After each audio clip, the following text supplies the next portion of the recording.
So please, the panelists for the first panel, please come. Mr. Sani Ahmed, Mr. Mate Ksikai.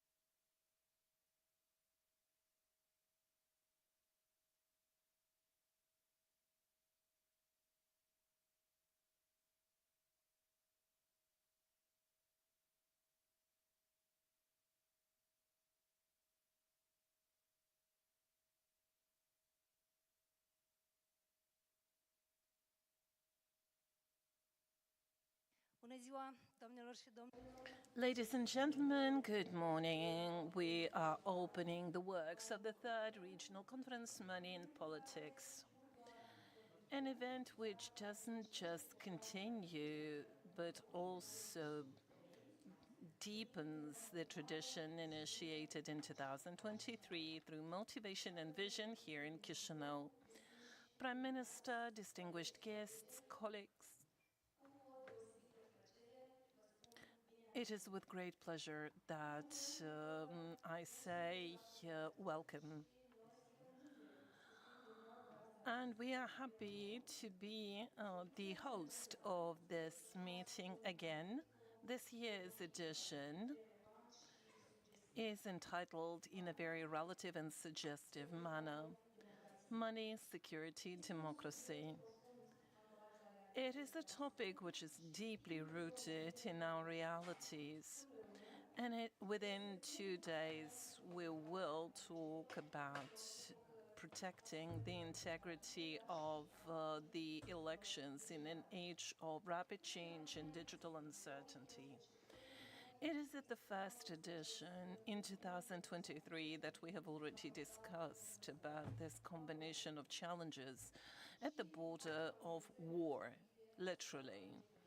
And we also discussed the impact of hybrid threats on the elections, be it non-transparent financing, interference, or hybrid risks.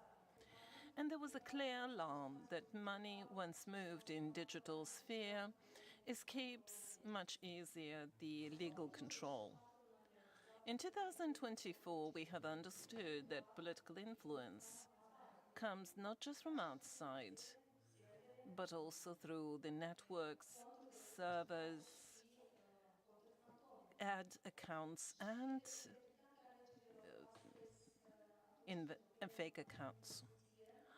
And when we are having this general discussion today, covering all the three elements, we are no longer talking about organizational logistics or technical things. We're talking about democratic survival. In digital era, the internet, the AI, and all other redefine our way to act, to get information, and to exercise our civic rights. Once the advanced technologies develop and become more and more present in the electoral process, they bring benefits but also major risks with them. It is true that technologies help us broader transparency. They help us organize more efficient elections and ensure a broader inclusion. However, they also open the gates, not just doors, but the gates for new challenges. Globally, more than 5 billion people are using internet, so approximately 65% of the world's population. And we're now talking about the Republic of Moldova as well. Most of these people who use the internet get information from social networks mostly. And in recent elections, not just in our country, the networks show that there is direct interference in the electoral processes. particularly when it comes to fake information, which spreads much better and quicker than the vetted truth. These studies say that there's a threefold increase in fakes during the elections, and we have seen that in presidential elections and in the constitutional Republican referendum. They were very much like a barometer of external interference, obscure financing, disinformation, and propaganda. All these together were meant to influence the way people voted. All those threats have an impact on the outcome of the elections, and they also undermine the confidence in democratic institutions. They polarize the society and ultimately threaten the basis of democracy, free choice. We are now talking about transformation in time, which has an impact on the electoral process as well. But it's not the change itself which generates challenges. It is the way we respond to those changes and novelty things. And yes, we're not talking about something very new, because Platon warned us democracy is fragile. It is very easy to seduce it and very difficult to defend it. Democracy left unattended may degenerate in chaos and manipulation, and freedom turns into some sort of tyranny. I think that Timothy Snyder gives us the most precise warning. He says that the stage has moved. It's no longer the ancient theater, it's the smartphone screen. And it's no longer the oracle, it's the algorithm. And the danger is the same. Democracy dies slowly when we start to view as normal small deviations. When we forget the lessons of the past and we leave gaps in memory and in the laws. Danger comes from slow using up of something. We turn a blind eye to something, for example, to non-transparent funding. And if there is no response, a crack appears in the shield of democracy. Luckily, good practices are there, and we have examples of adaptation and resilience, and we're going to talk about this in those days. Be transparency of funding electoral campaigns through ways of supervising donations, registries of third parties, proactive investigations involving NGOs in the process. This is exactly what we did. We wanted to consolidate the legal framework and focus our capacities in supervision. And supervision is important. We're not talking about security of systems and structures, of data only. It's about information security and the way people get information. How do we protect people from being manipulated in the elections? And we should be adapted to the to various kinds of services, and we should adjust to this. Even the practice and the case law of the European Court of Human Rights says that new technologies, disinformation, or political context require new interpretations and adaptation to reality. Our challenge is double. Adapt to digital reality without losing the essence of democracy. Defend electoral process from other interferences and interferences that are seemingly not visible. And we should also invest a lot in culture and civic education. And we should not forget that the effort must be a joint one and it has to be constant. Also, in the framework of this conference, where we have experts, national and international, who are going to share with us the good practices. Our objective is not just to raise issues and talk about them. It is also to identify viable and adaptable solutions that are meant to help us protect democracies. In the end, I would like to thank you for being here, for actively participating. And I would also like to thank our partners, thanks to whom the organization of the conference was possible. Its international idea, UNDP Moldova, Council of Europe, IFES, International Republican Institute, and all those who are with us on a daily basis in protecting democracy through every action, through every single piece of law identified, and through protection of votes. Thank you, and I would like to welcome here the Prime Minister of the Republic of Moldova, Dorin Recean, and I would like to offer him the floor for welcoming remarks. Hello, everyone.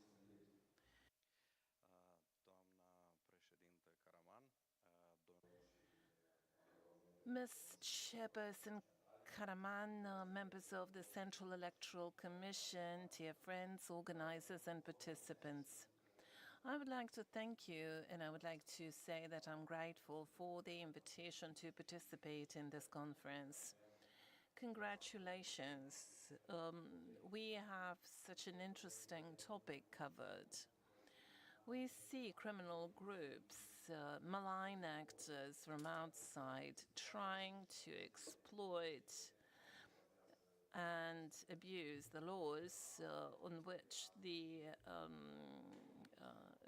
democracy is based, the law in association with the political parties, for example.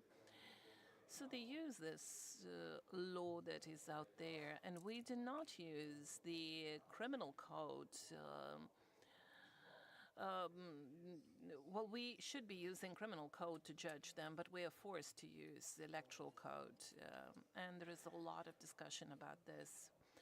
And I'm happy that there is this conference in Chisinau. Thank you for organizing it, and thank you, the guests and partners who support this initiative. Here in the Republic of Moldova, we know very well what defending electoral integrity means.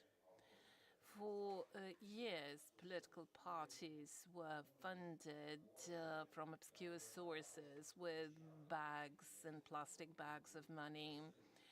And the government was rotten because of the influence from outside.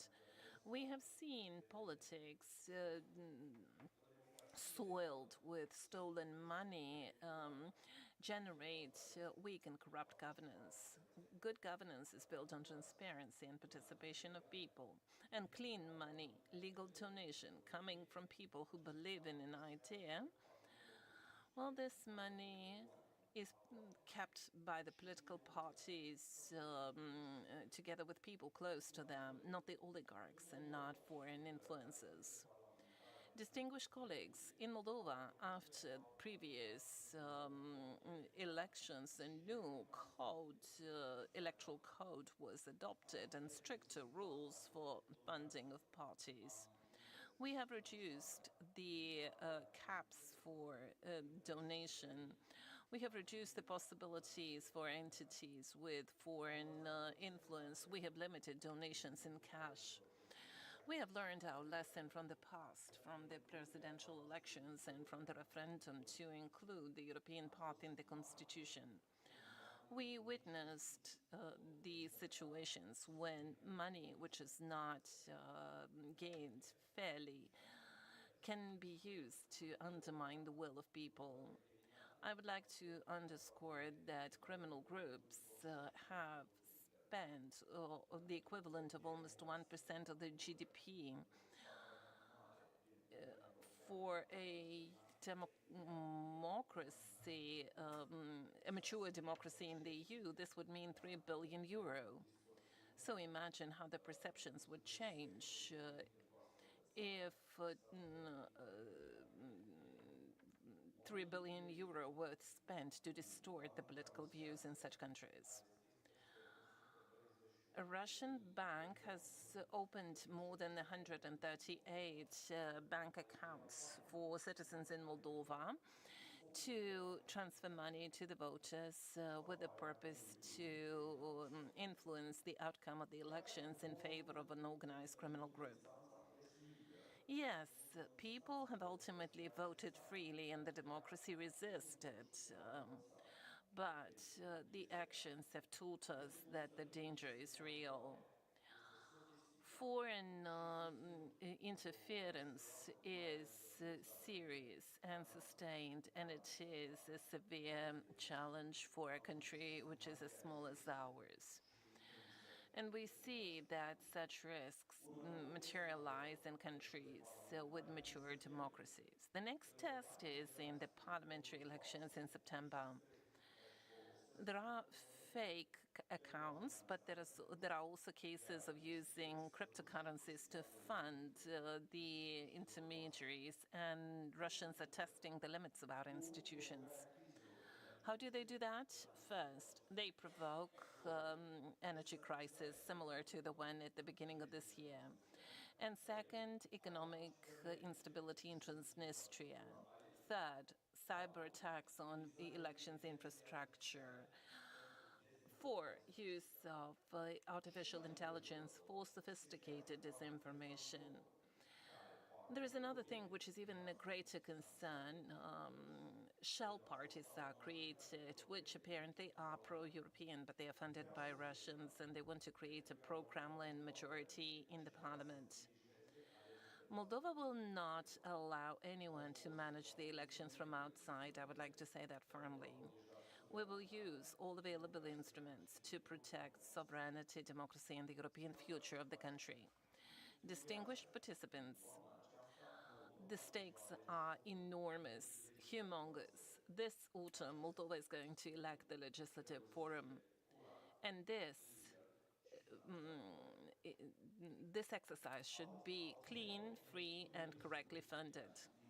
Otherwise, we expose ourselves to the risk of being manipulated, bought, and undermined ultimately. But we are not alone. Our partners from the EU, from the international institutions, from the civil society, are together with us on this mission.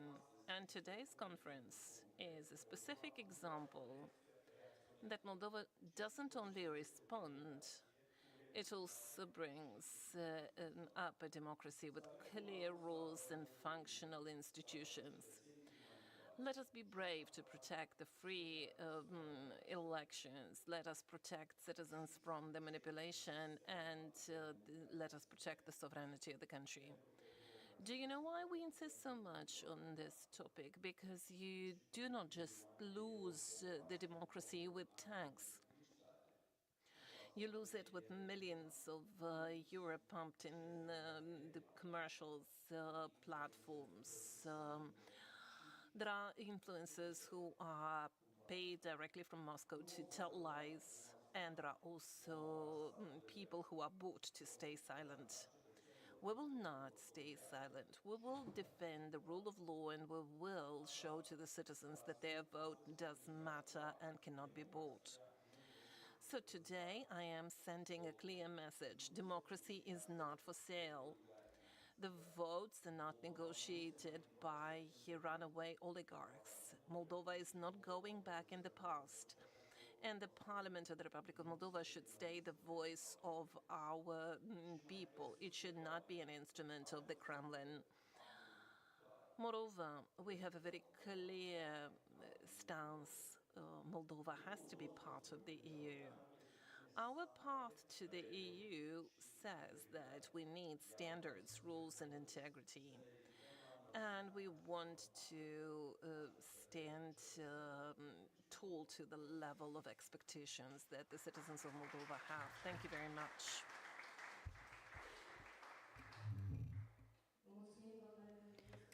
Thank you, Prime Minister, for these emphasis on the actions that have been undertaken, as well as what is to follow to strengthen our effort in protecting the vote of citizens and their trust into the elective institutions. It is our duty, the duty of all the agencies, to make sure that the elections are free and fair indeed. Dear participants, since there are a number of activities today at the same time and our guests are trying to make it to all the events, I would like to announce a small break while we take a group photo, and then we'll continue with the agenda. And I would like to encourage all the guests to proceed to the hallway to make a group photo with all the audience. So everybody's invited for the group photo.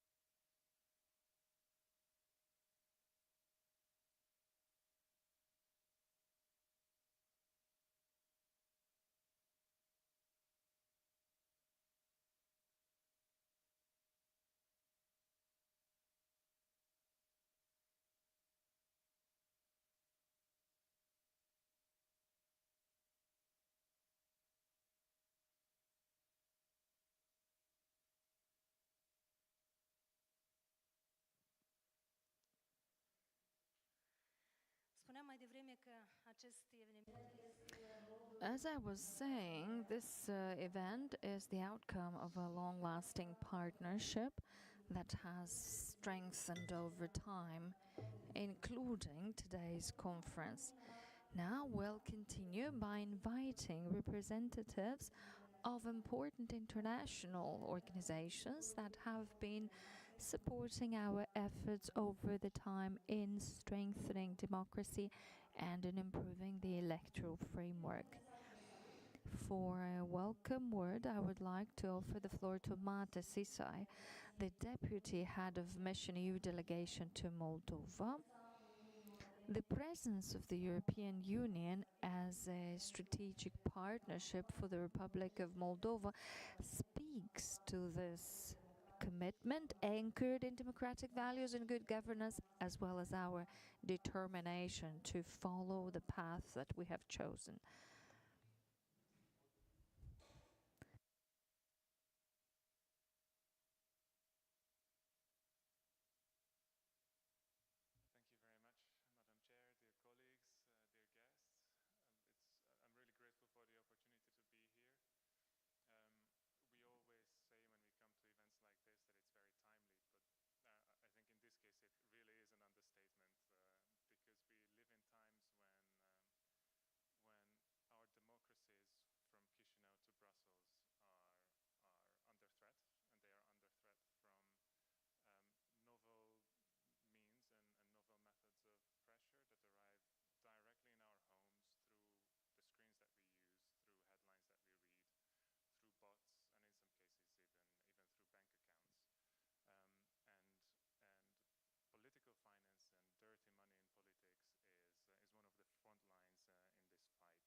And it's done by malign actors who are often foreign and always unaccountable. And they have learned to work around the rules, and they evolve fast to work around the rules. They inject illicit funding into political campaigns, they exploit legal loopholes, and they cloak it all behind massive disinformation efforts.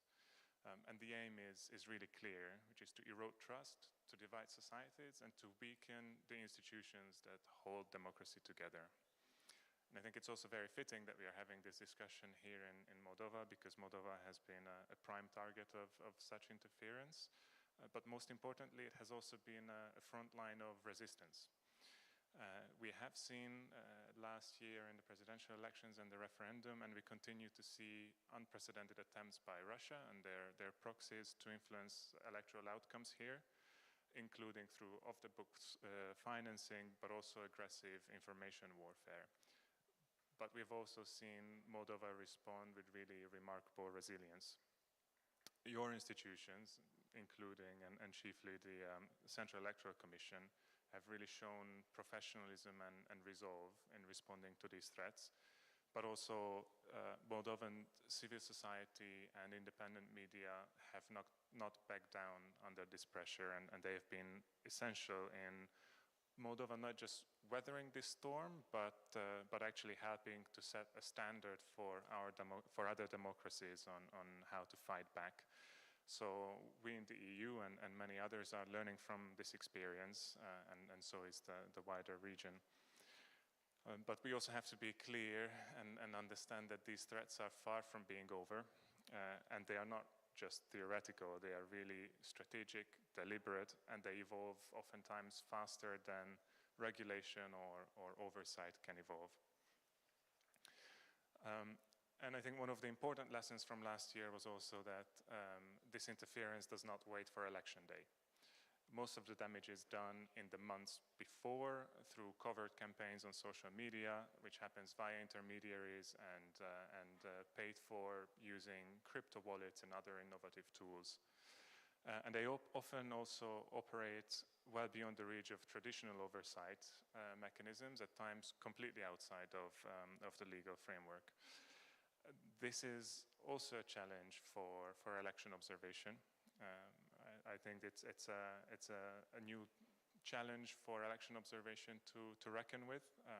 The fact that the most dangerous interference happens before ballots are printed, and it happens far away from the actual polling stations.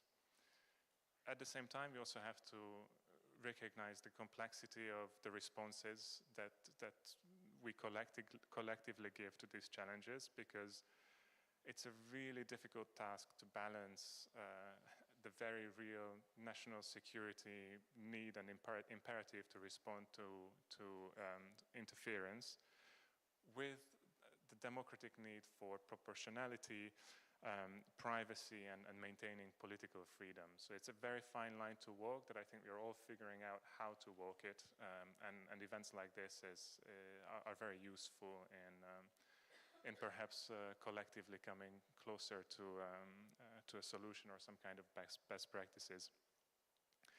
I also just wanted to highlight some of the efforts we as the European Union have been undertaking to support the work of the Moldovan authorities in responding to this interference, because none of us have been standing still. And I think it's worth recalling some of the good work that is being done with public authorities, but also with civil society. So with the International IDEA, we are helping the Central Electoral Commission use electoral risk management tools to map and mitigate threats before they can escalate. With UNDP, we are also working to tackle electoral corruption, to strengthen legal frameworks, and to build institutional capacity. Through the Democracy Action Project of Promolex, we are reinforcing civil society oversight and promoting fair competition. But we are also backing the Center for Strategic Communication and combating disinformation, both operationally and with capacity building. Independent media is another core priority for us, and between the EU and our member states as Team Europe, we have reached around 30 national and regional independent outlets in Moldova to promote pluralism, fact-checking, and quality journalism.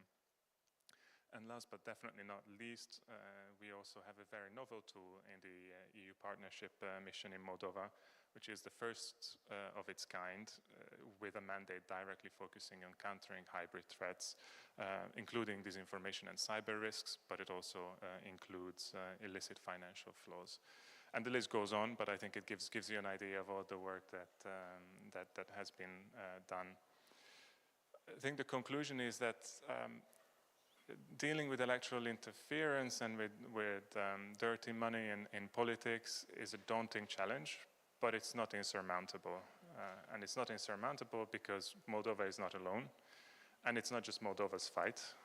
The same tactics are used to undermine democracy everywhere. And in fact, the methods that we use, that we see being tested here, then we are seeing being deployed elsewhere. So in standing with Moldova, we are not just supporting Moldova, but we are defending our shared European democratic space, especially as Moldova prepares to become an EU member state. And this is about protecting the integrity of elections and the trust of citizens, not just in Moldova, but everywhere in the region and in the European Union. And in these efforts, as the EU, we will remain a close partner, committed to building resilience, to defending the rule of law, and most importantly, to ensuring that elections are decided by the voters and not by foreign interference, not by dirty money, and not by digital interference. So with that, thank you very much, and I look forward to the discussion.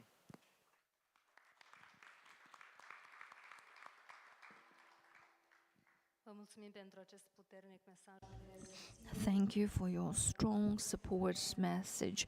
Indeed, the efforts to protect elections should happen not only on the election day, but long before the election day. And it should be a shared effort of the various agencies, civil society, the media, and all those that are engaged in this process.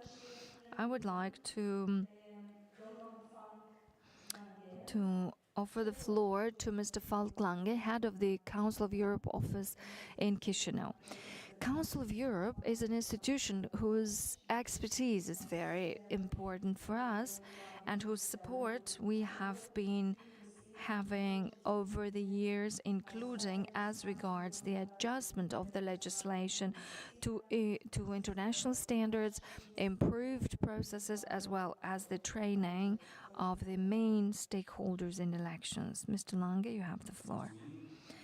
Thank you. Very much, Madam President, dear colleagues here, dear organizers and co-organizers of this event. And there is very little that I can say that hasn't been said in the past 3 speeches. And I would just want to point out maybe one thread of thinking about what we can do in this event more generally, as it is indeed the 3rd event in a row after two elections that we have had already and that we have prepared with such events. And that is, of course, that we're also celebrating the 30th anniversary of the Council of Europe. We're having later on an event. And when I look at that and when I look on what we have done with election observation methodology in the OSCE, with our partners, with IFES, with IDEA, with the national and international organizations, with EU election observation in other countries too. It is, of course, we have fine-tuned the mechanism. We have developed it. We have developed it to an extent that we really felt confident for a very long time to be able to deal with the challenges that have emerged in the past 25, 30 years. But as earlier speakers have mentioned, there are new challenges.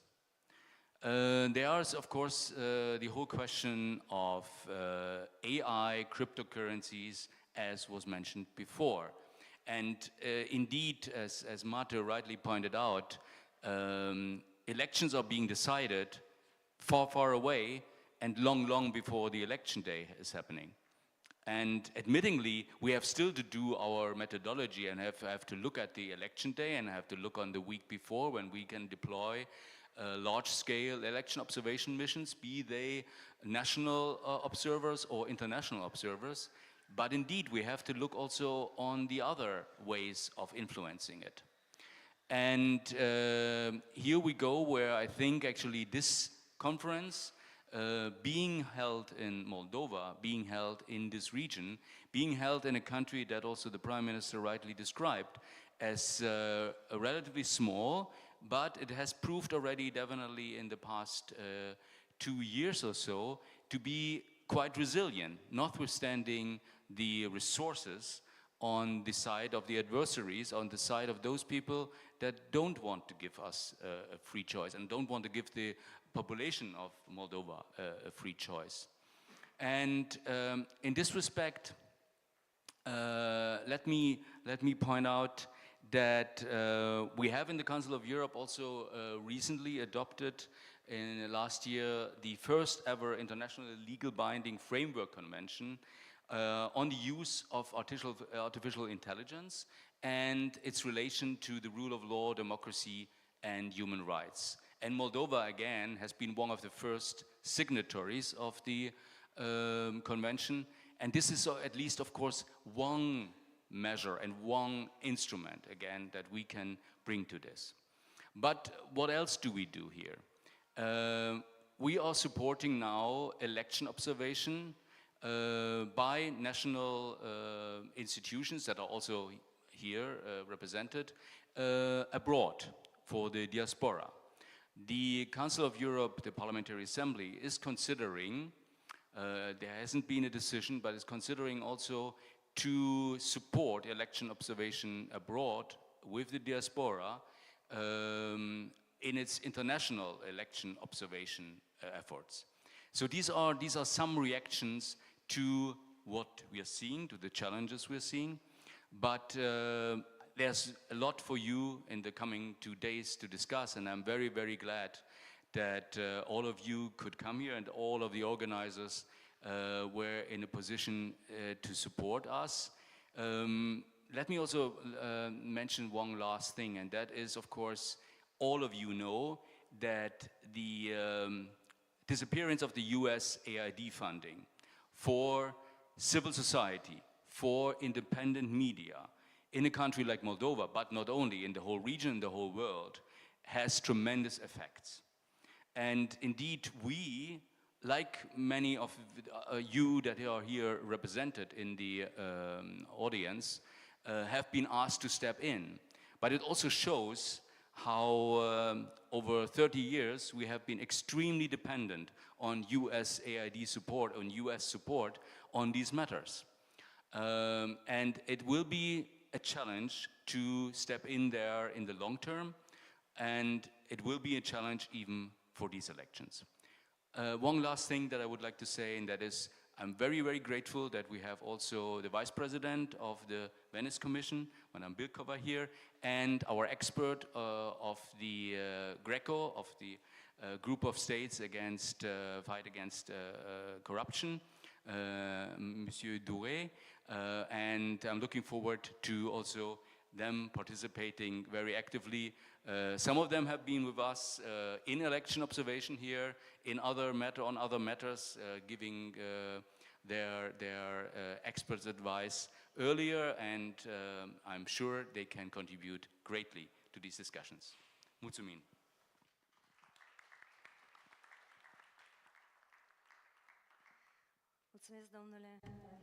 Thank you, Mr. Lange. Thank you personally. Thank you to the Office of the Council of Europe in Chișinău for this support.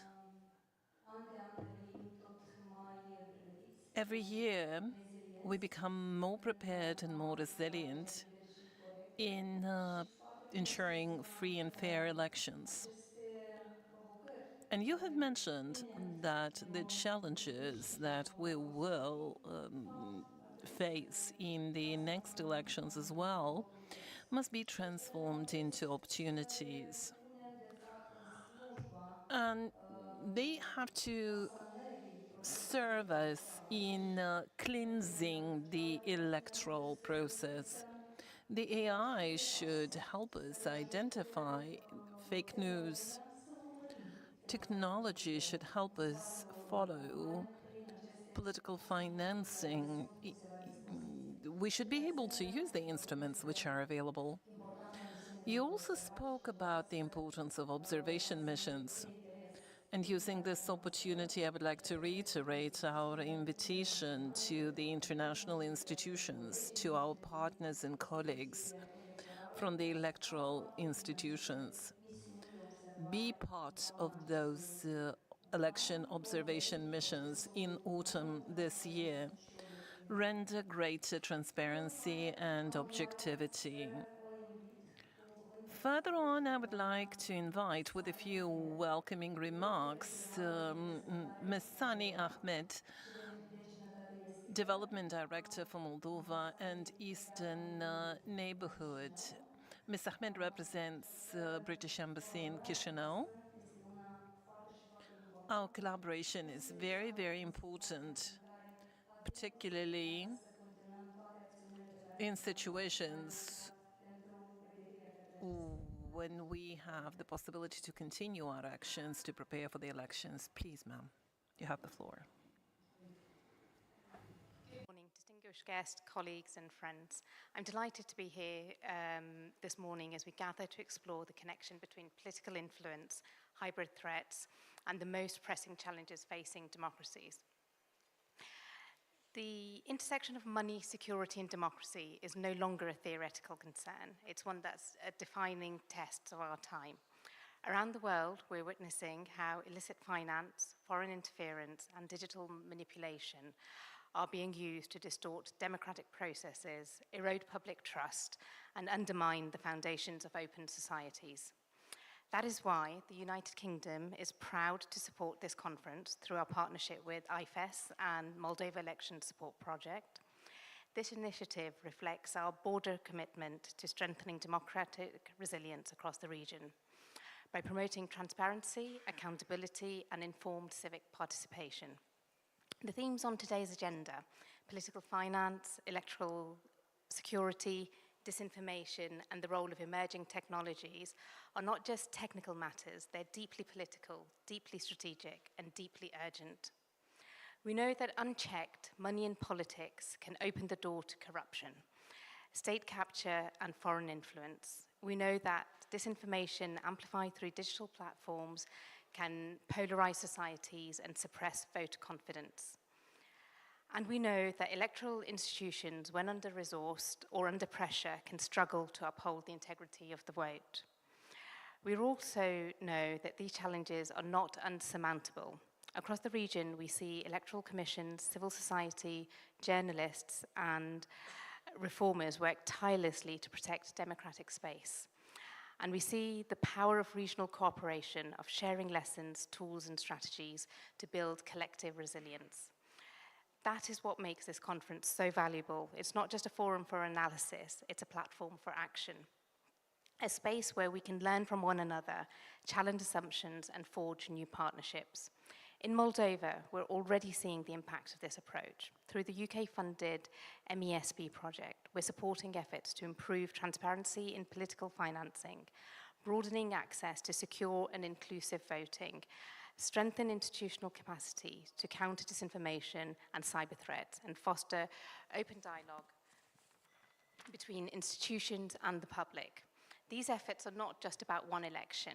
They are about building long-term trust in democratic systems. So let me close by thanking you all for your commitment to this work. The challenges we face are serious, but so is our shared resolve. And with the right partnerships, the right tools, and the right conversations, like the ones we're having here today, I believe we can meet this moment.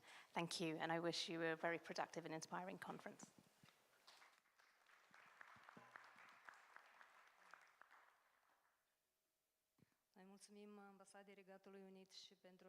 Thank you, British Embassy, for the support that we enjoy in an area which is probably the most important one: civic education and electoral education. We assist people in distinguishing between the fake news and the real news. We try to build the habit to check information and to get information from safe sources. This is the only way to ensure an electoral process which is free of foreign influence. Today's event is organized also on initiative and with the support of a very close partnership with the International Institute for Democracy and Electoral Assistance. And I would like to offer the floor to Sam van der Staak, Director for Europe International IDEA.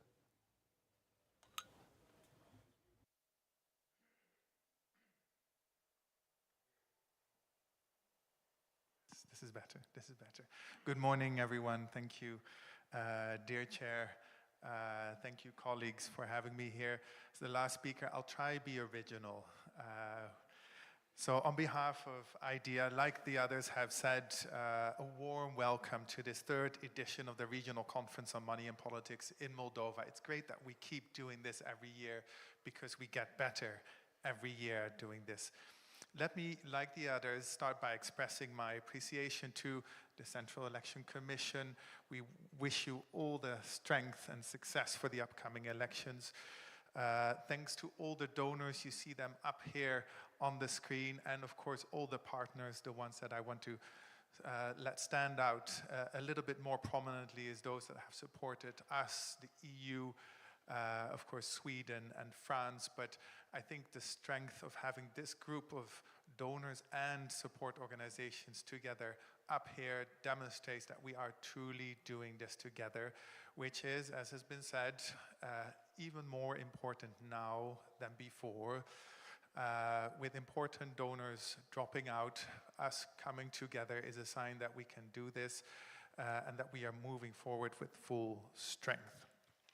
Now, we're doing this in a context of urgency, and the Prime Minister, the CEC Chair, and many of us have already expressed that. Urgency, but also very timely for this host country, because not only are the elections very near, also just days ago, Moldova achieved a historic milestone with its first EU-Moldova summit in Brussels, and that was something that marked a deepening political alignment with the European Union, very important.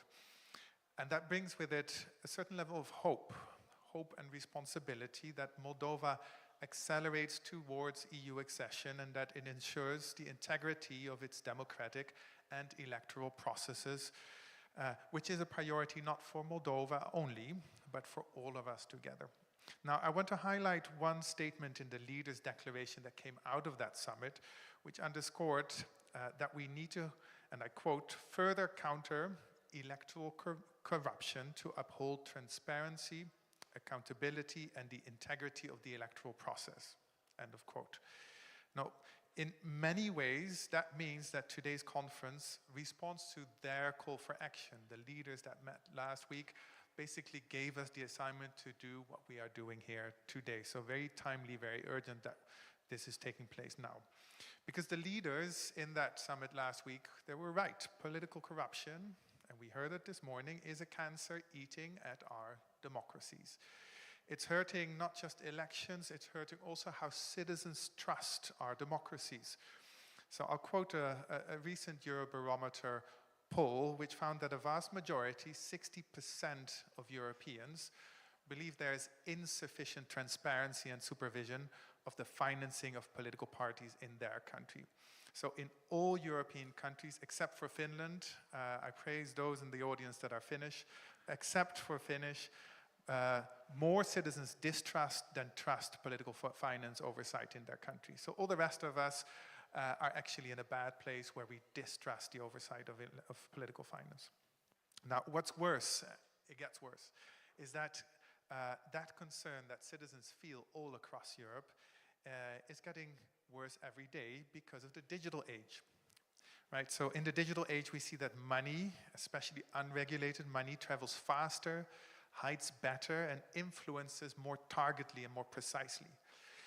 And those that try to undermine democracy, be they foreign or domestic, and both exist as we heard this morning, they understand this better than many of the regulators. So they're one step ahead of us. So, in other words, because of the digital revolution, there's a witch's brew of risks that has suddenly emerged. And together, the untraceable digital funding, the shadowy third-party campaigners, and the coordinated foreign influence operations, they have put the threat of political finance on steroids. And therefore, in this new world of digital transfers and third-party campaigners, we can no longer assume business as usual.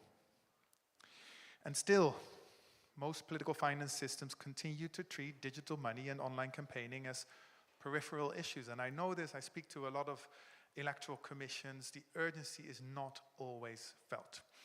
And to illustrate that point, we just released a report at International IDEA where we found that less than 1/3 of countries, only 29%, regulate third-party campaign spending. So it's a source that we hardly have any control over and hardly are willing to even regulate. Only 25%, so a quarter of countries, have no restrictions on anonymous or foreign donations. So there's a big group of countries that don't even try to see what money goes around that we can't control. So ladies and gentlemen, cryptocurrencies, untraceable donations, shell companies, they are no future threats. They are with us. They are today's operating tools for hidden influence. We need to get to grips with that. Now, here's the good news. Luckily, there is a lot we can do against that threat. But for that, we need a mental shift. We need to move from responsive oversight to adaptive oversight. We need to move from campaign reports that traditionally come after the crime has been committed to real-time monitoring. And to do that, we need to apply tools for real-time monitoring, the tools that allow online advertisements and real-time disclosure to be monitored. Now, how do we do that exactly? We have AI-based monitorings. There's a couple good experts in that room that can tell us about it. Open data platforms. And also we should extend the reach of these institutions. We need to have disclosure not through paper trails, but through data trails. We need to move from national silos in which oversight bodies traditionally work to cross-border cooperation, and that's also what we're trying to do today. Now, my organization, International IDEA, but also many of the partners in this room, support electoral commissions, regulators, civil society exactly with those tools so that we can detect patterns, share intelligence, engage citizens, and hold political actors accountable. And luckily, nowhere does this tech-driven oversight blossom better than here in Eastern Europe. And it's been mentioned a couple times already because this region, this part of Europe is where the sense of urgency is sky high. We don't need to explain citizens in Moldova why this is relevant. But also, tech industries, this part of Europe, are booming. You've got the talent around you to do something against that. And that link between tech innovation and urgency to defend democracy is also well established, as we see with Ukrainian innovators on the battlefield fighting the enemy every day. Now, the question is, how do we close the gap between these sky-high ambitions and the day-to-day enforcement? We have to make sure that this becomes a reality. Now, that's where this conference comes in, as a space to co-create solutions, to build regional alliances, and to adopt concrete tools. In other words, and it's been mentioned, this is not just a conference, it's a mission to bring to life what the leaders agreed last week in Brussels. We are here to give voice to their commitments. So, whether you are an EMB, a journalist, a civil society group, or a regulator, your role counts. Ladies and gentlemen, let us not just define what is broken, let's fix it, and let's do so together, because seldom have we been more united in our goals and in our means than this, what we're showing in this room today. I want to thank you all, and I wish you all an exciting conference. Thank you.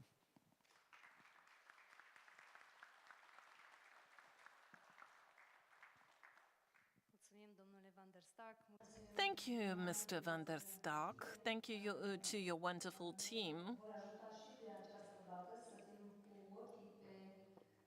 which will help us handle the online space and monitor the political advertising. Just like you said, we're talking about equal opportunities, transparency of electoral process from the point of view of funding as well. We're talking equal opportunities for all those who are in the electoral race. And we're also talking about the free choice made by people. Now we proceed to the panel, which will open discussions dedicated to financing of politics in the era of hybrid threats. Yes, this financing becomes very sophisticated.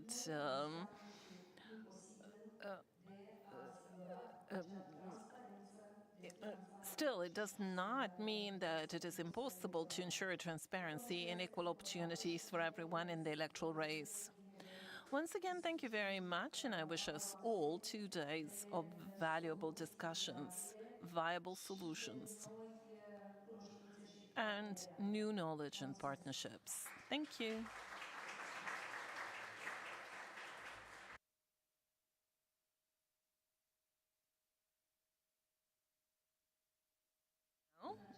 We invite the participants of this panel. Stay here.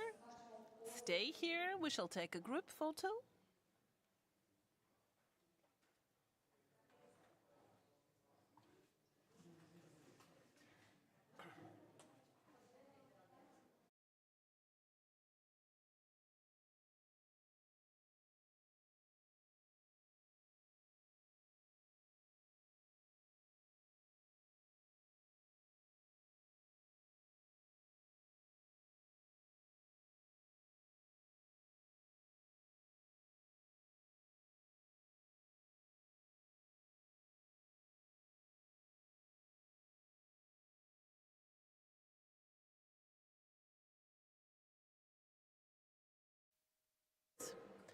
So please, we invite you on the left of my side.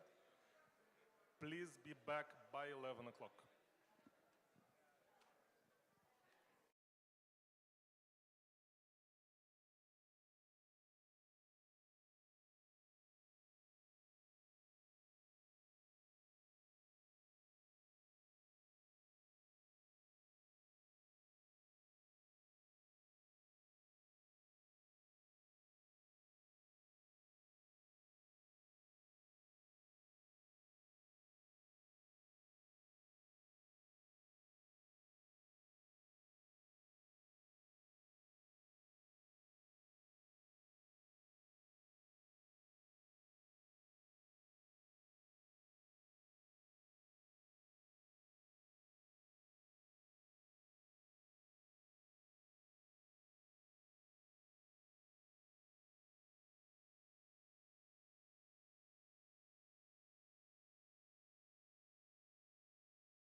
colleagues, we're ready to start. Did you send one in? I did, but I don't have to use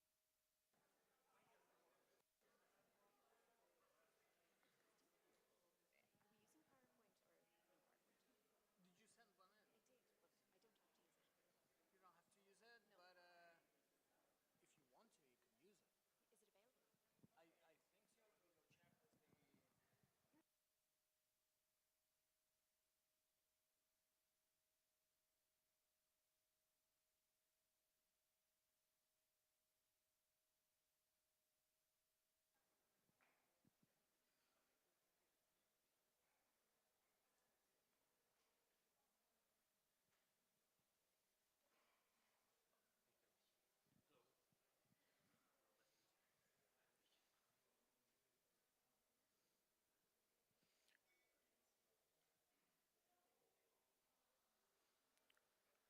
Coronel is looking at me in a...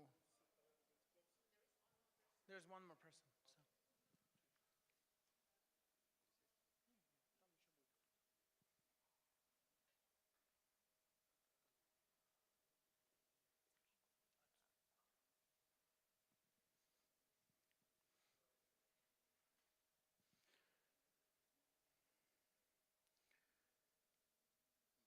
Dear colleagues, friends, it is a great honor to be moderating the first thematic session of this conference.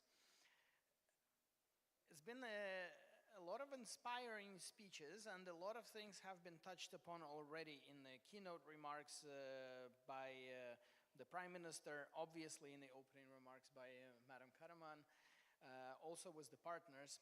But I don't want to take too much time because I obviously am not the highlight of this panel. I am merely there to moderate and to make sure that we get practical in this session. But allow me to say a couple of words about how this thematic session came about. When we were preparing the conference together with the co-organizers, there has been a puzzle. We wanted to talk about so many things about money in politics. We wanted to talk about very practical issues, but we also wanted to be quite inquisitive theoretically as well. And for us in the discussions, it hasn't been an obvious choice to put together the cross-border influence, third-party actors, foreign interference into the same panel. Theoretically speaking, these are distinct concepts. You could have a third-party influence domestically, you could have foreign interference as a separate topic, but instead of being theoretical, we really wanted to talk about what we really do observe happening in this region, specifically in Moldova, around Moldova, and pretty much everywhere in the world. So for us, in the end of the day, for the sake of being very practical and focused on what we really do observe, we did decide to put the topics of foreign interference and third-party influence into the same panel. It's going to be much more of a challenge for the panelists to combine these topics into one presentation. But as we've discussed in preparation of this panel, we do want to use the opportunity to share the knowledge, to share the expertise from all different countries. But we also absolutely want to leave time for a lively discussion with questions and answers from the floor, because not every country represented in this room is sitting on this panel. Everybody will have a lot to share, and there will be an opportunity to ask more detailed questions. I've been working on elections for about 20 years, and things have actually changed in this period of time. 20 years ago, when we were talking political finance, we were sitting on panels with election experts, with financial oversight bodies, with central election commissions, and of course, central election commissions are all here. But I do recall an earlier this year event when we were at the Council of Europe organized the stock-taking exercise, the annual one. And our political finance discussion involved three people in uniforms. Okay, they were not wearing uniforms on the panel, but we all knew they were colonels and up, generals typically. So things have obviously changed in the world of political finance. We're looking at political finance very much from a security perspective. And that is, of course, caused by the geopolitics of our times. It is, of course, caused by the significant impact that money has not only on politics, but money has on policy. And I think that this is something that we have to keep in mind when we're discussing the third-party interference. And we want to talk about it not only from the perspective of foreign influence, but how does this foreign influence translate into domestic politics? In the end of the day, foreign citizens don't vote in our elections, but foreign countries, foreign actors, they do have an influence through some kind of domestic actors. So there is an interplay between the domestic field and the, let's say, geopolitics or regional affairs. That's an interesting connection that I think we need to explore. One other thing that strikes me in the current times is also that money is becoming more and more present in politics. We used to be 30 years ago, when this region started building the democracies, there was the time of optimism. There was a fight of ideas, or maybe, there was a general consensus about what democracy is. These days, as democracy has evolved, as votes are being counted, there is an increase in the use of money in politics, and I think that that is also why we have these events on money in politics third time in a row. I think in today's discussion, and I will be passing the floor right away, it is important to remember that the money plays a role when we do have a democracy. Votes are bought because votes are counted. And I think we need to keep that in mind as well, that there is a role for money to play when there is democracy. Dictatorships don't run on money. Dictatorships run on violence. So we are privileged and lucky to have a discussion about money in politics because we do have a functioning democracy, but this democracy is under threat. And that's where there is space for our discussion. As you can see from the title of this conference, it is about money, security, and democracy. And these three things we will be keeping in mind in this discussion. Without further ado, I'll be passing the floor to our first speaker, Pavel, a good friend and a person who has been involved in the Central Election Commission for the last period of his career, but his roots are in many places: civil society, law enforcement. So I think Pavel is very well positioned to be talking about money, security, and democracy in all of his current and previous capacities. So please, Pavel, you have the floor.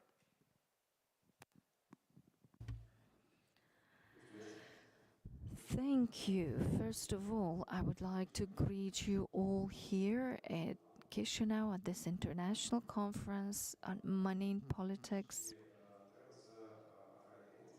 And I have to draw your attention to the fact that such conferences in particular give us opportunities to talk not only in theory but also speak about the practices, what we've been through, how we answered to the challenges ahead of us, and how we all can exchange experiences, negative experiences, positive ones or neutral, regardless of what they are, so as we protect democracies in our countries.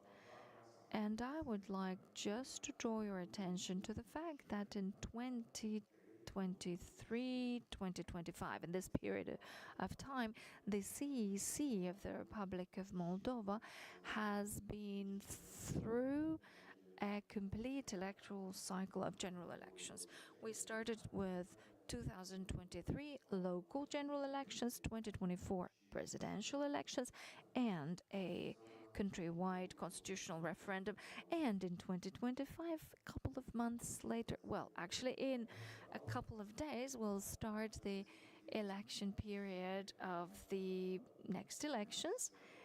and we shall organize parliamentary elections in 2025. So this is how we finalize a complete cycle of elections. This allowing us to share our experiences, to share what we've been through, and I would like to briefly take stock of the issues that we have been facing in 2023 and 2024, however, not before highlighting one important thing. In order to ensure a chance of equality and equity in the election process, Moldova has set a maximum spending ceiling which can be used by electoral competitors. This ceiling is 60 million lei, around that, and this is around 3 million US dollars. This amount is the amount of spending which can be admitted at the national elections. Local elections, then they are distributed by the districts, and then this amount is reported somehow to the number of the voters. Another important thing in Moldova, just as in many other countries, a foreign financing of electoral campaign is prohibited. So these two important things need to be taken into account when we talk about money in politics, in particular in the Republic of Moldova. These things have been observed both in the campaign of 2023 as well as in that of 2024. Now I would like to go back to the campaign of 2023 elections. What have we seen? First of all, we have seen a wholesale corruption scheme of the citizens of the Republic of Moldova via a person who has declared himself to be a big philanthropist and a sponsor, which has invested around 1.3 million euros in so-called social infrastructure projects in the communities of the Republic of Moldova. In the communities where the spending ceiling was, let's say, 2,000 euros, the investments into social infrastructure from this philanthropist, oligarch, and affiliated and everything was presented as if it was related to political leader Ilan Shor. So this spending for infrastructure works amounted to tens of thousands of euros. This speaks of unfair competition between electoral competitors, and the money was coming not from anywhere else but the Russian Federation. These transactions were documented by our law enforcement colleagues.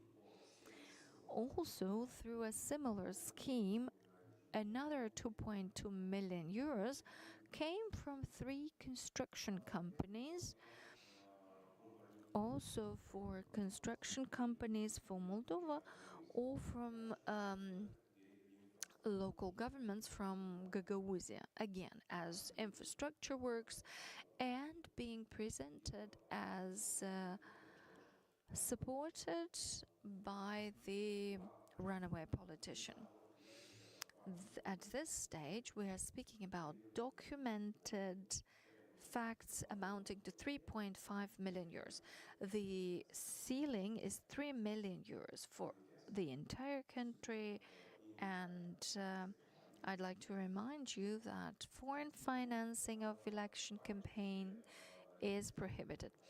All these things have been promoted, have been presented as if they were organized by Shor together with the political party the chance. What we managed to document at the CEC, at least 9 cases in 9 local governments, these things have been visible, transactions were documented, the so-called sponsorship agreements have been signed, and even the funds have been wired in some cases. And for such actions. We have applied the toughest sanction at the CEC. We have annulled the election registration of these candidates.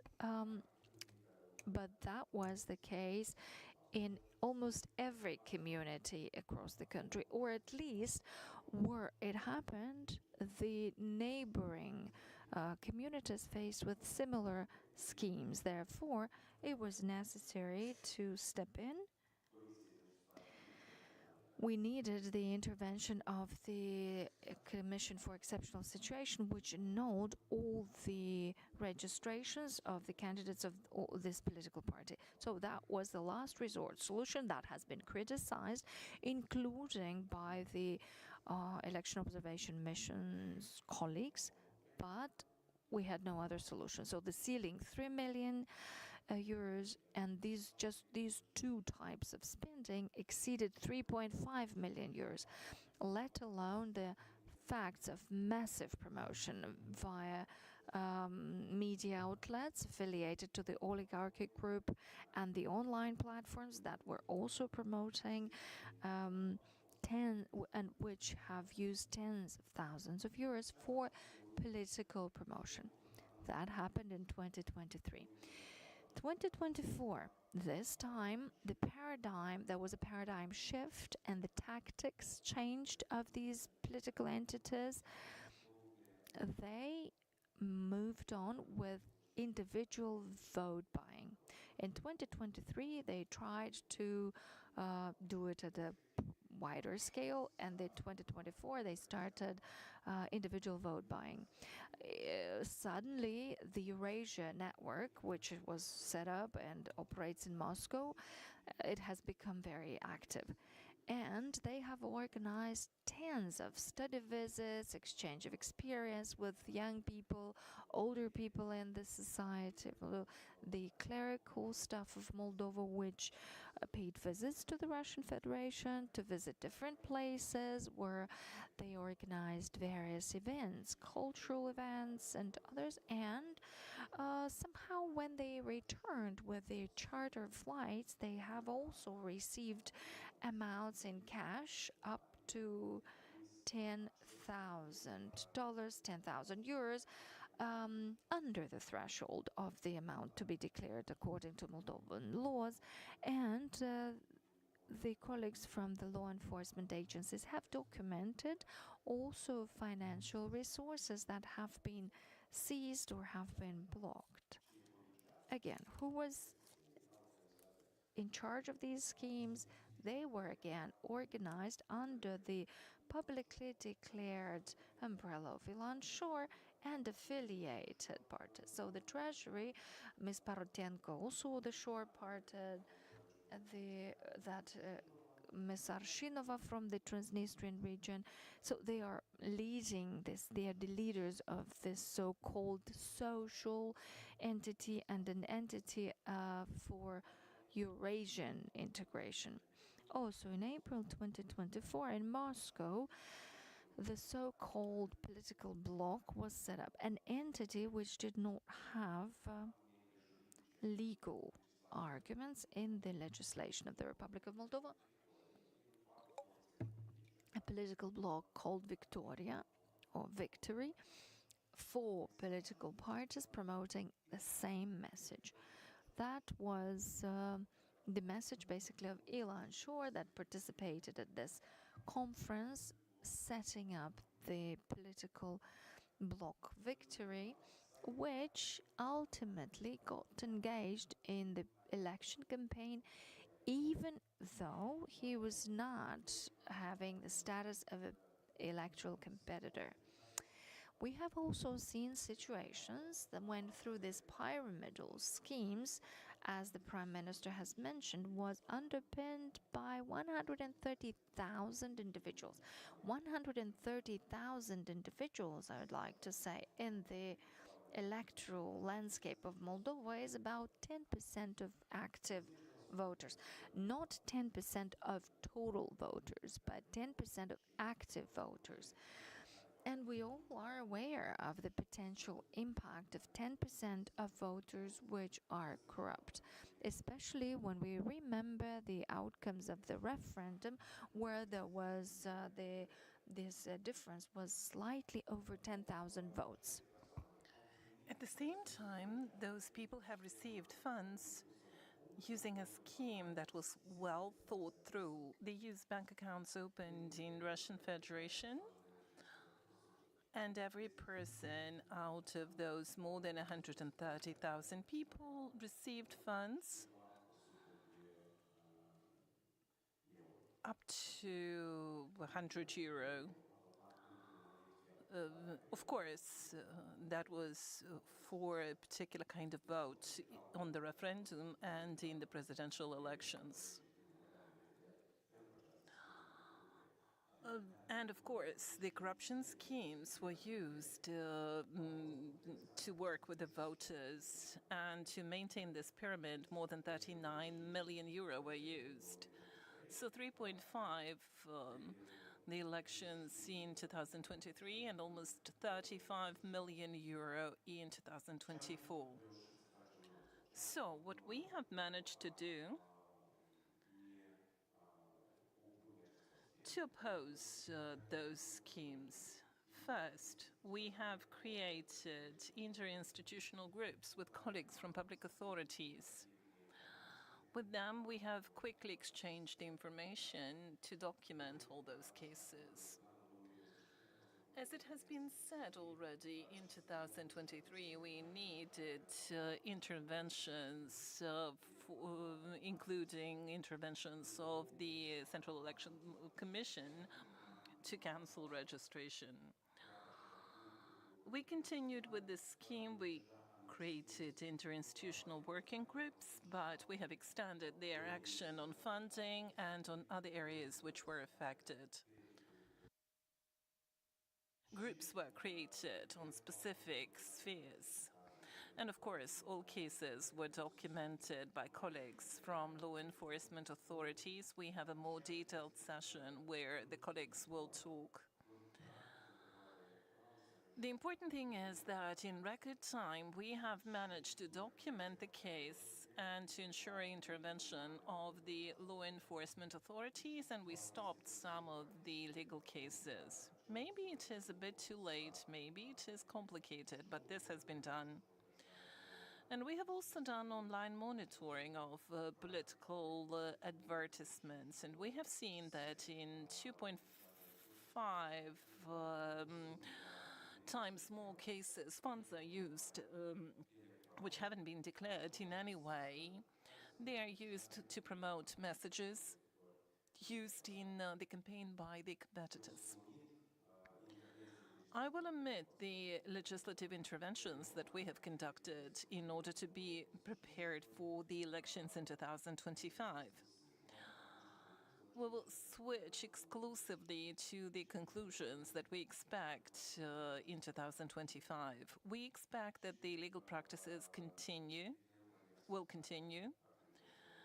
The legal activities will diversify, because if we only look at the amounts, 3.5 in local elections, presidentials and referendum 35 million. Now we can only imagine how much is going to be invested in those elections, because we are a parliamentary republic, not a presidential one. And we expect a continuation of the campaign to discredit Central Electoral Commission and public authorities in general, to question any achievement or any product of the authorities, of public authorities. We want to question the bad score or insufficient score that they might get. So this is my personal expectation.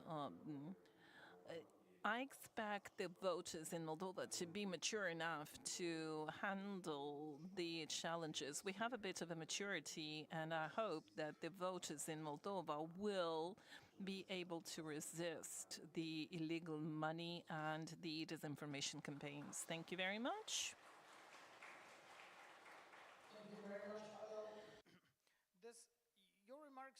bring something to my attention as well. I wanted to mention this. You know, we are in a way lucky to be talking about dirty money in actual politics and elections. Because at some point in the elections, the dirty money has to become public. It is a public exercise. In the end of the day, there are voters who cast their ballots. There is political influence that is visible. If we were talking about dirty money in other kinds of things, a lot of things will stay in the shadows. Criminal activities sometimes are not detectable because they don't want to be detectable. But in politics, we are kind of lucky. And that brings me to the second speaker, Diane. How much do you see? You have a lot of tracking mechanisms. You have a functioning democracy. How much do you see of this sort of dirty business going on? And what do you do about that? Thank you, Alex. We do have a strong regime in place in terms of monitoring mechanisms. Ireland is a young country. Well, by Eastern European standards, maybe not that young, but we have found the challenges of democracy we've only really faced them in the last 30 years, and that's when our regulatory system has changed. We have a number of different provisions in place to regulate political parties. We're in the middle of a process of reviewing our laws around third parties. And this is, as you say, where this interesting space occurs. It may be helpful if I go on to deliver my remarks generally, and I will cover some of that. So good morning, everybody. Buna Diminyate, or Dia Yiv, as we say in Ireland. This is the first year that the Electoral Commission of Ireland has participated in this conference, and I'm very grateful to be here to learn from other commissions and other organisations. I've learned so much already today, so I know that I'm looking forward to what I hear over the next day or two. Many of you will be familiar with Transparency International's Corruption Perception Index, and in 2024, Ireland ranked 10th in the world, joint 10th with Australia and Iceland, which looks pretty promising, but we have come quite a way. As I've said, we are a relatively young country. We declared independence just over 100 years ago, and we struggled economically for decades. In the late 20th century, there was significant evidence of corruption amongst a small number of politicians, and since then, we have increased our vigilance around how we respond to threats. The threats we have seen in Ireland have been domestic, but we're increasingly aware of the multilateral and international landscape in which we are operating, and we are keen to learn from other countries about how we respond to those challenges. Just to give you a little bit of an oversight about the current position in Ireland, regulation of campaign finance is very much centred on candidates. We regulate and monitor their expenditure and their donations. Political parties receive public funding on a proportional basis to their electoral outcomes and parliamentary seat share. Foreign donations are completely prohibited during election times and otherwise. There are no foreign donations. Donations can only be made by Irish citizens, but they can be made from anywhere in the world as long as they're made by Irish citizens. Donations can be made to candidates up to a maximum of €1,000 per year, and for political parties up to a maximum of €2,500 per year.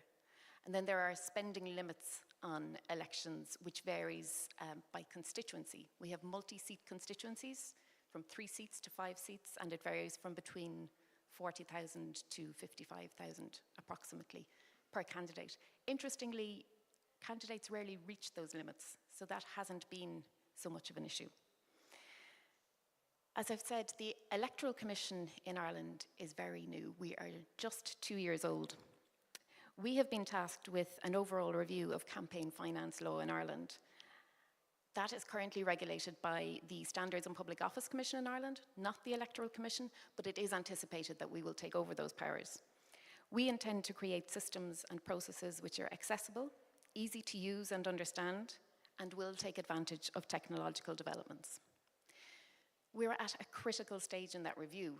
I don't have the full answers of what that will look like, but we're at the point where we're asking the very high-level questions. What kind of regulator do we want to be? Do we want to be a strict and radical enforcer, or do we want to encourage compliance? How that works depends on the challenges that we face. And this is where we come to third parties. One of the more unique aspects of campaign finance regime in Ireland is not only how it applies to political parties, but also to civil society generally. There are provisions in place since 2001 that regulate third parties, and third parties are defined as any organisation who receives donations for political purposes. Political purposes in Ireland has a very wide definition. It extends beyond electoral events to any activity that either directly or indirectly can influence a government policy. And I've looked at some other jurisdictions where there are similar regulations, and I can't find any definition of political purposes that is so widely defined to extend beyond electoral events. This is an extremely wide definition, and it could encompass the activity of many NGOs and civil society groups. I think in contexts such as these, where we're talking about democratic threats, it can be easy to define the risk of third parties in terms of the negatives. But the thing to be aware of and to remember with third parties as well, it's where civil advocacy occurs. It's where advocacy for human rights occurs. It occurs domestically and internationally. And regulating that is a much, I suppose, more vague and wider space than the specifics of domestic democracies. There's a tension around who should be monitoring civil society. Is it for charity regulators? Is it for election authorities? As it stands in Ireland, NGOs are mired in confusion. They cannot accept any foreign donations if there is a risk they will be accused of indirectly affecting government policy. They're bound by strict limits, and they complain that this restricts their legitimate advocacy activities. On the other hand, as we all know, there are very real concerns that it is through infiltration of civil society that institutions can become vulnerable. And it's this particular aspect of our political finance laws that have triggered calls for the review that we are now undertaking. But while the calls for such a review came out of concerns for civil society, the review is being conducted at a time where there are many more challenges for democracy generally. How should civil society be regulated? What implications are there for freedoms of expression, freedoms of association, and other human rights? Can we enhance those freedoms while also safeguarding democracy? Can we do this at a time of heightened external threats in a world where disinformation and malign actors loom large? And can we do it on a shared island of two jurisdictions, as we are in Ireland? We are striving to meet these challenges. One of the key features that has enhanced democratic processes in Ireland over the last 50 years has been EU membership, which has enhanced human rights, encouraged civic participation, strengthened our institutions, and reinforced our democratic values. We are keen to see Moldova and other countries where democracy is under extreme pressure gain access to these benefits. And then, going to your question, Alex, about how we deal with the threats that are there now, we have a new independent electoral commission, and we also have a new independent media commission. Ireland participates in EU initiatives like the Code of Practice on Disinformation and the Digital Services Act. The Electoral Commission has powers in its founding act to tackle disinformation and misinformation. And we also have powers to regulate political advertising. These haven't been commenced yet because there is still some confusion about where it will sit with international provisions and how the actual mechanics of enforcing these provisions can apply. Last year, the Electoral Commission engaged in a voluntary framework with social media companies based in Ireland, and that worked quite well for the 6 electoral events we had last year, where social media companies voluntarily agreed to label very clear political advertising and put labels on anything that may have been AI related. The new EU regulation on political advertising will take effect in October, just in time for Ireland's next electoral event, our presidential election, which will take place in the autumn of this year. We're not experiencing threats on the same scale as Moldova has been experiencing, but we're very aware of the experiences here and the warnings that it holds for all of Europe. As I mentioned, Ireland is an island of 2 jurisdictions. Northern Ireland is part of the United Kingdom, and there UK electoral law applies. There are some political parties on the island of Ireland who are active in both jurisdictions, and it is important that the dichotomy of laws is not used by any party or entity to their own financial advantage. This is something that has to be very carefully monitored because it is cross-border, but it is domestic to both jurisdictions. And this will be considered in our review. Arguably, this aspect will fall under measures to guard against foreign interference and external actors generally, but it also highlights where there may be an overlap between foreign and domestic threats and where opaque funding networks can really infiltrate. The challenges we face are immense. However, in Ireland, here is what the data shows. While we are still in our infancy as an electoral commission, we have coordinated a long-term study of voter behaviour in Ireland. It's called the National Election and Democracy Study, which is available on our website, electoralcommission.ie. And we recently received some fascinating insights from the 6 electoral events we held last year. Some of the crucial points that emerged demonstrated that voters show a high level of faith in democratic systems and a high level of trust in state institutions, which was very encouraging, but we can take nothing for granted.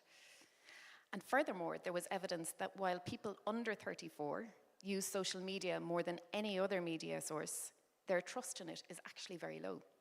And this, although it sounds strange, is reassuring where the risk of manipulation is rife, that they are alive to those risks. Trust in traditional media is higher, but it is used by older age groups. The data that we got from this study is critical in equipping us to gauge our approach to the challenges that lie ahead. We're at a crossroads in Ireland. We're taking nothing for granted, and we will remain vigilant to all of the threats and challenges that lie ahead. Thank you.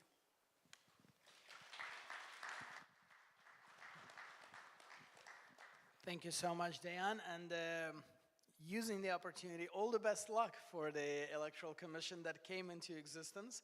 The whole world of elections has been witnessing that, and it's a major development. But I know that some of the challenges are shared with the other countries, but some of the challenges are quite yours and unique, like the 2 jurisdictions on the one island, and that is quite interesting.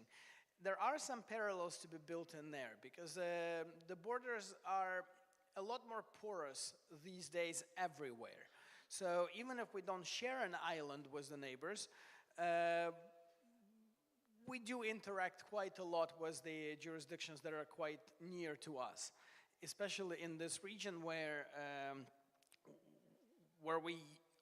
some of us used to be even living in the same country back in the days. So there's a lot of parallels to be built.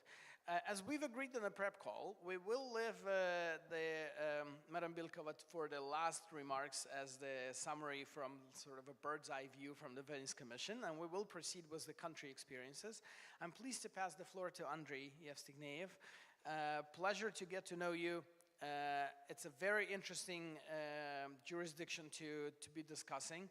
Ukraine is a powerful, powerful nation, as we can keep saying, and it really is a powerhouse, and it has been, and it will be, and there is a lot to share from your experiences. Please, будь ласка.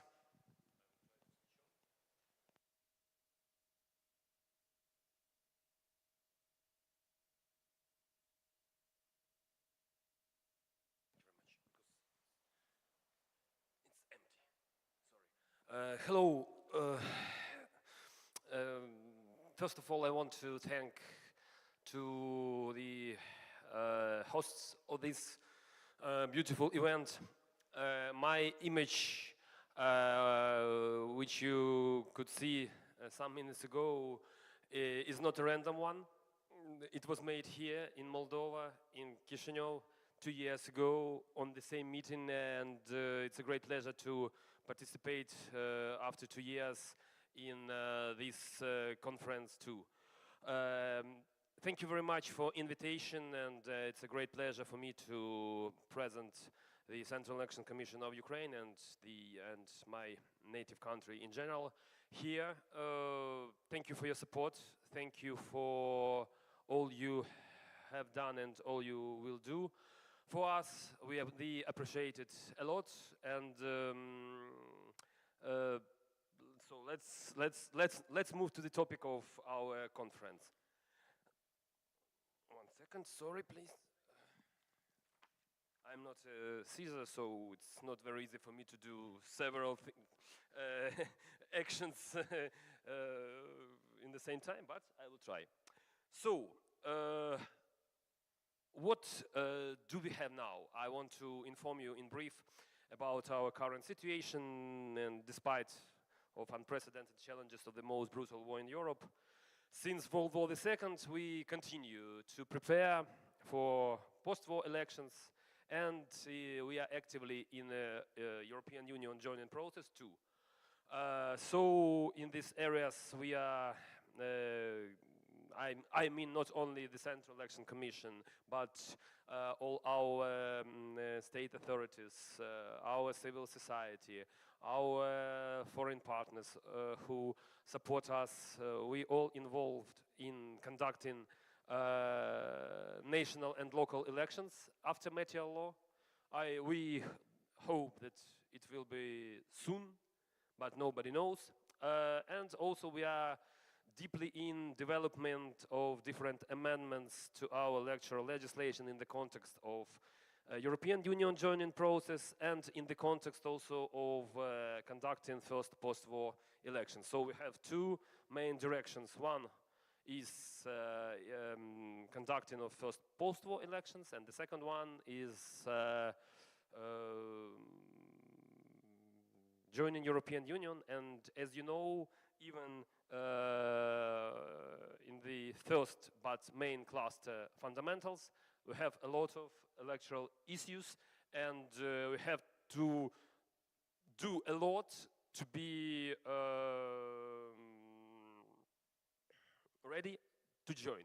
But I can say that, you know, it is really so. Ukrainians, they are not only brave. I don't mean myself. I mean at first our brave soldiers, but we are not only brave, we are rather smart, because our history taught us to be smart, and so I think that we will succeed on both these directions. The main is that we pray this war to be ended as soon as possible. So, of course, in Ukraine will be a lot of challenges concerning third parties and foreign influence and interference in our elections. I think that I do not need to name the country, the main actor in this sphere. You know its name rather good. So we expect these challenges, and we are trying to prepare for them. The main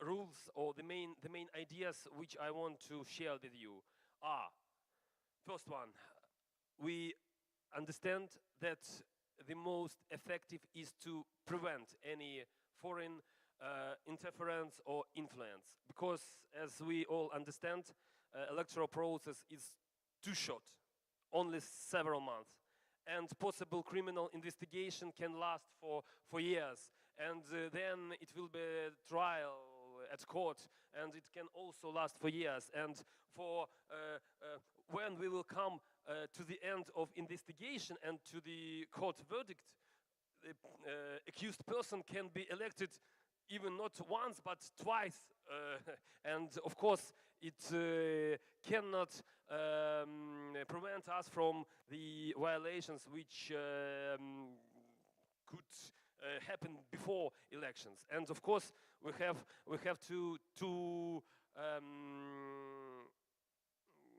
invent the most effective sources to prevent, but of course it's very difficult, and we all understand this. What I want to inform you in addition, for Ukraine, it is really so use of shadow funds, use of shadow cash is a great problem too.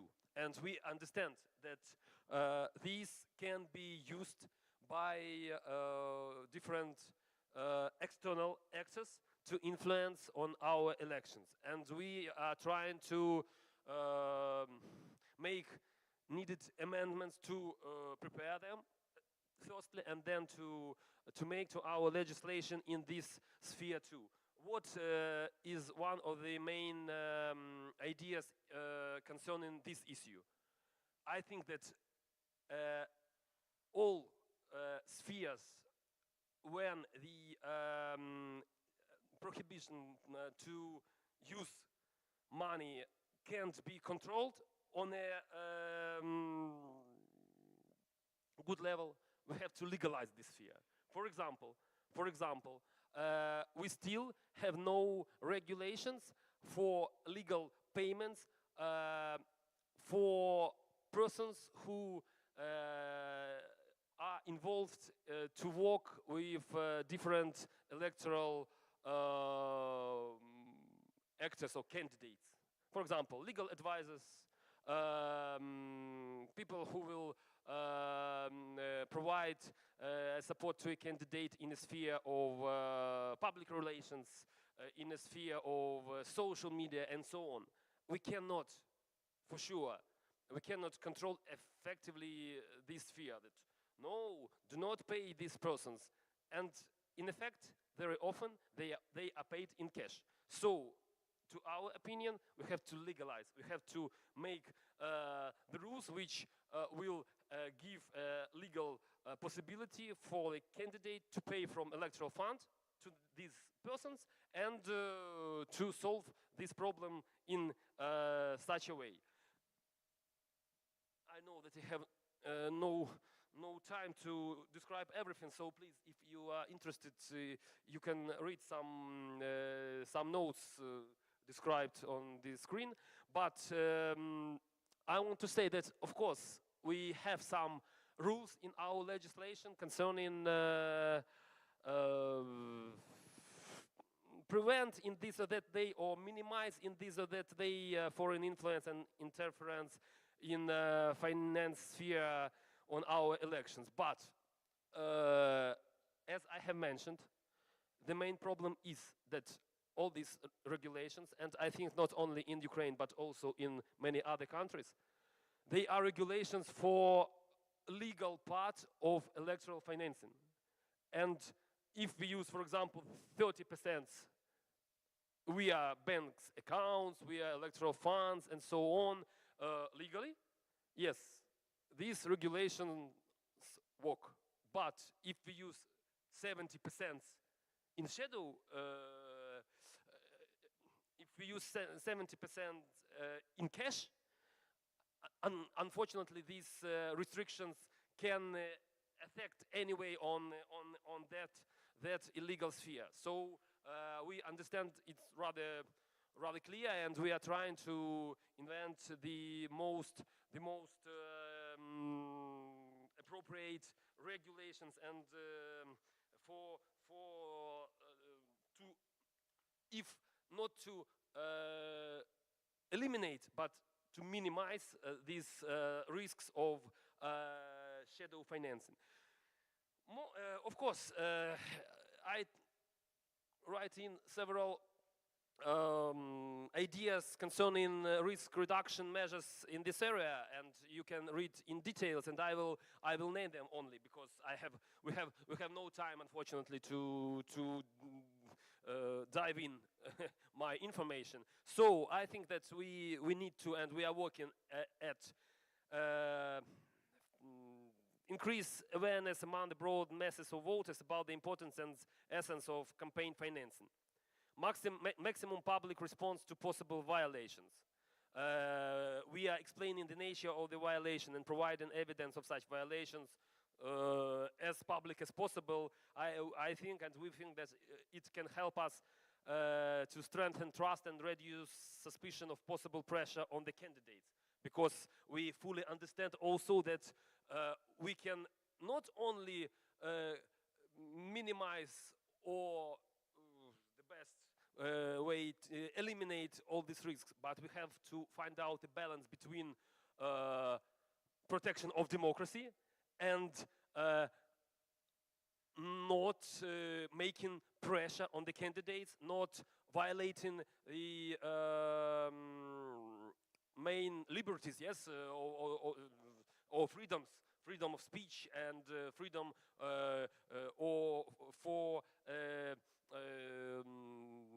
propaganda for or against something on or somebody and so on. And it is the main problem is to find clear balance, because you know that in Ukraine they had two revolutions. I was a fellow participant both of them, but both of them were revolutions against pressure of human rights and main freedoms. And we do not need to do anything which can be at least similar to them. And then maximum involvement of civil society institutions, honest opinion leaders, international organizations to popularize the fight against illegal financing of elections and external influence on them. Then creating conditions for candidates to confirm their commitments to the issue of honest elections financing. For example, through a public conducting of memorandum on honest and transparent financing of election campaigns.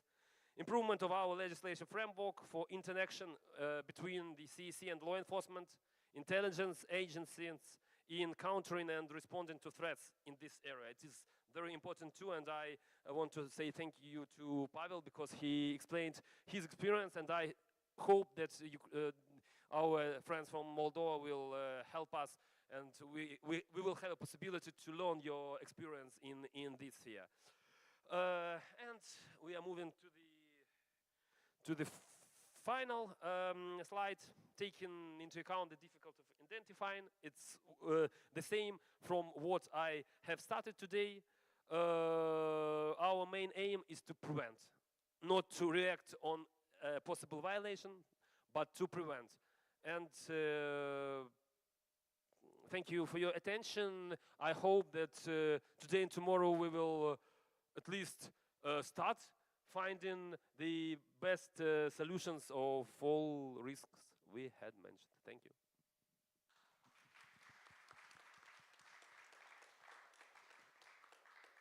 Дякую.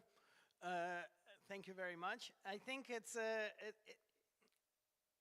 I really enjoyed how practical it is. We started talking cash.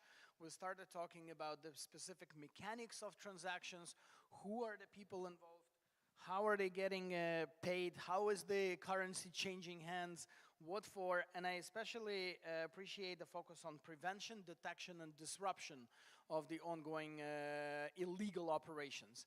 It's extremely important to learn the lessons, but it is also extremely important to make sure that we have fewer lessons to learn, that we prevent and disrupt before we have to learn the lessons. And that's where it's very also interesting how you, Andrei, were talking about the adapting the law to the reality, that we know the stuff that is happening. We know the reality. We're not uninformed. We're witnessing all of this. So then the big question is, how do you actually adapt the law to it? And Pete is extremely well positioned to talk about that. The regulation on third parties has been quite innovative in the United Kingdom, and I think that that could be one of the elements of your presentation, but it will obviously go beyond that as well. So you have the floor, Pete. Yeah, thanks for the invite. It's always good to be here to share and to learn from the experiences of other electoral commissions. Because listening to other people's remarks, the tactics and the scale may be different, but a lot of the challenges that we've been talking about, crypto, AI, are also things that we face in the UK. I mean, the UK security services have highlighted donations successfully made by foreign state actors to parliamentarians. And the day before parliamentary elections last year, the Electoral Commission in the UK was the target of 64,000 attempted cyber attacks. So yeah, it's very much happening in the UK as well. So I wanted to share a recent example which would have tested the limits of the UK system, parts of which date back to the 19th century, fundamentally unchanged. So at the end of last year, there was widespread speculation about a donation from a slightly different foreign source, a prominent US businessman to a UK political party. The suggestion was the donation would be $100 million, slightly under 3 times the maximum party spending limit for a parliamentary election. And this looked like it would be a textbook case of foreign interference. Foreign businessmen declaring their intent to provide money to a British political party who was actively soliciting the donation with the explicit stated aim of unseating the party in government. So fortunately, this particular donation remained a hypothetical. We all kind of breathed a sigh of relief. It wasn't because of anything we did. It was, for different reasons. But it did leave us with quite a lot of questions about how robust our system was to foreign interference. Now, as with lots of other countries, there's donations are limited to UK sources, although of course Diane has mentioned in Northern Ireland, Irish sources are also permitted. And if you make a donation on behalf of someone else without providing their details to the political party or whoever you're donating to, or you enable someone else to get round the restrictions on donations being limited to UK sources, that's a criminal offence. So you think we've got it sorted. The suggestion was that these donations would be made via the UK arms of this businessman's companies, which are a number of household names in the UK. And the British system sees UK companies as a legitimate participant in UK elections because as economic actors, they have a stake in the UK political system. So they're allowed to donate. And if a company is registered in the UK, they're permitted to donate if they're carrying on business in the UK, which is a very minimal check. Almost any company registered in the UK will be a permitted source of donations. There's currently no restrictions on where the company gets their money. So a company could legally raise money from foreign sources or from its operations overseas and use that money to fund political donations in the UK. Because companies are regarded as a legal person in their own right with their own decisions, we thought it would have been very difficult for the police to establish that the intention for the donation came from the foreign businessman rather than the UK companies making their own decisions. So even in this very clear case where there's clear intent to influence from outside the UK, our conclusion was that depending on the details of how it was made, this donation could have been legal. So that leaves us with a problem. This one didn't happen, but in future, from any number of sources, that would potentially be possible. So what do we want to do about that? We've made a range of proposals, not specifically linked to this donation, but we've made a range of proposals to the UK government on how to strengthen the system against the entry of foreign money. And I'd just like to focus on a couple of them. Some of the details may be specific to the UK, but some of the principles may also be relevant elsewhere. So the first is to limit donations by UK companies to money that's actually been made in the UK. So based on the profits reported in a company's accounts. So this would ensure that in theory a company would have enough money generated in the UK to fund its political donations. It would also prevent companies from popping up, making donations and then dissolving without filing their accounts, providing any transparency. So if we think back to the $100 million, the UK companies are still large companies. That would maybe have reduced the maximum to around $10 million, which is still a very substantial donation. And our colleagues at national tax authorities will clearly tell us that companies are quite good at moving profits between jurisdictions. So for a determined actor on its own, this restriction is unlikely to work entirely. So I wanted to highlight one of our other proposals, which puts the onus on the recipient of the donation, the political party, the parliamentarian, the candidate, to conduct more rigorous checks on where the money for the donation is coming from. We call these know your donor checks on the model of know your customer requirements in the financial sector, and banks, other financial institutions have to carry out, or similar requirements which apply to charities in the UK. So the aim would be to move from checks which are largely administrative. So when a party receives a donation from an individual, what you have to do is you have to check that the details that they provided are the same as those as a registered voter. It's an administrative check which doesn't involve going beyond that simple step. For a company, it's you check whether they're registered in the UK.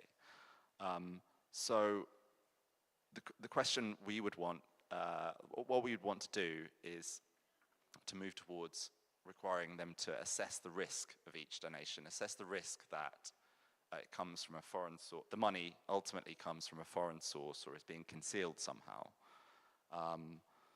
So the question is not just who's given me this money, but where is it coming from? And they'd be required to conduct a risk assessment of every donation and carry out appropriate checks based on the level of risk. So it might differ according to the size of the donation, the links of the donor to particular jurisdictions. For an individual, it might mean checking their ID as well as checking that there's some details on the register that correspond to the ones they've given you. For a company, it might involve asking for more information about where the funds have been generated from. So the advantage for us as a regulator is at the moment we need to find the prohibited donation that's got through, and then work backwards and see if the party's made sufficient checks to justify, have they been swindled. What this would be doing is looking at whether parties had the systems in place to ensure that prohibited donations didn't go through in the first place. So it's a slightly different type of regulation. It's more like a safety inspector than we're not waiting for an accident to happen and taking action afterwards. We're making sure everyone has the measures in place to prevent an accident in the first place. So yeah, I mean, those are just two of the elements. We've sort of made a package of proposals to the UK government to strengthen the system. We haven't yet seen which ones of those have been taken up, but there's a law on elections due later this year, and we hope to see some details of that very soon. So hopefully that sort of illustrates some, we're kind of in the same boat, but maybe share some of the ideas that we have for strengthening the system and see if they're relevant elsewhere. But yeah, thank you very much.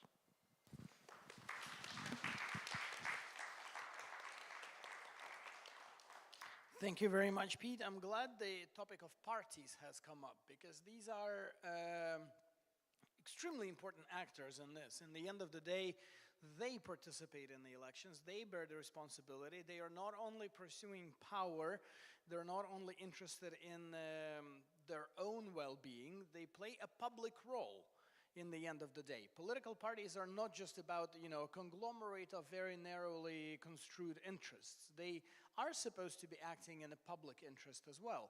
So I'm glad that you've brought our attention to how the responsibility of political parties could actually work.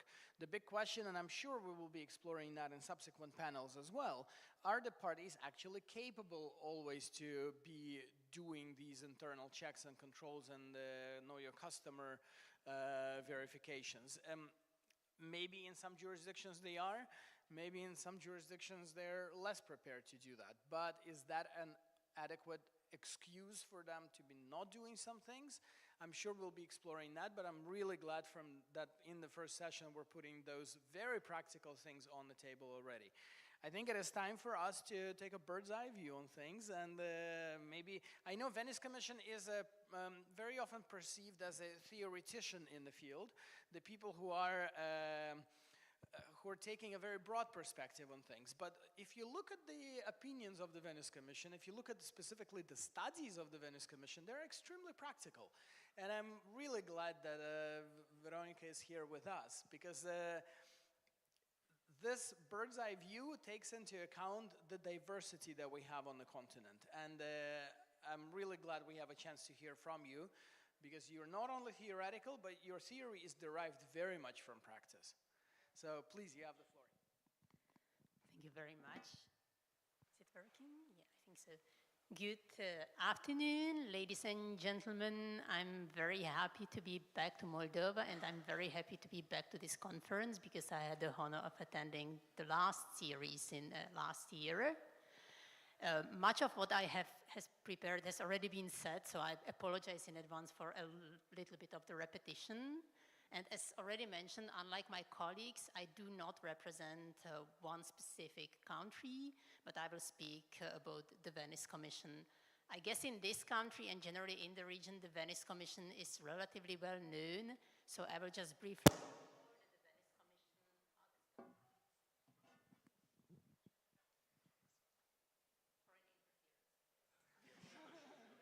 Thank you. So I'll just briefly recall that the Venice Commission is a consultative body of the Council of Europe. It is composed of experts, and the main task is to provide legal assistance in the field of constitutional and international law, including the electoral field. The Venice Commission has worked a lot on the legislation of the Republic of Moldova. Actually, I have just counted, and the Republic of Moldova is the second best client of the Venice Commission with 98 opinions. The best one is Ukraine with 120. But despite that, I will not focus specifically on the Republic of Moldova or on any other country. I will speak indeed generally taking this bird's eye view. Now, I think it's also appropriate because as has already been mentioned, the challenges that this country is facing are not distinct, different from the challenges that other countries are facing, not only in Europe, but probably everywhere in the world. And I'll start with these challenges, and then I will move to the response or attempts to reply by the Venice Commission. The funny thing, or the absurd thing about the challenges is that they actually come from a combination of three factors which are in themselves very positive, but the combination can lead to dangerous results. The three elements being the democratic nature of the societies and the openness of democratic societies, then the rise in new technologies as the second factor, and finally, the changes in the communication and the largely decentralized nature of the communications today.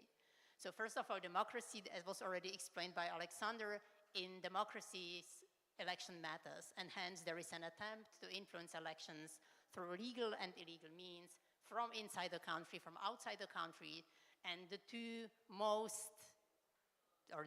best tools so far has turned out to be, on the one hand, information or disinformation, and on the other hand, funding. Funding provided either to voters on the one hand, or to electoral subjects, political parties or individual candidates on the other hand. This is obviously not new at all, but the two other factors, that means new technologies and the way in which we communicate today, has changed the way in which interference can take place. And that was already described quite a lot in the first panel. So we know that nowadays it's not only difficult to track the origin of the interference or of the money coming into the country, but it's also difficult to identify whether and to establish whether this interference takes place at all, because we have so many channels and so many obscure and uneasily tracked subjects today. And I will not go into the details because that was already mentioned in the first panel. Now, all this is obviously very dangerous, not only because it can have an impact on the results of the elections, but also because it undermines the general trust. And it was mentioned by the representative of IDEA that today 60% of voters in all the countries across Europe actually have doubts about the fairness of the political processes. Whether this mistrust is legitimate or not, that's another question. But when it already exists, that's a big threat to our democracies, no doubt about this. So what to do about this? The Venice Commission has obviously studied the situation. Actually, we have paid attention to the new threats for a couple of years. There have been, some of them joint ones, a couple of products issued in this area starting from 2019, and a report done together with the OEC auditor on digital intelligence and elections, and some new ones. I will not enumerate them. What we have stated, and that will sound pretty basic, and it is pretty basic, but we still stand behind that, is on the one hand, the main rules and the main principles that we have identified over the years and that apply in the classical context apply here as well. So we still stick to the basic rules and basic principles, but, and that's the second part, we need to adjust these rules and principles to the new context in their interpretation, in their application, in their understanding. And we also need to extend them more and more, and that's a very difficult task to do to new actors, which also are present, not necessarily bad actors, but actors which play a more important role today, or which did not even exist in the past, and there are mainly private actors. So for instance, online providers or private banks. These are not new institutions, but obviously their role in the whole process is very important, and we know that generally it's very difficult to say how public institutions should be involved in any of these initiatives or any of these processes. So going back to the basic rules are actually also very simple. So if we sum them up for the sake of time, we need a legal framework which is clear and fair to everyone, a legal framework which also indicates who can get what from whom, basically, whether private donations are allowed, which private donations, whether there is a cap, etc. So that is one element. The second element is transparency. So the legal framework needs to establish a very strong demands of transparency, especially, but not necessarily only, for electoral candidates, through account checks, through different declarations checks. That's the second element. The third one, and that's represented here, we need an oversight mechanism. That means independent institutions such as your commissions, which actually provide this oversight. The fourth element, we need sanctions. And the sanctions can go from fines up to really the annulment of the elections. We already heard that this might have happened in some instances here.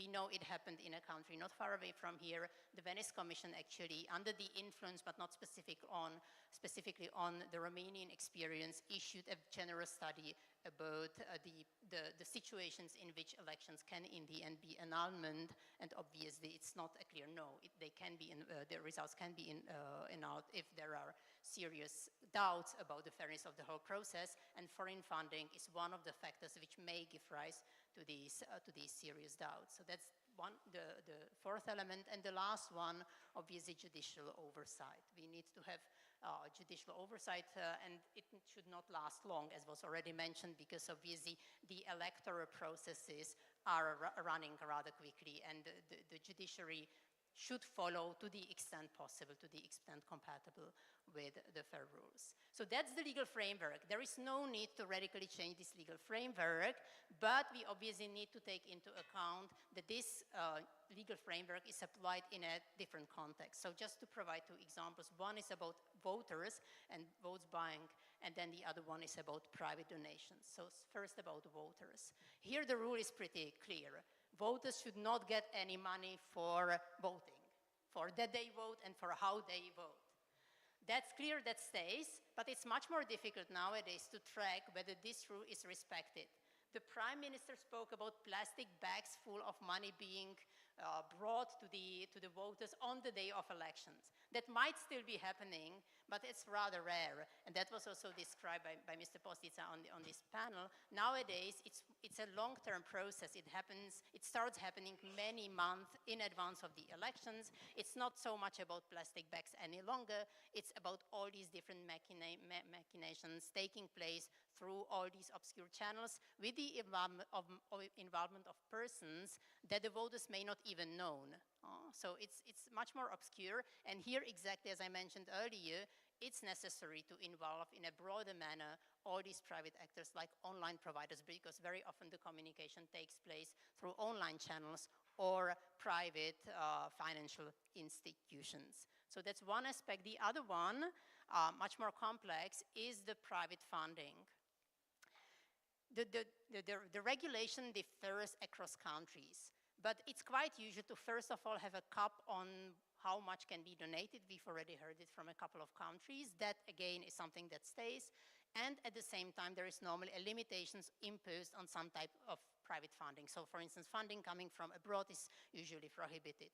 Or funding coming from, let's say, state-owned companies or with a partial state involvement is normally either prohibited or limited.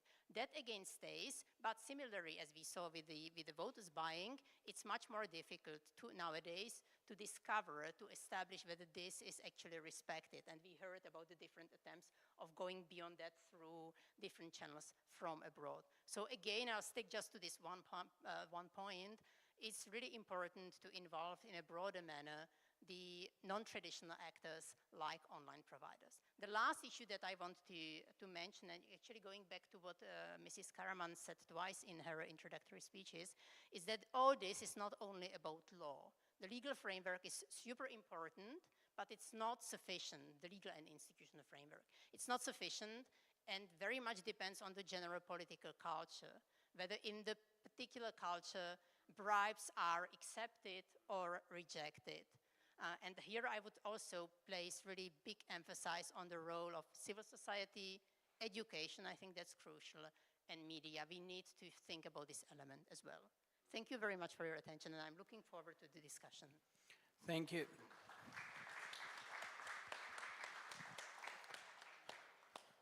This was both theoretical and extremely practical. And it made me think of how we operate in this topic within the three different parameters. One is the standards, and they don't change. We have them. The international law has them, the interpretation of the international law. We pretty much know what the standards demand from the countries in terms of political finance. We have the law as well, and frankly speaking, the laws are improving across our region. You look back 20 years, we've had much worse laws. We've had big concerns with the laws being deficient or too far away from the standards. But we also have the practice. And the big question is, do we adapt the laws to the practice, or do we try to regulate the practice and catch the practice within the parameters of the law and standards that are relatively more permanent? And I think that's not an easy answer. And I think the answer is probably both addressing reality from the legal perspective, but also adapting how we do things in practice to the new challenges. We have literally 10 minutes. I would not want to violate your right to lunch, but we will open the floor for, let's say, 3 questions, and then we go back to the panelists. And I ask the questions to be brief and to be actually questions rather than statements. I see 1, 2, and maybe there will be someone else. So I guess Nikolai comes first. Nikolai, please. Well, thank you very much for the interesting panel. The question is for Ms. Dagan. I'm Nikolai Panfil from Promolex Association. We are monitoring elections, but also political finances. And indeed, as the topic of this panel is also very much linked to the third-party agents, and you spoke about them, I'd like to ask, how did you actually regulate? How did you come in Ireland to the regulation of third parties? What was the context, if you can explain in short, and whether there was a political consensus, at least in the parliament, at least among the parties that were deciding to introduce these regulations. Just for you to know the context here in Moldova, we actually have a very weak participation of political parties in this kind of decision-making process. Starting from the electoral code 2 years ago adopted, and until recent regulations, it is very rare when political parties actually engage with this. How can we do better in this? Is there a good example on your side? Thank you. Thank you, Nikolai. Before I pass the floor, maybe we collect a couple of more questions. I've seen a hand somewhere around here, or was I mistaken? Yeah, please go ahead.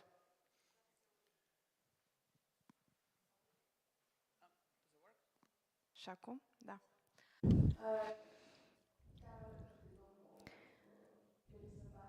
So next, I am Arina Spataru, and I'm a chairperson of the political party Alliance of Liberals and Democrats for Europe. We are the ones attending all the events organized by CEC and Promolex, and yes, we admit that sometimes it's only us and them at the events. Now the question is being asked from a different perspective. Fewer people know, but the ALDE party participated as a special investigative measure in the most high-profile case of illegal financing of a political party in 2023. As an undercover investigator and as a political party president, I have collected evidence and helped state agencies to identify these funding and scheme funding so as to help the law enforcement agencies to clarify where, how, from where the money was coming and to stop it. And we see that during 2 years, this illegal financing becomes more sophisticated. And we sadly see that we could do better. We have heard from you that we are the same. So the question is, have you had in your countries such experiences that a political party and a political leader has helped state institutions to deconspire illegal financing of political parties? And how have you encouraged them? And how have you helped these people be more vocal and promote legal financing of political parties? Thank you. Another unusual angle to take on political parties, but thank you very much for being here and for participating in the discussion. One more question, and I have been very cordially informed by Cornel that we can exceed the 12:30 timeline. So in case there are more questions in the audience, please do not hesitate. The third one, please. Anton, I'll get to you. Okay, thank you very much. I'm Charles Bobion from the OECD. Well, several of you mentioned the crucial role of media in politics and of course in the when you prepare for elections. So I had a question related to media financing. I mean, there can be obviously foreign stakeholders that own some media, but there also can be financing of individual journalists. So I'll be interested in hearing your views across the panel on this important issue, how to ensure that we have pluralistic, diverse, and open media ecosystem, especially ahead of elections. Thank you very much. Thank you. I think this is a good roundup for the first round of questions. I will remind the first one is on the third-party regulation. It was specifically to Diane, but I would also ask Pete to comment on that with your third-party regulation, which a lot of countries are looking at. I know Veronica is not talking in a national capacity, but Czech Republic does have things to share there, but Veronica is Venice Commission. The second question was on the role of the parties as the partners in the investigation and the prevention of the abuses. And the third was on the media financing. So please, we answered the first round of questions, and I think we'll get another round after that. Can you hear me? Thank you for your question. Third party, the legislation around third parties in Ireland has been in place since 2001. And there was some initial confusion as to why third parties were to be treated the same as political parties.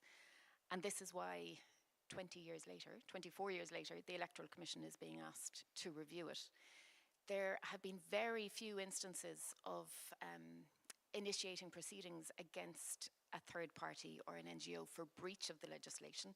And those proceedings have been problematic because the enforcement provisions in the legislation aren't clear. And there certainly is a reluctance, I think, at political level to delve into the issue because it's such a tricky space, I think, for political parties to navigate in a way that is fair to civil society. And I suppose they have their own interests at play as well. Any time it has been raised in the Irish Parliament over the last 10 years, the answer has been, we're going to have an electoral commission and we'll ask them to look at that. And that has been the end of it. So no pressure. So we're at that point now. And unfortunately, I don't have a clearer picture on what it's going to look like, but we hope to make some recommendations to the Irish Parliament towards the end of this year. They did. They certainly did. Maybe on the third parties as well. I think it's quite a unique experience you have there. Thanks, yeah. So our third-party regulation came about actually as a result of the case in the European Court for Human Rights, because until the 90s, the limit on such third-party spending was £5, and that was judged to be a restriction on freedom of expression, which is fair enough. So yeah, our third-party regulation came about at a similar time, the early 2000s, largely in response to a series of scandals. A lot of the development of that was led by a cross-party committee, the Committee on Standards in Public Life. There were actually extensive negotiations between political parties, but I don't think that we achieved the consensus that you're looking for. What's kind of happened is there's been various stages of development of the legislation, and each political party uses it as an opportunity to tighten the restrictions on campaigners that may be more likely to support another political party. So we had a round in the mid-2010s, which was looking at trade unions and campaign groups who largely support one political party. So it's kind of achieved a kind of equilibrium because each party has an incentive to look at the holes in the system which benefit them. So they are getting plugged, eventually, but it's not quite the consensus process that we might like.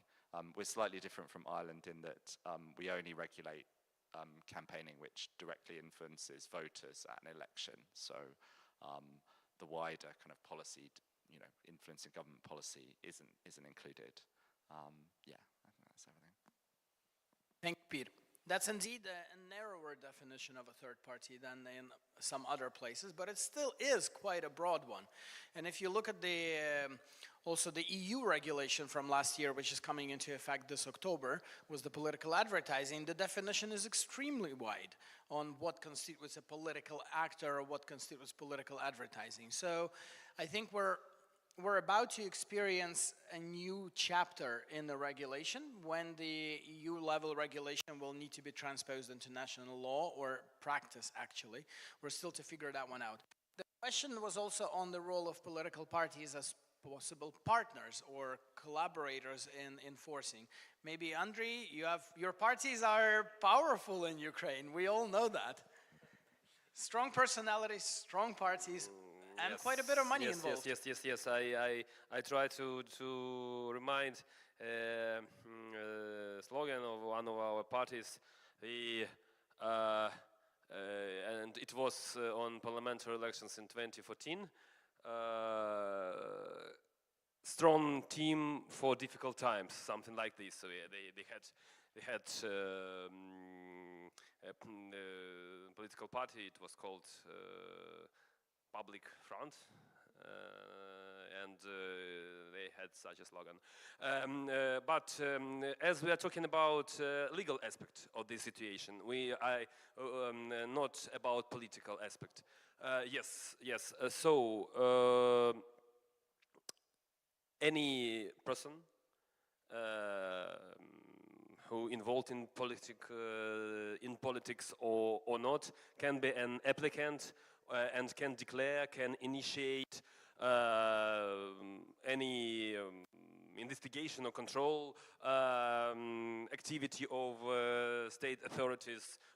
We are making an application to them or submit information about possible violation, and of course they will react according to the legislation. But about special rights of political parties, maybe unfortunately we still do not have them in our legislation. But I want to mention, and it's a very good question, that really we will never, unfortunately, we will never eliminate all the possible risks in electoral finance and in politics, money in politics, if we will not work all together.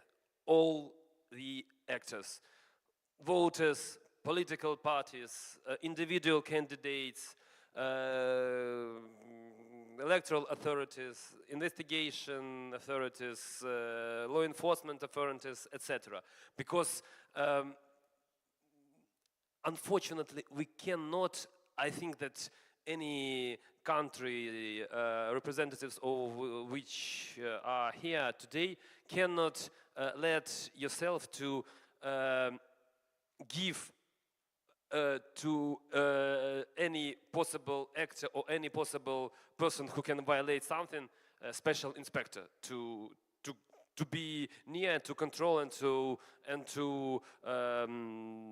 gather all the information about possible violations. So in Ukraine, the situation is as follows, as I have mentioned. Anybody can inform, and it will be good, to my mind, to my personal opinion, it will be good if our political parties and their leaders will be involved in all these processes as an active actors. Thank you. Thank you, Andriy. On the media, maybe Pavel? There has been an important role that the media played in 2024 in uncovering the wrongdoings, no?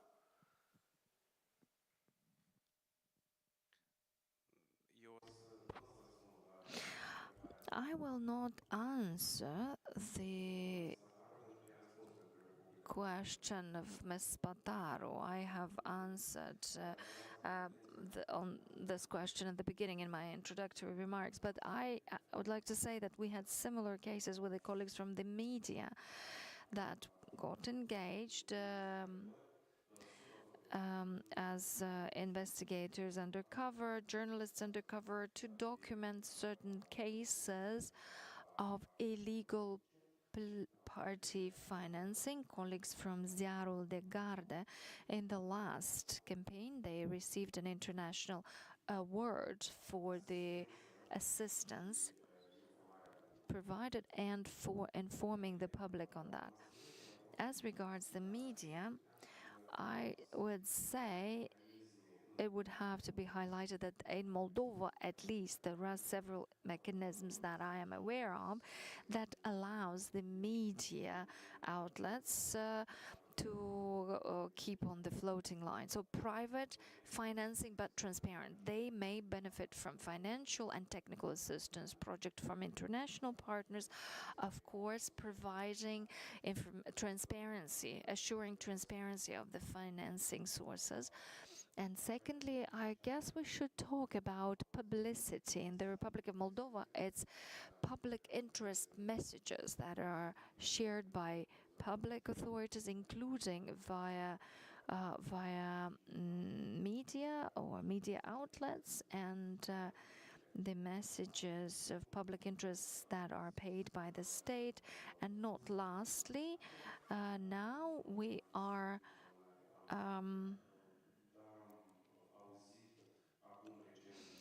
and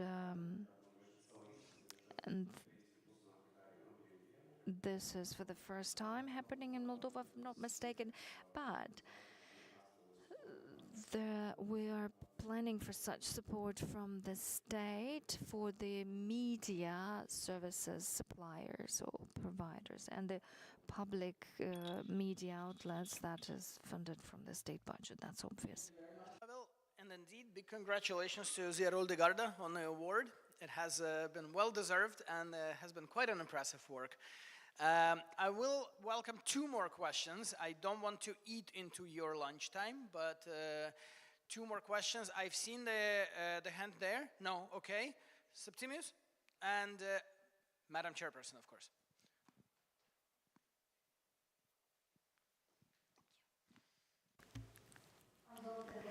I have 2 questions. The first one goes to Ms. Duggan. The NGOs in Ireland cannot benefit from external financing, if I understood it well. And then the question is, what are the sources of funding? And the government, for instance, could ask for NGO support for a campaign, reach out campaign on a specific topic, and if the NGOs can access grants for that, and if the NGOs are not suspected of bias in favor of the ruling majority in that case. This is the first question. And the second question goes to Ms. Bilkova. We are speaking about experiences but different laws with regard to limitations and sanctions. I understand that's a long path, long way to go there till we get to democracies such as in Sweden, Switzerland, Ireland, UK, where the biggest sanction for political stakeholders or parties is the loss of confidence of the citizens.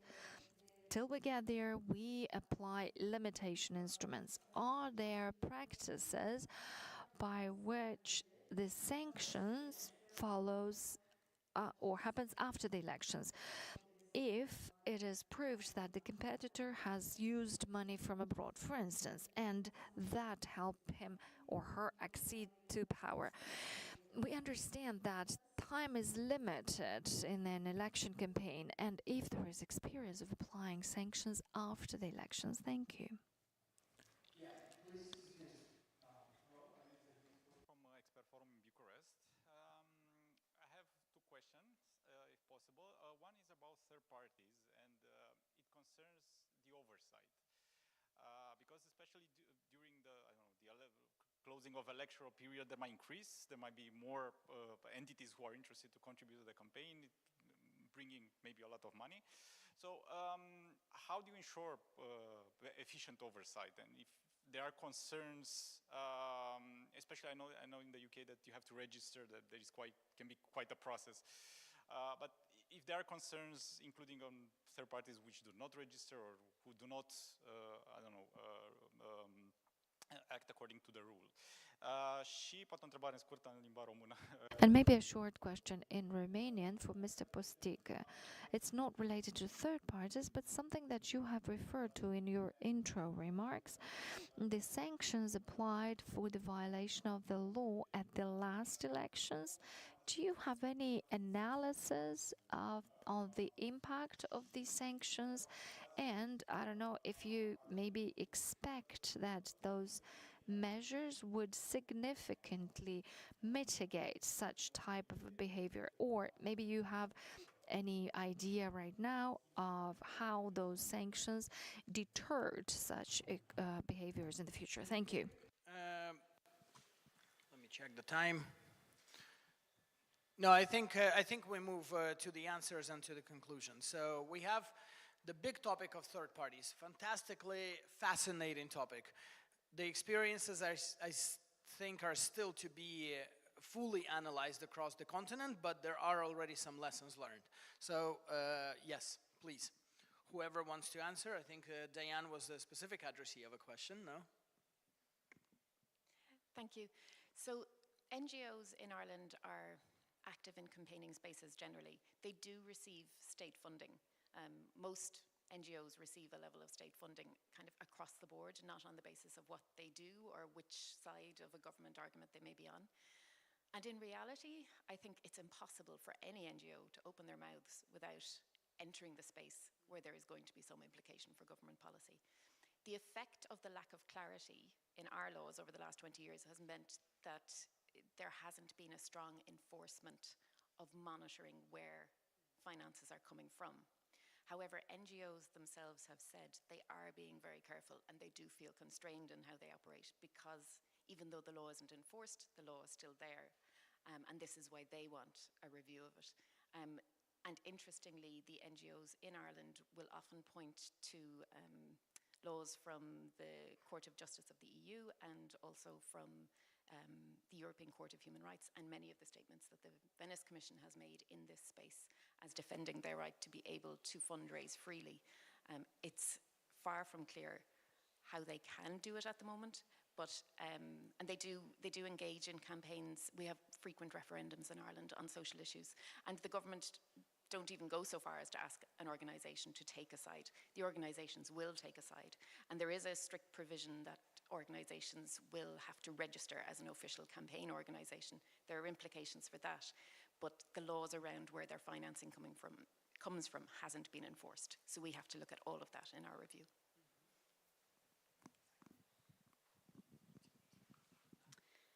So if I may, I will first address the question and then go back to two issues which were raised in the previous round. First on the question, I'll try to be brief. The first issue I want to mention is that it's not either reputational costs or formal sanctions. It should be both. They should strengthen each other. You cannot build a system on one of them only.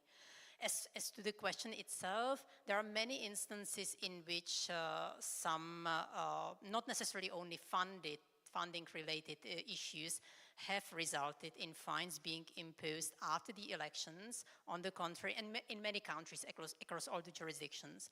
On the other hand, there are very few cases, or relatively limited amount of cases, in which these problems, again, funded-related or on other grounds-based misdemeanors, would have resulted in the annulment of the elections, especially the annulment of the elections at the highest level. That means the parliamentary elections or the presidential elections. That's pretty rare, and we saw one instance in Romania not a long time ago. So that's on the first question. Then, if I may, I would like to go briefly back to political parties and to media.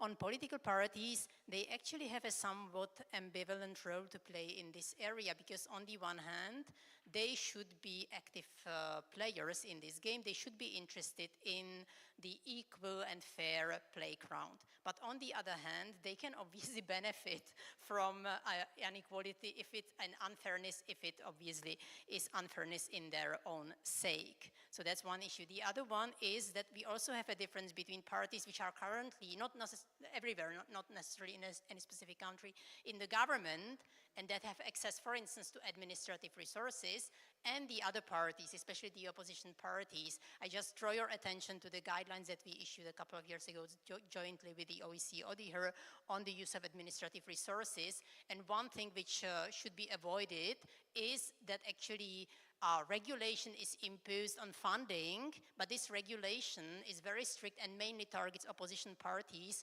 while the parties in the government make use of administrative resources as a disguised tool. So that's the second issue. And then on media, that's a very broad issue, and it seems that there are two approaches that states on average take to actually control media. And when we speak about media, it's not so much media providing funding.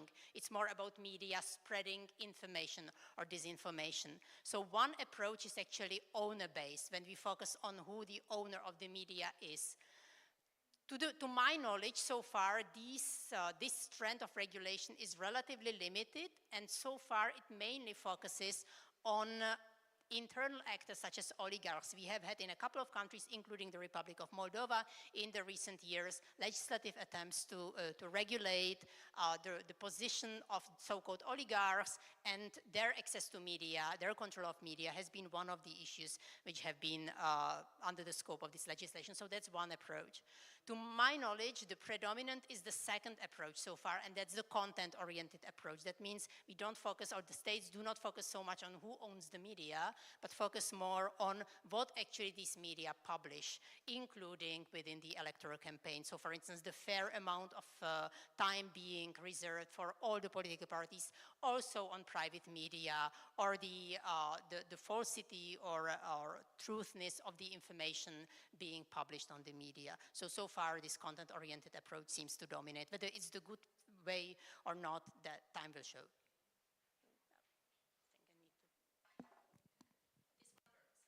I think they both work. On the third parties question,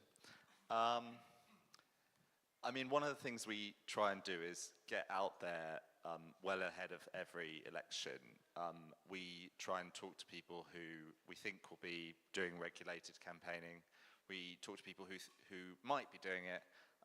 We talk to people who are doing, they might be campaigning on policy, and we try and make sure that they know where the line is and when they might fall into their regulation. So we're kind of trying to get in front of campaign, trying to speak to campaigners before the campaign starts. In terms of how we would identify a campaigner, I think probably the tools we use are probably quite similar. I mean, we have a monitoring function who looks at social media, who looks at information we've got from other regulators, the police. Often it's the media or it's candidates themselves who say, I've seen this organization start campaigning, what are you going to do about it? And yeah, I mean, that happened during the parliamentary election last year. There was an organization which had just been set up and started campaigning without being aware of any of the law. I think it was we received information from a variety of sources which enabled us to quickly kind of contact them and make sure they understood what their obligations were. You have to register when you spend £10,000 or more. So they have a little bit of leeway before they have to register. And registration brings with it additional controls, so controls on donations, reporting requirements. So it is an administrative burden on these campaigners. We kind of try and reduce that as much as possible by explaining the law. But yeah, there are a complex set of requirements. I always try and make the guidance shorter, but it's 100 pages, and people just keep asking me to put more bits in it. So we're not blind to the it's something that campaigners whose organizations might not be set up to do mainly election campaigning, who might be a charity who has lots of other activities. But we try and do our best to make sure that everyone understands it. So it's only the people who don't want to comply who we're having to deal with through sanctions. Thank you. And I'm glad you finished with the sanctions, because that was the big question addressed to the Moldovan experience. And I think Pavel is very well positioned to answer that.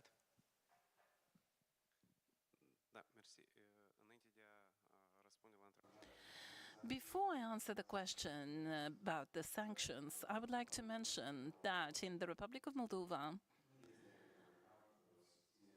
we do not regulate the support of the third parties.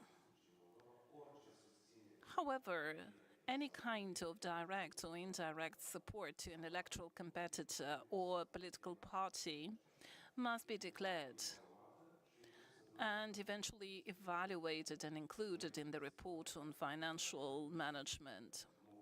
In the history of the Republic of Moldova, we have numerous cases in which we forced electoral competitors to include indirect financial support that they received from third parties. In 2021, we have applied sanctions and forced parties to include in the financial management report the artists or performers who ended up on rally of one of the competitors, and they performed on stage, and that was not reflected in the report. As of 2021, the electoral competitors must declare the costs for teleporting from one point to another point without stating what the transportation costs were. We understand that somebody paid the ticket, the bus ticket, or the fuel. All these things are gradually applied. Yes, it may be difficult to identify cases and sanction cases, but we're trying to do this. We start with the idea that any financial support must be included in the report on financial management. And now sanctions. Indeed, after the elections in 2024, tens and thousands of contravention cases were opened against people who sold their vote. However, I think that we should underscore several very important things. First, any sanction must be viewed as a way to prevent things. And the fact that the person benefited, in inverted commas, from 100 lei or 100 euro to sell the vote. Well, the person should understand that the fine is going to be much greater if the illegality is confirmed. This is the first thing I would like to draw your attention to. And there is another thing which is also important. The legislator has stipulated a way to rehabilitate the citizen who got into this scheme. If that person admits the guilt and helps the investigation, tells actively who organized the scheme and other, well, that person is exempt from contraventional liability. And I must say that together with the colleagues from civil society and other areas, we have organized an information campaign in different communities. And the colleagues from General Police Inspectorate provided figures. They spoke about the procedures that were initiated, number of cases that were sent to court. There were many more cases of people benefiting from this possibility to be rehabilitated compared to the number of sanctions applied. And I think that people understand slightly later, but they do understand if there is this legal possibility to contribute to identification of the root causes of corruption, and that helps them be excused, if we may put this so. Those who do not contribute and those who were sanctioned, well, it's difficult to tell whether they are going to change their behavior. But definitely the colleagues from the National Anti-Corruption Center, once they're done with investigating cases, it will take a while. The first level court and then appellate court, it takes a while. But then we will be able to provide statistically motivated conclusions, and we will see how efficient the measure was. But I repeat, if we lay emphasis on prevention and rehabilitation, I think this is very opportune and welcome. Thank you very much. And I think it is a good to conclude. It's always a bit of a challenge to be on the first panel. It's a privilege. You can go wherever. Nothing has been mentioned yet except for in very general terms, but it's also a challenge because you have to actually stick to the topic when you are very much interested in exploring everything in the terrain. So I really want to highlight once again that we're talking about a very practical topic here. Money in politics is not an ephemeral something. It's very precise, it's very concrete. It has the embodiment very often of cash or even cryptocurrency, which is tangible stuff. It's very, very tangible issue.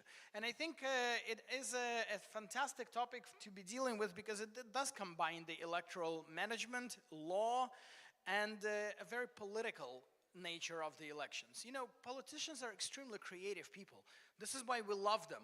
And this is why we sometimes get a little bit irritated by the politicians because, you know, when we see a problem, politicians see an opportunity very often. That's why we elect them to the office, to see these opportunities as well.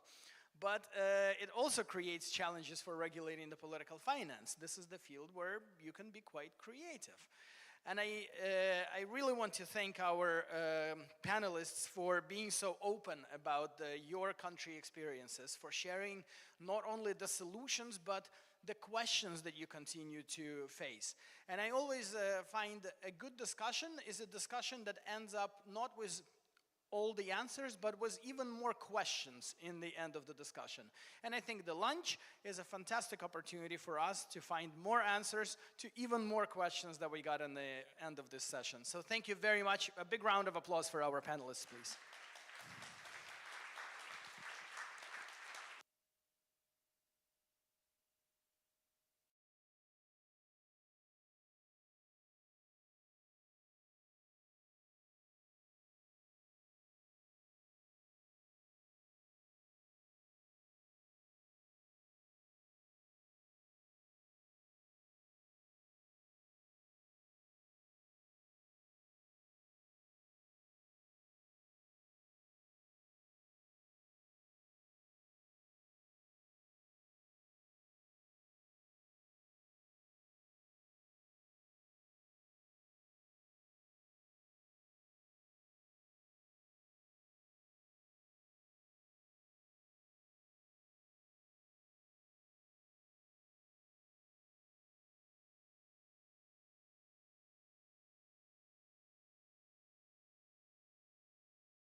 Buonasera, everyone. Good afternoon. And welcome to the second session after the opening. So the session today will be looking at the issue of escaping oversight, strengthening the oversight of digital campaigning for transparency and trust. So this continues on our focus looking at money in politics, but with a particular focus on election campaigns. My name is Sky Christensen. I'm the Chief Technical Advisor for UNDP here in Moldova. It's a project that I've been working on for many years, not consistently, but at least since 2010. So let me just talk quickly about the panel, about the topic, and then I'll introduce the panel and we'll move on to questions. So today we're looking at, in this session, we're looking at voter manipulation and financial coercion with a particular focus on digital campaign finance. We'll look at how EMBs and other national authorities can boost transparency and accountability in online political advertising amid rising foreign interference and threats from issues like digital assets and cryptocurrencies. We're also going to talk a little bit about EU regulation, including the Digital Services Act, as well as the new regulation on transparency and targeting of political advertising, and the impacts for countries inside the EU, but also in the broader region. We've got a great panel here, actually. So we've got a mixture of sort of national practitioners from the authorities and from civil society, as well as international experts. And I think we'll be able to look at both this kind of practical challenges and examples of what folks are doing in different parts of the region, what kind of tools we're using, and how cooperation can take place between electoral management bodies, public authorities, the platforms, and civil society. So I'll introduce the panel as we go along, and I would like to start with Ms. Lina Petrone, the chair of the Central Election Commission of Lithuania. We're super pleased to have you here. Lithuania is, of course, a context that we speak about a lot in Moldova because of some similarities in terms of threats. Your countries face significant challenges in terms of foreign disinformation campaigns, influence operations focused on your democratic processes. And the commission that you chair, the Election Commission, remains vigilant given this kind of context and has been pretty proactive. So the question, Lina, is how do existing regulatory frameworks, such as the EU's Digital Services Act and the new regulation on transparency and targeting of political advertising that we just mentioned, how does that address sort of systemic risks in online political campaigning in the political finance space that you're working in, and specifically in your context on the ground? Maybe you could give us some insights on how this sort of broader regional framework translates into action on your side. Thanks. Thank you. First of all, I want to thank organizers for inviting to this conference on this very important topic, as last year showed that it is very important. 2024 was widely recognized as super election year. Over 4 billion voters can participate in elections in more than 60 countries. And Lithuania, with only its 2.4 million voters, was very active participant in this democratic exercise, because we had presidential election in May and the national referendum during the first round of presidential election. In June we had the election to EP Parliament, and in October we have election to national parliament. So it was very understandable and quite expected to have more increased interest and disinformation campaigns from unfriendly countries, unfriendly actors. And what guns we have? I think we have quite strict regulation on political finances in Lithuania. No donations from abroad, no donations from legal entities, no anonymous donations, limits for donations, limits for expenditures, monitoring of political advertising. All this information is checked on real time. But of course, malign actors are familiar with our regulation, and we are looking for loopholes of our regulation. And we are looking for inside actors who would help them to spread disinformation using internet media, which work in Lithuania. Being a member of EU, we have these two regulations, and the Digital Service Act came into force a little bit earlier, but last year in February it fell into force in the full scope. And the Digital Service Act aims to ensure a safer online environment, more transparency and accountability of digital platforms. It deals with hate speeches, with fake news, misinformation, disinformation, propaganda. And CAC isn't the main institution which works with this Digital Service Act, but before elections, the Communication Regulatory Authority, which is Lithuania's national coordinator of this act, organized several online meetings involving national authorities, CAC and other authorities, also NGOs, media and social media platforms.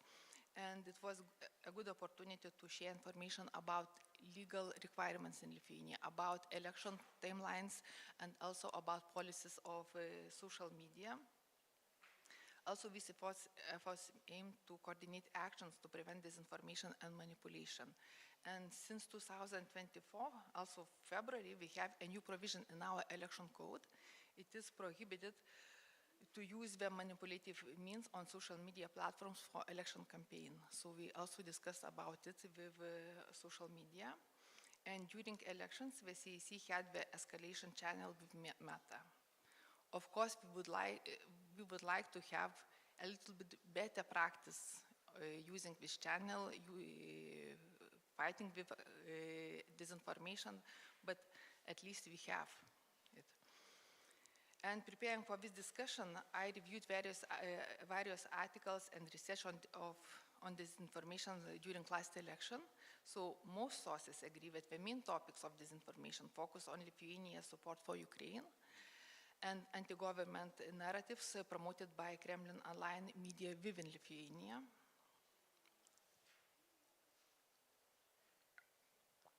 And definitely, election as a process raised the interest too. There were some cases when doubts were raised about the electoral process or its results.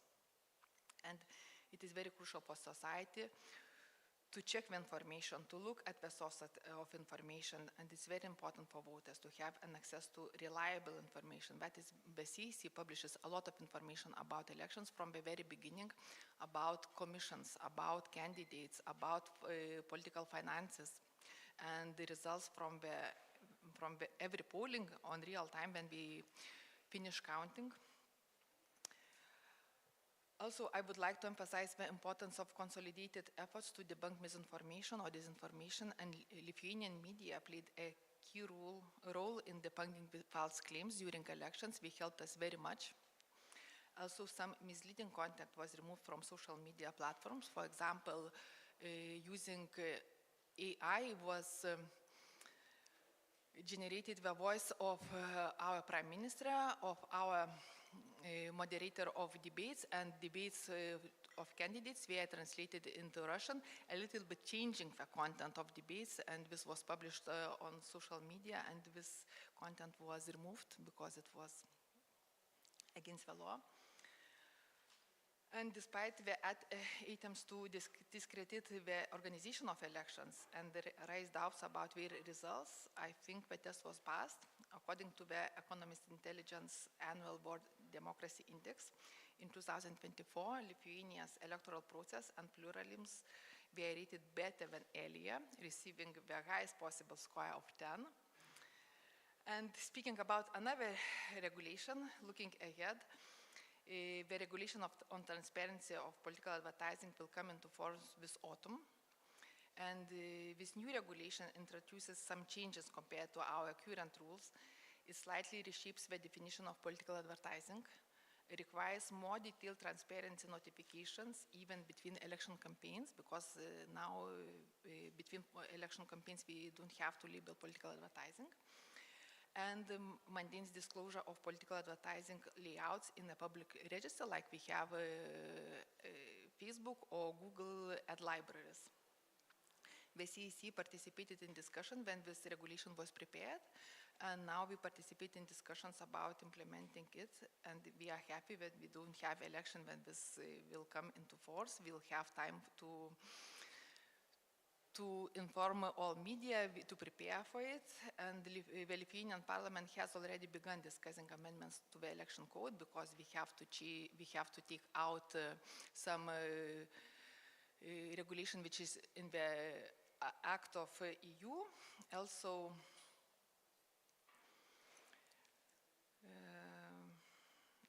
I think the CEC would be designated the responsible institution for enforcing these rules. We'll see in the autumn, and we expect that these changes will increase transparency and enable the CEC to perform better its duty, controlling political financing, monitoring political advertising, because we hope it will allow us to obtain information about political advertising more quickly and efficiently, because during last election, we had a situation that one candidate to president, he had his own company, and he collected money to this company, and we had two newspapers. We had so-called newspaper about situation in Lithuania, about political situation, and we need quite long time to collect all evidences. Of course, it was recognized as breach violence of election code, but we managed to do it after election. If we could do it before election, we could avoid, this candidate couldn't participate in elections. So sometimes time is very crucial, and we hope that this regulation will help us to get information much quickly. Applause. Thanks, Anna. Before we move on to our next panelist, I wanted to ask, you talked about the prohibition on manipulative means. How are you interpreting that there? I think it's probably something that our colleagues here will be interested in hearing. Okay, it's quite new in Lithuania also, and this amendment was made after local elections in 2023, when NGO noticed that maybe one political party bought trolls on social media to spread their content, to share their content, to comment it. And this rule is quite new, so I don't know how it will work. Okay, and the CEC is not the CEC takes a decision if it is manipulation. We have other institutions which have to take a decision if it is manipulation, and then CEC can take a decision. Great, so watch this space. Thanks, Lena. So I'd like to move on to Dr. Sam Power. Sam is with us today as an IFES expert. He's a leading expert in political financing, electoral regulation, and corruption. He lectures at the University of Bristol. And I think for a lot of us here, it'll be his recent work that's particularly interesting, which focuses on the use of AI to enhance electoral oversight. So Sam, maybe you can tell us a little bit about what the primary ways that digital technologies, particularly social media, particularly the platforms, I guess, make effective oversight challenging, and where you think AI oversight can help. And I think we would love to hear sort of specific examples, tools, things that, that you think are interesting in this context. Thanks. Thank you.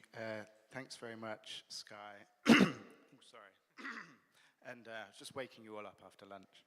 And thank you also, as ever, for inviting me.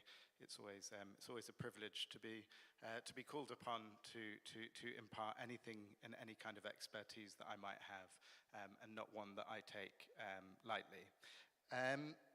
So I suppose in terms of the ways in which social media makes oversight challenging, and indeed the use of AI, what I wanted to do was, I suppose, make a series of statements that might seem incredibly obvious to most everybody in the room, but then also try and flesh those out with very clear examples of what that actually, those obvious statements that we often find ourselves saying, mean in practice in terms of regulation and actually understanding where the challenges are. So there's a report written in the UK at least 10 years ago now, maybe slightly less than that actually, that talked about social media and online platforms as the Wild West in terms of political financing and oversight. And it's certainly the case, as we've just heard, and as we hear, that regulation is in effect in this place and can be effective. But it is also still very much the case that if not the Wild West that it once was, it's certainly the wilder West in terms of what we have a handle on with our regulation. And the problem with that is that another thing that is sort of somewhat blindingly obvious, or perhaps a truism to many people in the room, is that money is like water, right? It flows sort of uncontrollably to those cracks in the system that we see. And every time that we try and patch up those cracks, then it might burst through a weakness or find another way into the system. And that is in many ways why we meet year on year to try and address where those new cracks are. I would suggest one of the things that we haven't quite grasped with social media campaigning, and it specifically relates to third parties, is that in many ways I would suggest that it has created a kind of permanent campaign in a way that regulations haven't quite caught up with. This was mentioned in one of the earlier contributions, but quite often, and this isn't the case for all countries, but quite often we are reasonably good at regulating elections. We have a handle on what an election is, and we can regulate that activity. We're not so good at regulating the period in between elections when there's a lot of electioneering that happens. And this is where third parties concentrate. This is where a lot of the misinformation and disinformation and sort of the challenges to democracy can happen. Because sure, people vote at an election time, but democracy is a constant. And in many ways, elections are a constant. And I'm not sure our regulations have managed to keep up in the same way and recognize that reality, especially as it appears on social media. So I think that's one thing that we might need to start rethinking, is what an election and regulation means, and whether we need to start thinking about more permanent regulation of things like spending limits, perhaps even, right? So, for example, in terms of AI, or the second question, my position is that the risks of AI are kind of well covered in popular discourse, and I don't deny that those risks are very real. But maybe I'm just an eternal optimist. I like to focus on at least some of the benefits that there might be. And the motivation behind this is twofold. Here's two more blindingly obvious statements that I'm going to make about the electoral space. Sort of two facts of regulation which motivate my interest in the use of AI. Number one is that electoral management bodies are both resource and time poor. They don't have a lot of money to do what they want to do, and they don't have a lot of time to do what they want to do.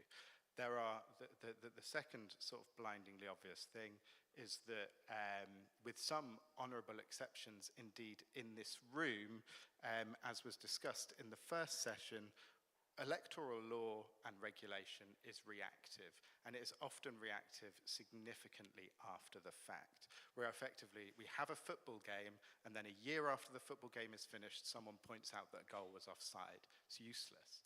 The game is finished, the team has already won the Premier League. That wasn't a dig at any particular Premier League football team. But these are two problems which are pretty significant for electoral regulation, and two problems that I suggest are ways in which artificial intelligence might be able to help us. In terms of electoral management bodies being resource and time poor, what we can think about is ways in which specific things that we spend a lot of time doing can be made more efficient by artificial intelligence. Artificial intelligence is effectively the power to crunch, to analyze a lot of data very, very quickly. So I've been working, for example, with UK Electoral Commission data, which is in invoiced form. Every time you spend over £200 on a UK election, you have to provide a paper invoice to go with that, essentially a receipt, which takes an awful lot of time to go through and analyze.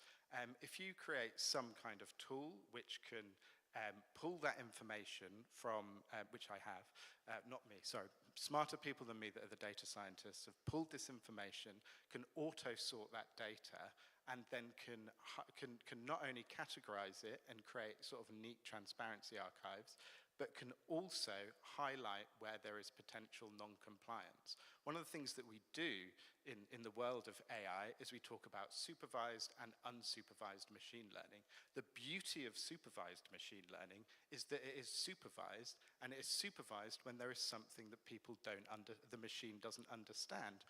Quite often, the machine doesn't understand something when it is non-compliant, because it is not an example of best practice. So it sort of creates an immediate red flag situation to electoral management bodies, perhaps without the need for citizen auditors or indeed manual oversight of these returns, or very detailed manual oversight. So that's just one example of the way in which this might be used. I'll just end with sort of two ways in which I think this can be thrust forward. So I've been working with a research team in the UK, but I don't see why it can't be used further. Firstly, I do appreciate that each electoral management body has a unique challenge based on unique regulatory circumstances in their country. That said, we all operate within a kind of broad framework of what the rules are, right? It's not like we all sort of deal with spending, we all deal with donations, we all deal with foreign interference to different degrees. We're all sort of playing on a similar playing field, we've just got slightly different rules. So if we recognize that, then we have to develop specific systems, but actually with the right resourcing, then we can work. We can create sort of broad frameworks that work and recognize where challenges are similar, which is why events like this are so important. And then secondly, picking up on something that was said earlier, I think this is where collaboration is absolutely key, because it's almost like what we have is a resourcing challenge, not as much as a technical challenge. We kind of know what the problem is, we just need to be able to fix that problem and actually resource the solution. So that collaboration needs to be much deeper between kind of tech and innovation, between academics, electoral management bodies, funders, and CSOs, civil society organizations.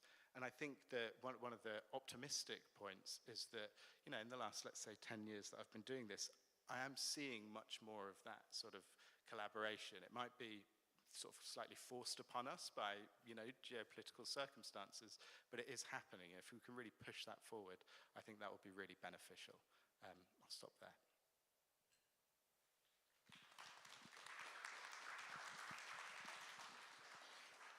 Brilliant, thank you, Sam. I'm going to move next to my colleague AJ. So AJ Patel is a senior advisor with UNDP on electoral technology, and he has actually been one of the gurus on technology for UNDP for quite some years, at least more than 15, if I'm not mistaken. So he's focused a lot on digital transformations and has done a lot of work recently on information integrity with the UN, UNDP, and our colleagues at UNESCO. But AJ, I want to ask you a question around virtual assets, which I know we're going to talk about in other panels as well, but I wanted to get your take on it. So how do cryptocurrencies create some loopholes in terms of traceability for donations, and this sort of money laundering issue that often backs up foreign interference that Alex in the panel spoke about it in the last session, as a way to bypass existing relations? So should states allow cryptocurrencies to be used for financing campaigns, and how might we manage oversight on that? Over to you. Thanks, Guy. And thank you all. I think that, going back to like, how do cryptocurrencies work?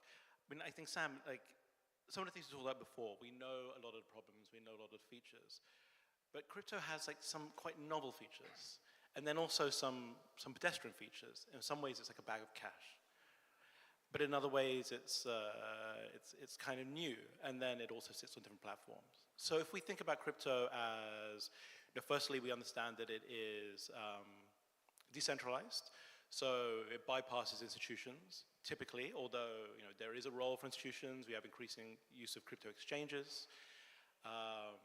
And then it also is largely anonymous, right? These transfers are traceable as such, but only through, typically through pseudonyms.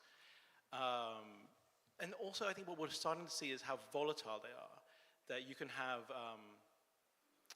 an asset that's worth $1 today, and it can become worth $1,000 tomorrow.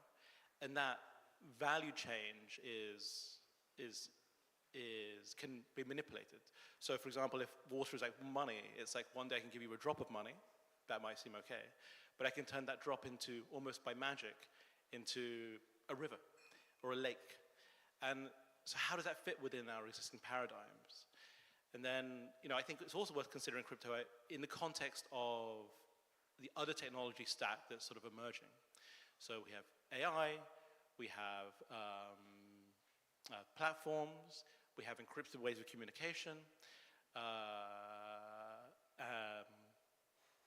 and sort of when you put these all together, we're looking at like kind of a new set of dynamics that I think we're all trying to sort of navigate. And some people are trying to navigate this for good, right? They're trying to work out how you can use blockchain technologies, crypto technologies for creating value, for making life better. But as we've seen, and we know that you have a space for huge amounts of innovation, and you have motivation. In these cases, in the cases we're discussing, primarily motivation to influence elections, that creates like a host of radical applications, which are frankly hard to anticipate. And you put these on top of the internet, and you open this up to the world. And I think this creates, a set of like, it becomes quite unpredictable. So, the first thing we all think about is, well, we can just give Bitcoin to people. And I think and that seems like a fairly foreseeable loophole which should be closed off. At the same time, it's also fairly detectable. I think we've heard here already discussions about where financing has been given to huge amounts of populations, and it's known, but nevertheless very problematic. There's also space for using crypto to give money anonymously to parties or intermediaries. Personally, I guess I think there's at least, if you're giving it to known entities, and often are a limited number of entities, you can at least, there's more scope for regulating those individuals. But I think there's also increasingly these creative options, like issuing coins and then changing their value, or politicians issuing coins and then people buying those coins and effectively finding ways to funnel money to them. And where does the law stand on these things? And I think as previous panelists have discussed, law needs to be clear, it needs to be precise, but also how do you define law in a space where the technology is moving so dramatically? And I go back to our probably decade-long work, or almost 2 decades-long work on information integrity and disinformation. And despite a huge amount of attention on it, the innovations behind trying to manipulate this, the information ecosystem have outpaced most responses, I would contend. I also think if we're thinking about how crypto is involved in sort of affecting elections and outcomes, it's worth also reflecting it as part of as a lubricant for a system. So if we think about disinformation and disinformation campaigns, we often look at the top layer. We look at the messages and the things we see on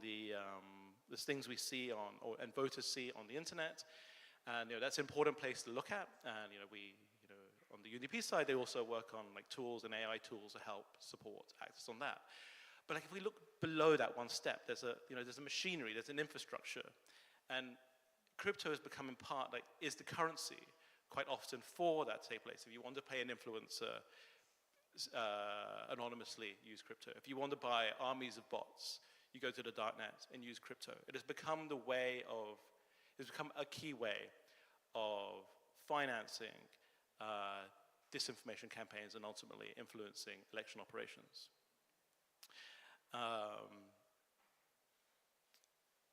And so then you come to this question about should it be banned?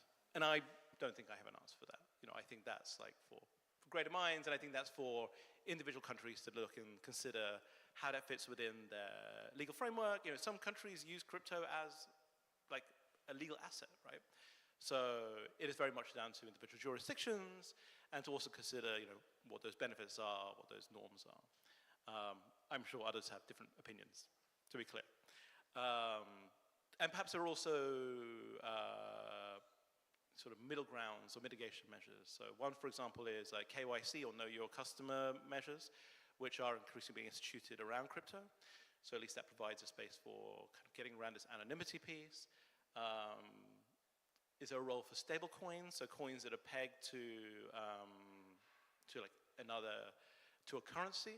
Do those provide a way to try and to use crypto as a way of opening up the space, but also limiting the ways for the manipulation? But rules can be made, and when we know rules can be broken. I mean, half the point of this discussion is that we know people break rules. And I guess one of the good things about crypto is that, yes, it's anonymous and decentralized, but there's this ledger, right? The chain has a ledger. The ledger is immutable, unchangeable, and transparent. So you have data, and that data allows you something to analyze.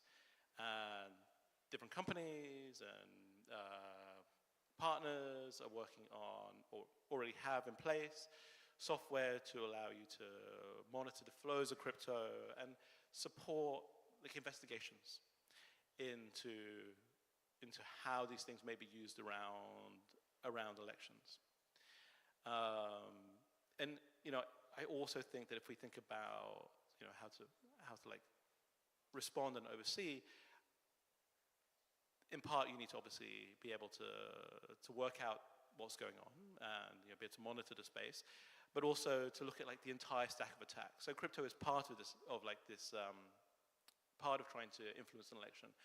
But it's a component often of a larger intervention. And that allows numerous places to try to intervene. So if someone is using if people are using crypto to pay for .NET armies, well, then can you also go and dismantle those bots? Can you speak to the platforms? If the crypto is using to an exchange, can you speak to the exchanges?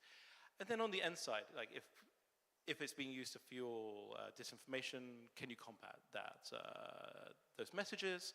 And then, of course, we often go back to the importance of building just public, information resilience amongst populations. I mean, the downside of all this is it's hard, right? It's hard work. There's a lot to it. And increasingly sophisticated, especially when we're looking at finance. These are skill sets that exist quite often traditionally outside of electoral management bodies. And that brings us to, UNDP typically tries to, promotes as an approach to dealing with information integrity challenges, but also, is relevant in this case, which is trying to take a multi-stakeholder approach, trying to see how different aspects or sort of components within a country, be it civil society, electoral authorities, intelligence, law enforcement, researchers, et cetera, have a part to play and can work together and fit into the appropriate places. And when we start thinking about crypto, we're also thinking about exchanges, platforms, banks, international organizations. It becomes quite a large set of people you want to engage. And I think there is sort of a question as where does an EMB sit within that? And that's also, I think, a question for different countries. In some countries, the election management body might make sense to sit in the middle of it. In other contexts, maybe it's not the party to sit in the center of this. We also recognize that EMPs are often quite busy during an election, right? There's a lot of things to juggle. And are they, the best place to sort of be the center of this? I think I'd lastly probably finish by thinking, when crypto and blockchain first emerged, there was a lot of hype about it, and I generally thought, this is just like another hype bubble. I personally no longer think so. I think that it feels like it's becoming quite embedded in it's becoming an embedded part of innovation. It sort of slid in at the right time of sort of this digital development of an environment it makes sense that you would have a currency that is digital that would fit within an internet age. And so, some of these concerns are obviously need to be embedded beyond elections, embedded throughout politics, but also embedded throughout broader society. And that in some ways maybe is relieving, because if you sort of expand those concerns beyond election commissions, then it's a burden that many shoulder, but it also calls for a greater effort to take place. AJ, you did a brilliant job of dodging my question. So yes or no? I'm going to, Vladimir and Nana, with your permission, I'm going to come back to you, but let me jump to Zsuzsa Lutkevics, who's at the end, who's an expert in elections and civil society, and she wears quite a few hats. So she's the president of the Political Accountability Foundation in Poland. She's a board member of EPDE, which is the European Platform for Democratic Elections, and GNDEM, the Global Network for Domestic Observers, of which you have several member organizations in the audience, I think.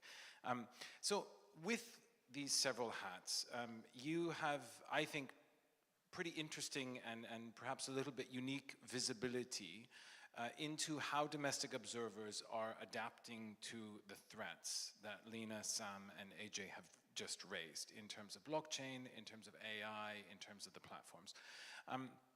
So could you maybe outline for us a bit how domestic observers are doing that, how they're adapting their strategies or their tactics to monitor these new integrity threats, including cross-border ones, which are emerging from these new technologies? Josie, over to you. Sure. Thank you, Sky, and thank you to the organizers for the invitation. It's a pleasure to represent domestic observers on this panel.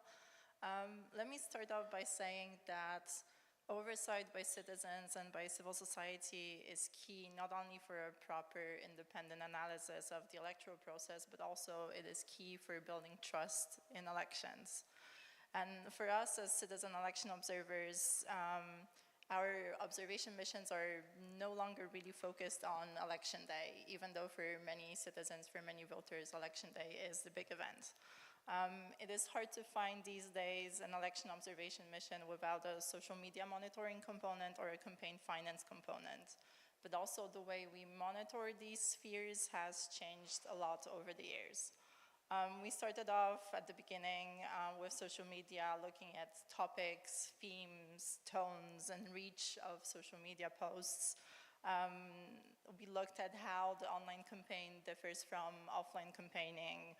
We use tools such as CrowdTangle and ZoomSphere. Then we moved to foreign information manipulation and interference, and also domestic disinformation. We looked at bots, at repeated messaging, where it originates and how it is spread online. These days, we partner with tech companies such as Who Targets Me to look at political advertising and micro-targeting data. We try to follow the money and also the connections between the people who are trying to influence our elections, especially those who are doing so outside of legal bounds. What I'm trying to say here is that as citizen observers, we have to constantly adapt to new realities and new challenges.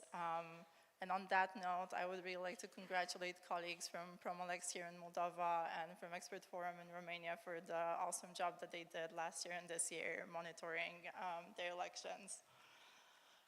But the biggest challenge, especially in the sphere of social media and campaign finance, has been and is access to information. Lack of access to tools such as CrowdTangle that has been discontinued has made our work as citizen election observers much, much harder. And in some cases has made us also invest in developing our own tools for proactive data gathering, which comes at a certain cost. One can hope that the entering into force of the TTPA in October will make it easier for us to analyze large swaths of data, and the availability of information, at least in the EU regulatory space, will be greater, but it is yet to be seen. For us as citizen observers, we are not privileged actors. We often have to petition, send freedom of information requests, do research, and wait to obtain information. So oftentimes we will be the first ones to advocate for access to information and for greater transparency from day one, from the very beginning. So let me say once again, we need open data, we need good regulation, we need know your customer policies, we need databases of the nation, we need open information about spending. And we need this not just to do our job as citizen election observers, but also we need this for citizens to be able to independently verify information so that they can build their own trust in the election process. But I think it's also important to talk about expectations. For us as citizen election observers, it feels like every couple of years we have to do a PhD in a new topic, you know. First it's social media and algorithms, then it's cryptocurrencies, now it's artificial intelligence. And honestly, it's not easy, and I ask myself the question, what will be the next one, so that we can maybe start preparing for that. And I think it's also important to say that this is all in a time where civic space in many countries is shrinking and activists are being persecuted. I mean, look at Georgia, look at Hungary, not to mention countries such as Azerbaijan, Belarus, and Russia. And I think it's important to say in this forum that today is a very sad day for citizen election observers. One of the longest working and one of the most reputable organizations, GOOS, the Russian Citizen Election Monitoring Group, has closed today after many years of persecution by the Russian government. So what I'm trying to say and kind of appeal to you is that as civil society, as citizen election observers, we really cannot do this alone. And also looking at colleagues from EMBs on this panel and in this room, I think they also cannot do this alone. So I know, Sky, you didn't really ask me for recommendations, but still, I have a couple. I think what we need, and it is sad to see so few people from the tech world in this room. I think what we need is interdisciplinary cooperation platforms. Because we need to develop solutions to these challenges together. We need to bring together EMBs, oversight agencies, platforms, civil society, tech companies. We tried that in Poland. It didn't really work. It was more of a box-checking exercise. What we need is meaningful engagement. We need, and I keep repeating this at every single panel I'm invited to, so I will say it here as well. We need sustainable funding for citizen election observers, not just for elections, but specifically for the periods in between elections where we can address those knowledge gaps and develop our capacities. I am proud to say that at the European Platform for Democratic Elections, we just conducted a training for our member organizations, which focused on data protection, AI, and open source intelligence, and we're trying to develop the capacities of our members in that direction, but it is not easy. And let me just finish by saying that we need more events like this today. We need more cross-border exchanges to learn the lessons from past elections and how they have been addressed by government institutions, EMBs, civil society, and others. Because these challenges, they don't really stop at EU borders, as the case of Romania has shown us last year and this year. So I think it is finally time to stop differentiating between EU and non-EU countries, established and new democracies, because really the challenges we face are all the same. Thank you so much.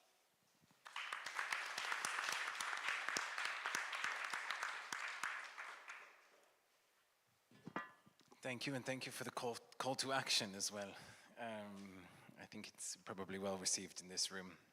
So I would like to shift over to Vladimir Mishev, senior election expert with the Council of Europe, who has at least 20 years of experience and perhaps more impressively, more than 100 election observation missions under his belt.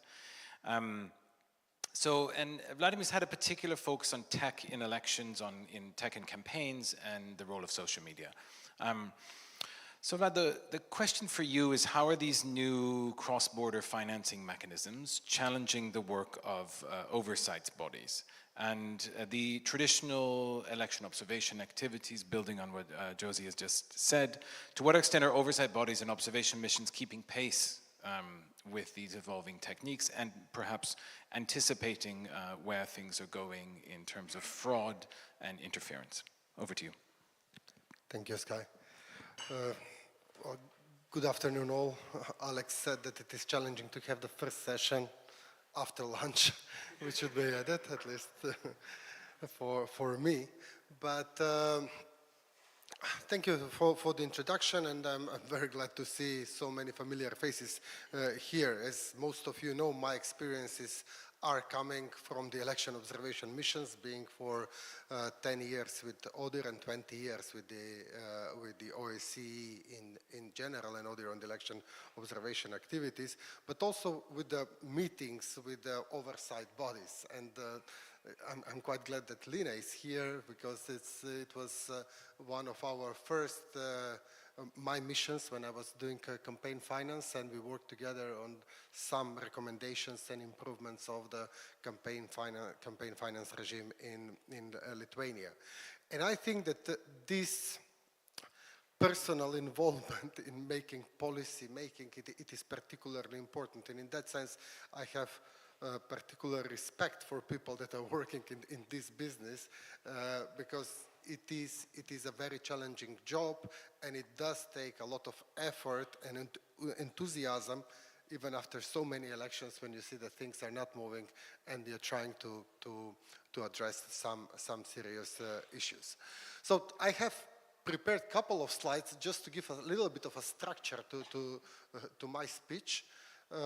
Of course, I will not be able to go through all the points in the very short presentation that I have here, but just at the very beginning, why oversight? And probably rhetoric answer would be to make things right, during the election campaign. Essentially to ensure election integrity, something that we probably have different understanding here, but ultimately to reinstall trust and confidence in the electoral process. And in generally speaking, there are different ways how we can do this. I mean, in terms of the principles, we talk about the transparency, accountability, fairness, and equitable opportunities, prevention of corruption, and prevention of foreign interference. Of course, we can add a couple of more things, but essentially we are talking about these fundamental principles when we are talking about the oversight. And of course, there is no international organizations that will go without this slide when it comes to the conferences about the international standards where these fundamental principles are enlisted, and they are specifically referring to the campaign finance aspects. And the reason why I want to refer to that is because although we are talking here about the new threats, the new challenges, I would like to point out that some of these documents that are dating from 2001, for example, this Council PACE recommendation 1516 from 2001, actually it was set at the very beginning by Sam. I think that the most recent Eurobarometer survey noted mistrust in the financing of the political parties. The start of this recommendation, PACE recommendation, actually it is with that sentence that the level of mistrust and the corruption among the political parties is concerning, and as such there is a need for adopting regulation that will be on a on the European level, right? So the need and the concerns were there. The challenges are constantly evolving, and the most latest developments in this sense from the EU, the Digital Services Act, and the EU regulation on the transparency and targeting of political advertising, it's in a way building up on these documents that are foundational basis for all of us, for our work, addressing some of these new challenges. So, in addition to that, there are obviously many other guidance materials, handbooks, reports, the European Court of Human Rights decisions, etc. So, very briefly about the observation and oversight, let me start by saying, probably debunking one myth, it's that most of the oversight bodies that I've met throughout my years of work do not want to do this job. They are not happy doing the oversight of political and election campaign finance. And there are different reasons for that. The most obvious one can be in relation to the mandate or to the resources and the capacities that they have. On the other side, that there is a public expectation that they should perform certain function, but they are not able to do because they simply do not have a mandate. Again, Finland was mentioned as one of the examples. I remember during my meeting with the Finnish authorities, they were quite shocked, and if I can paraphrase what they said, during the meeting they said, even Macedonia has a better legislation than us. They didn't know that I'm Macedonian in that. Nevertheless, the trust and the integrity of the elections, it's undisputable compared to North Macedonia. So the point is that although sometimes the legal framework can be permissive, it is very much context dependent on where this oversight is taking place. So on the side of the observers, I'll go a little bit in the next slide on the challenges, on the common issues for the oversight authorities. But on the side of the observers, something that has been already mentioned by Zosha, I think it's common for the domestic or international observers, it's obviously the duration of the project, or the deployment that you have of the available resources that you're having. Somebody has mentioned in the previous panels that most of the things happen before the official start of the election campaign. And how we assess that? Do we equip the oversight bodies with additional competencies to monitor the political finance in addition to the election campaigns? again, using an example from a different country, for example, in Slovakia, Slovakia, in light with the new EU regulation, they should designate a digital service coordinator, and they were not very happy to do that. They have made an analysis, they made a study, and they came to a conclusion that they have to employ 50 more people to be able to perform the function. Currently, the oversight body that is doing this job has 48 people being employed. So it does require significant institutional changes and efforts. And this is similar for the international observers. In terms of the attention that it is given, just some numbers to show you from the ODIHR reports, and this is for the OSCE countries. So obviously for the Council of Europe will be slightly less, for the world slightly more, obviously. So in 3 years periods, you see the attention that it is given to the campaign, firstly to the issues, and then the recommendations that were issued throughout the years. And I think that some of the reports are still not released from the latest, so probably these numbers will go higher, the last one. And I've tried also to make a very brief analysis, basic analysis on the types of issues that the oversight bodies are facing.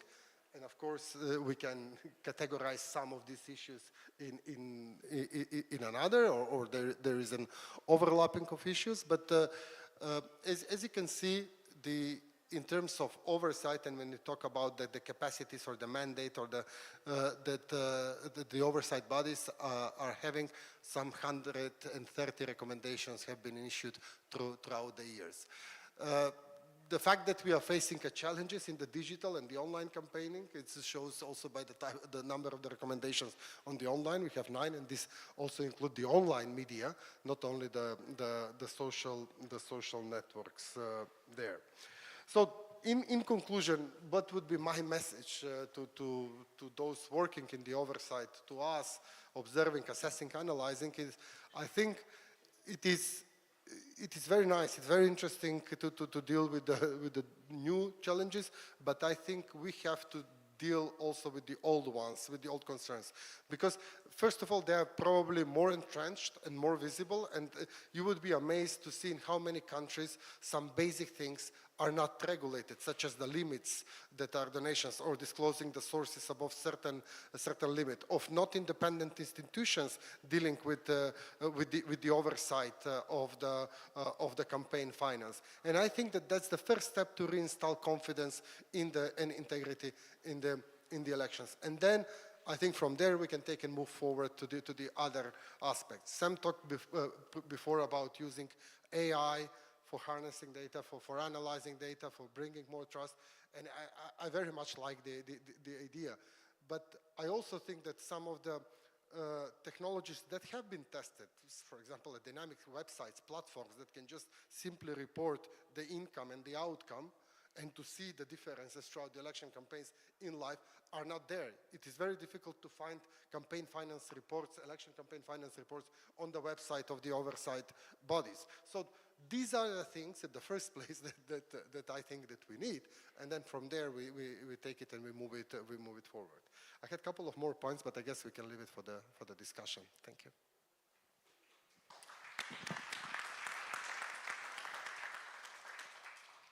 Thank you, Vladimir, and thank you for putting some data on screen. Last but certainly not least, I probably don't need to introduce Nana to this crowd, but I will anyways. She's the program manager for Eastern Europe at International IDEA, and she has been one of the main engines behind this conference taking place in 2025.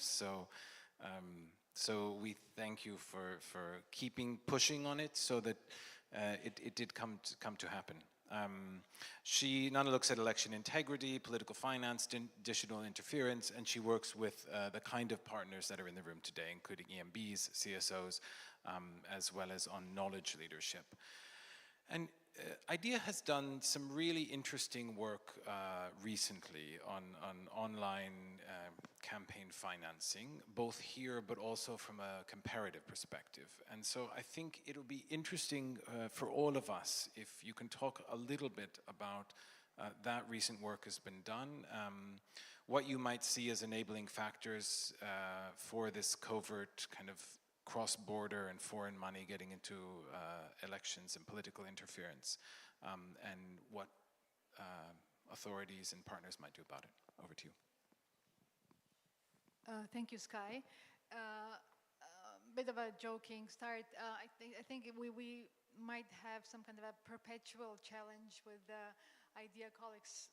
Being last requires us to be, I think same with Sam's welcoming points this morning, requires us to be, trying to see what else can one say, how to avoid repetition and basically add on. I also would like to say that I'm here essentially stepping in on behalf of, well, of course the organization, but also a colleague of mine who was supposed to travel can't be here with us. She's one of the leading experts, Khushbu Agrawal. I know she's following us on the YouTube. By the way, we are webcast, right? So I think there's quite some online audience. Hello, Khushbu, if you're hearing us. So yeah, let me start with, first of all, Sky, thank you for the introduction. Say that we have indeed, especially past, I think 3 to 5 years, really have focused on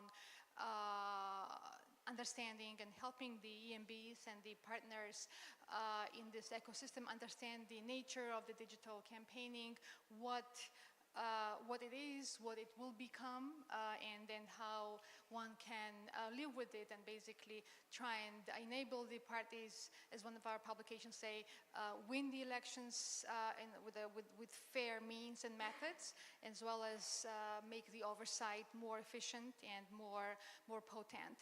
So in that vein, I think almost every year now we document what we learn through very active research with practitioners, and essentially have been releasing really interesting handbooks with lots of comparative lessons. Almost every year on this subject in the past 3 years we've had something out. This year we issued 2 excellent publications that I think this audience and beyond will be very interested. One is the more general, and I think in line with previous presentation, taking stock of the challenges that do not only narrowly relate only to the digital space, but the overall field of campaign and political finance and how it's been evolving and what is the practice telling us. So we have now the new handbook on combating corruption in political finance. It's online and available. And I think some of the data that Sam was referring comes from that. So please do refer to it and see what it offers. And then the more recent one, just launched now in this June, is a new handbook that's specifically on the political finance in the digital age. And it's basically this idea of let's make reforms based on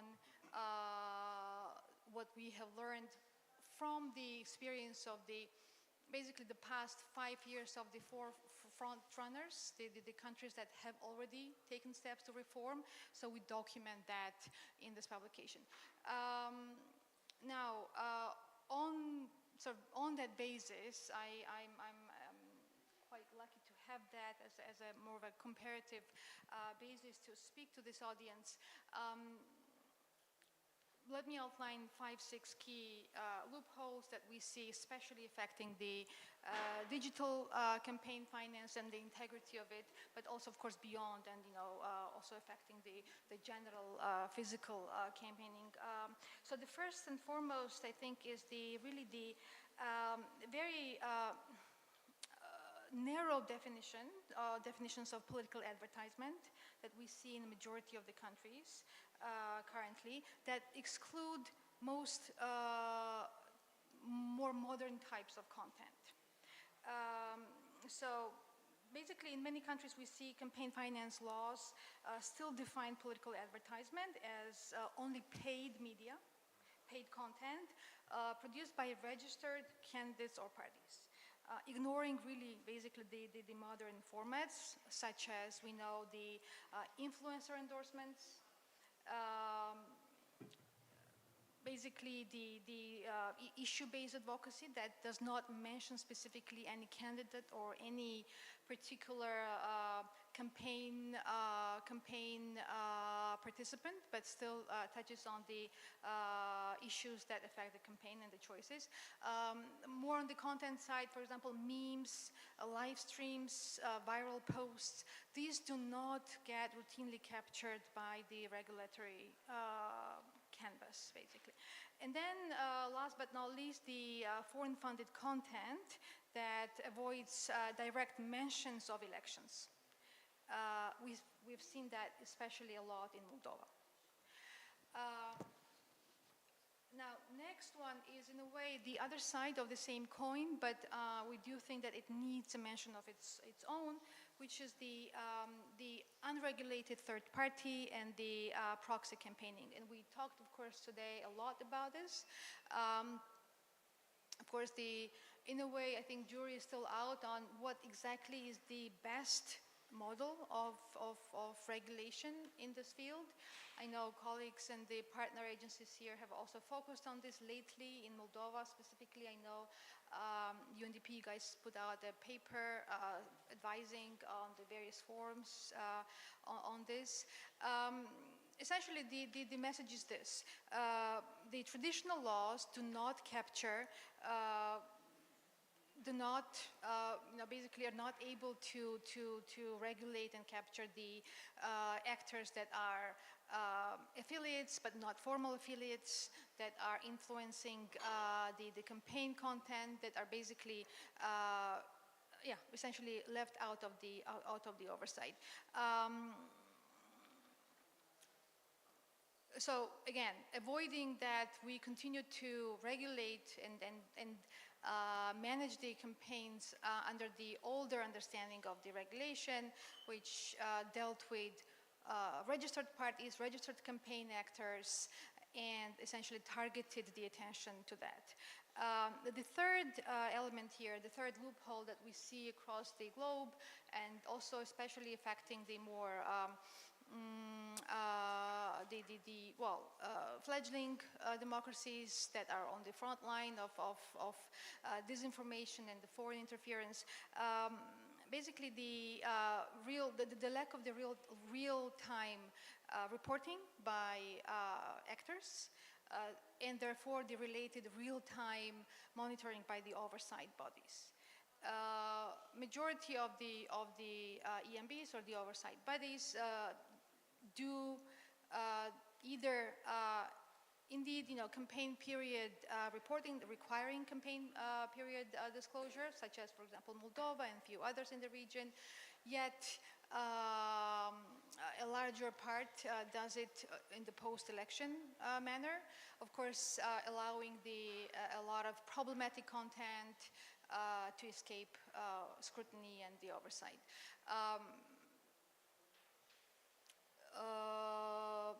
This means that basically neither the actors are required to do rigorous reporting, and therefore the oversight agencies are essentially devoid of the opportunity and the tools and techniques and really the skills to know what to follow, how to follow, what is happening, and doing it in a dynamic way. Of course, Moldova has made steps. I'm glad to represent the organization that has made this possible. In this country, we continue to support the Electoral Commission in this regard, and hoping to bring the lessons to other electoral commissions in the region, and hoping that this can, in a way, become a standard. One important point here is that, of course, we do observe and understand how the emerging EU laws and the directives are influencing this field. Of course, needless to say that countries that are, for now at least, outside of this shield and its cover, will need to learn the lessons from the EU member states and the fellow EMBs there, but also will need to do more while they remain outside of the shield. I think, looking at it in a simple way usually helps, which is that I think we can say that with the DSA, the Digital Services Act, and the Transparency of Political Acts, Political Ads Act regulation, essentially the EU member states can rely more on the commitment and as well as the threat of the sanctions that the platforms, the digital platforms face, and trust that because of those sticks, platforms will do rigorous monitoring and moderation. This is the luxury that non-EU member states do not have. So in a way, it raises the temperature for them more and requires them to have more of a initiative in their own hands. Of course, again, until they are able to enter the club and enjoy in a way, the benefits and protections that it provides, and hopefully provides, will provide more.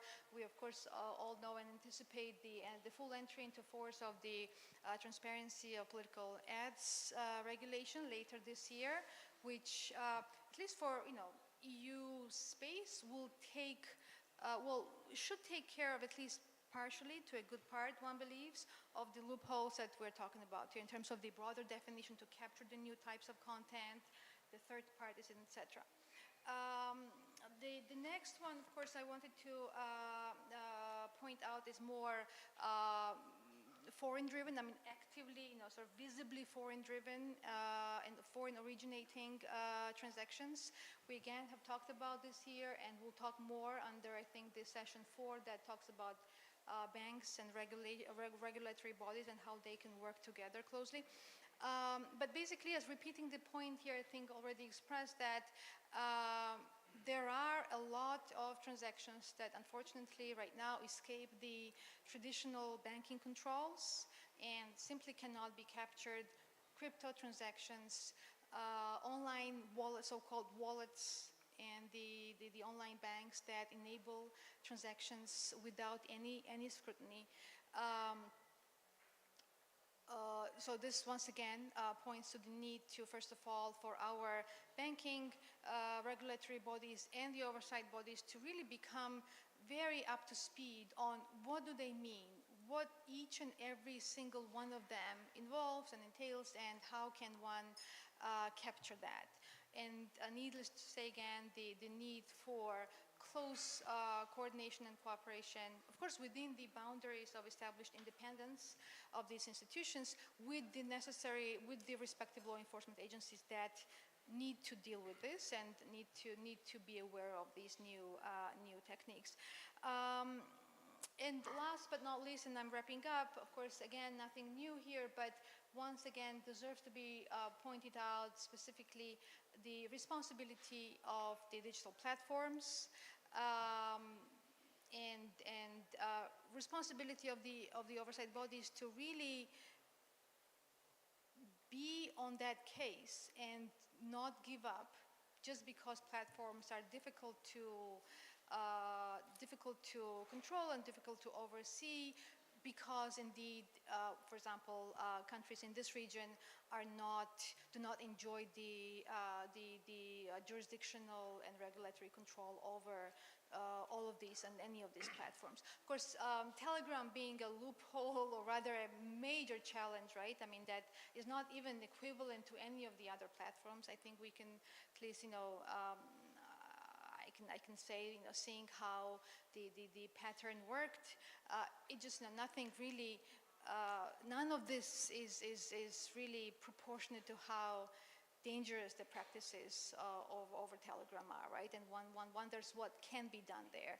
But of course, the other platforms that are more, generally more palatable to the dialogues, that front needs to be fully covered. One of the aims of our work is also to facilitate the dialogue with these platforms. Moldova already has a good, is on a good track with the conversations with, I believe, TikTok and with the others, of course, Meta and Google. But still, there is a lot of ground to be covered, especially on the response time that Meta has on countries in this region. More and much more disclosure from Google that is required if the EMBs need to do their job. And TikTok, of course, showing now more sort of openness and a more cooperative approach. If you were able to have a look, 3 days ago, the EU released a new decision basically criticizing the TikTok for its lack of compliance of its libraries. This, of course, gives hope that TikTok will upgrade further its controls and the approach. But yeah, so that's basically my overall, I think, 5 key loopholes. Yeah, looking forward to the questions. Nana. And thank you for the opportunity, and thank you to all the audience and the partners. Thank you for also filling in.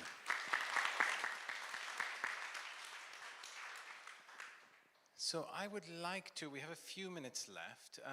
I'd like to open it up for questions. We've got a pretty deep panel in terms of expertise. Yes, so can we get a microphone to the gentleman here? It's on the way. And please introduce yourself if it's possible. Thanks. Hello, good afternoon. My name is Charles Bobion from the OECD. I'm team leader on foreign interference and information integrity. And I have for the panel a question related to information integrity, digitalization, and elections. Well, in my humble opinion, I think that lying in our democracy should not be criminalized nor regulated, except in some perhaps exceptional circumstances. In the recently adopted OECD recommendation on information integrity, there's one area where we recommend regulation, which is disinformation around electoral processes. But the question to the panel is, in your view, are there other areas where, other exceptional circumstances, where content on social media should be prohibited or criminalized? Thank you. Brilliant. Thank you for the very sharp question. What about other questions? Yes.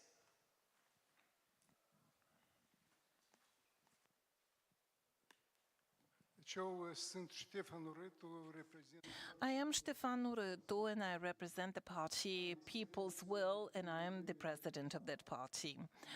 I have experience in the electoral field, and I've listened carefully to this panel. Everyone spoke about monitoring and supervision, but my question is, who supervises and who monitors? If these are pro-state structures, their motivation is to be likable for the government, those who are in power. If these are NGOs, then they want to be likable for those who fund the project. Political parties, key actors, they are basically outside of this process. Mr. Panfil spoke in the morning session. He was from Promolex, and he was saying that there are fewer and fewer parties that participate in such activities. Why? Because they do not see the effect. We, the parties, do not see the efficiency. I come here, I talk, and also at the internal meetings and at the international meetings, and still there is no effect. We do not have any instruments that would help us change things. We talked about regulations today, over-regulation, I would say, prohibitions and other things. Don't you think we should take example from the economic sphere where liberalization brings change? Take the example of Saakashvili in Georgia. The parties are the key actors. They create rules and they monitor things. It's not that they should complain and then wait for the result, or the answer would be like, oh, your complaint has been examined and nothing has been confirmed. So, do you think that liberalization in electoral sphere would give more effect in the elections? And would it give us better outcomes compared to what we have now? And I'm working with the Central Electoral Commission in Republic of Moldova. I have a question, two questions actually for Dr. Sam Power. So you mentioned that the UK is reasonably good at regulating elections. You also mentioned that money is like water. And my question is, are you not concerned at all that Reform UK and Nigel Farage might eventually benefit from those 100 million that were promised by Musk? Are you not, don't you think that there is a risk for the UK democracy that billionaires can basically buy democracies? My second question is regarding your statement. You mentioned that electoral law is reactive after it has happened. If we adjust the law in a way that it's reactive before it has happened, do you think that there is a risk of limiting too much people's freedom of choice and their democratic vote? Thank you. Thank you. Any more questions for this round? Yes, Ms. Karman, please.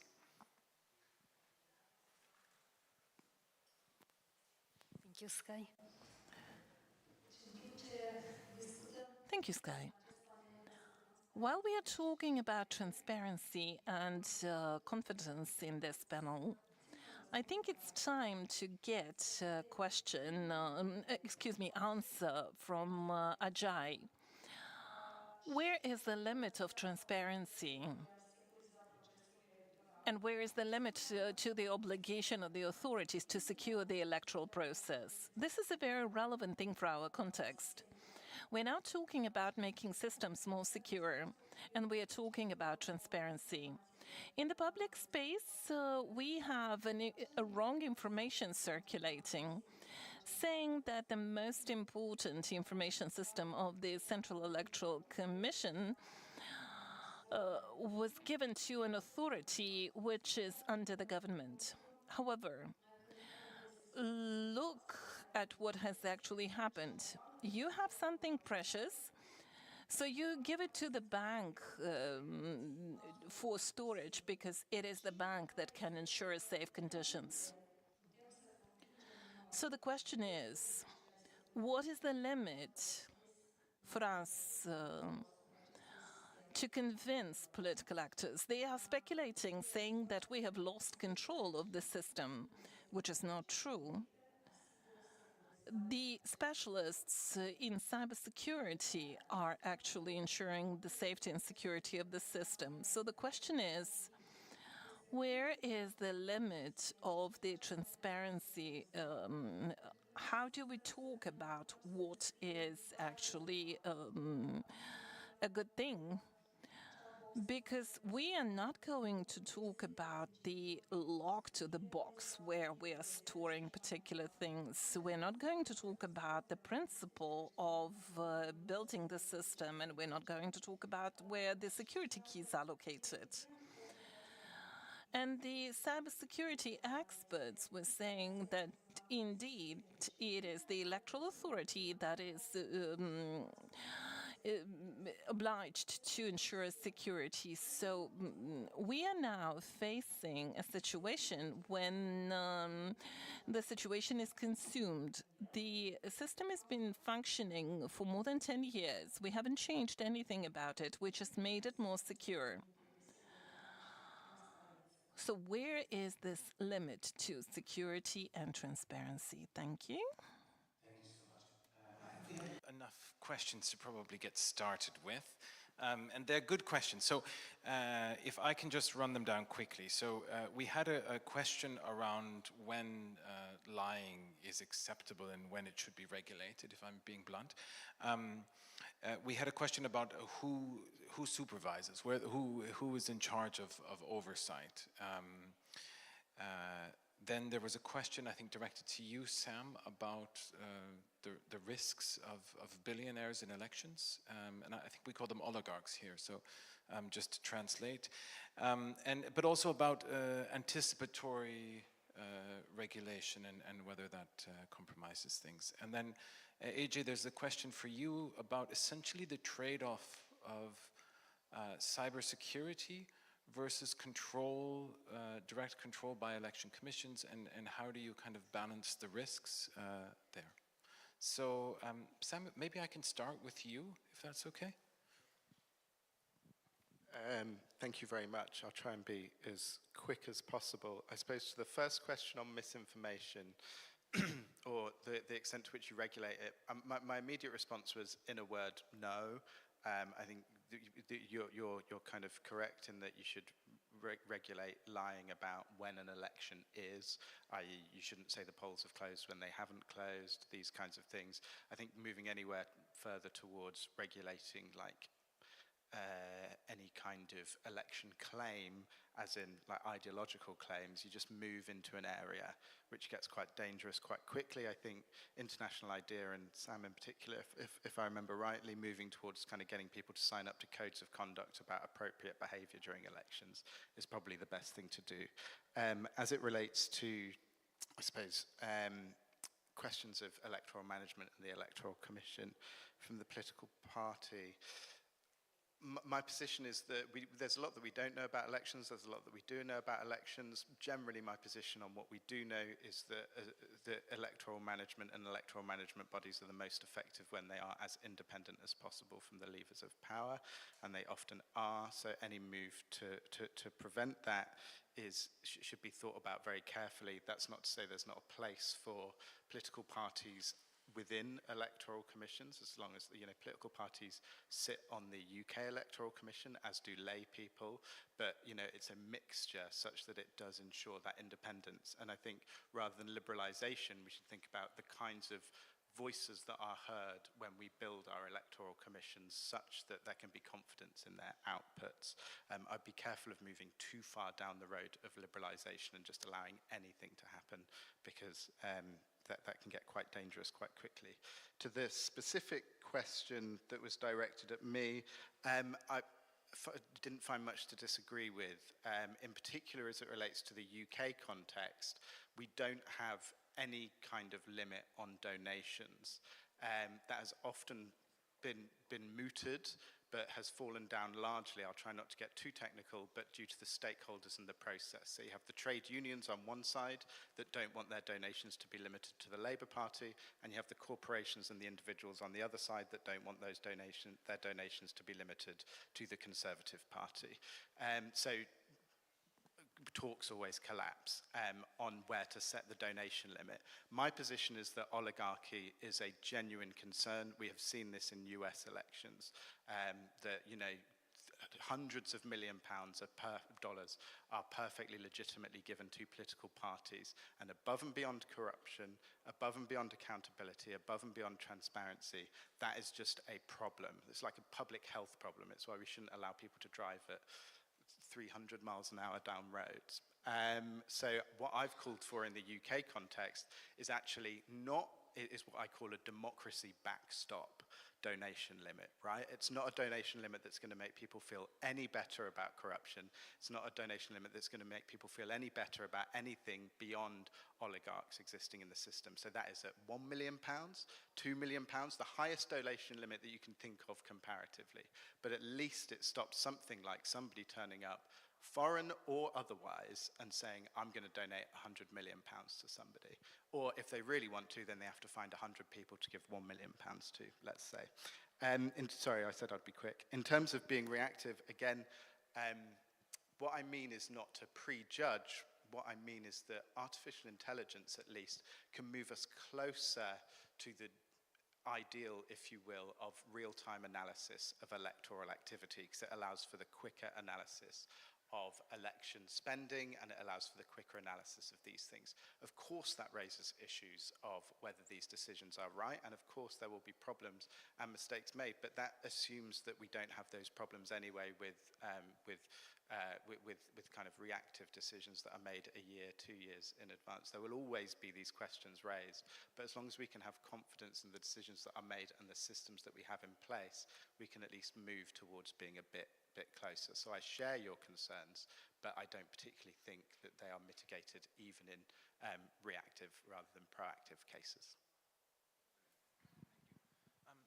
Lena, could I go to you? There was a sort of a question around oversight and how it can be representative. And of course, any of the other pieces as well. We're a little bit short on time, so we'll be quick. So, as Sam said, the electoral body should be preventive, should work preventive. And in Lithuania, we have information system.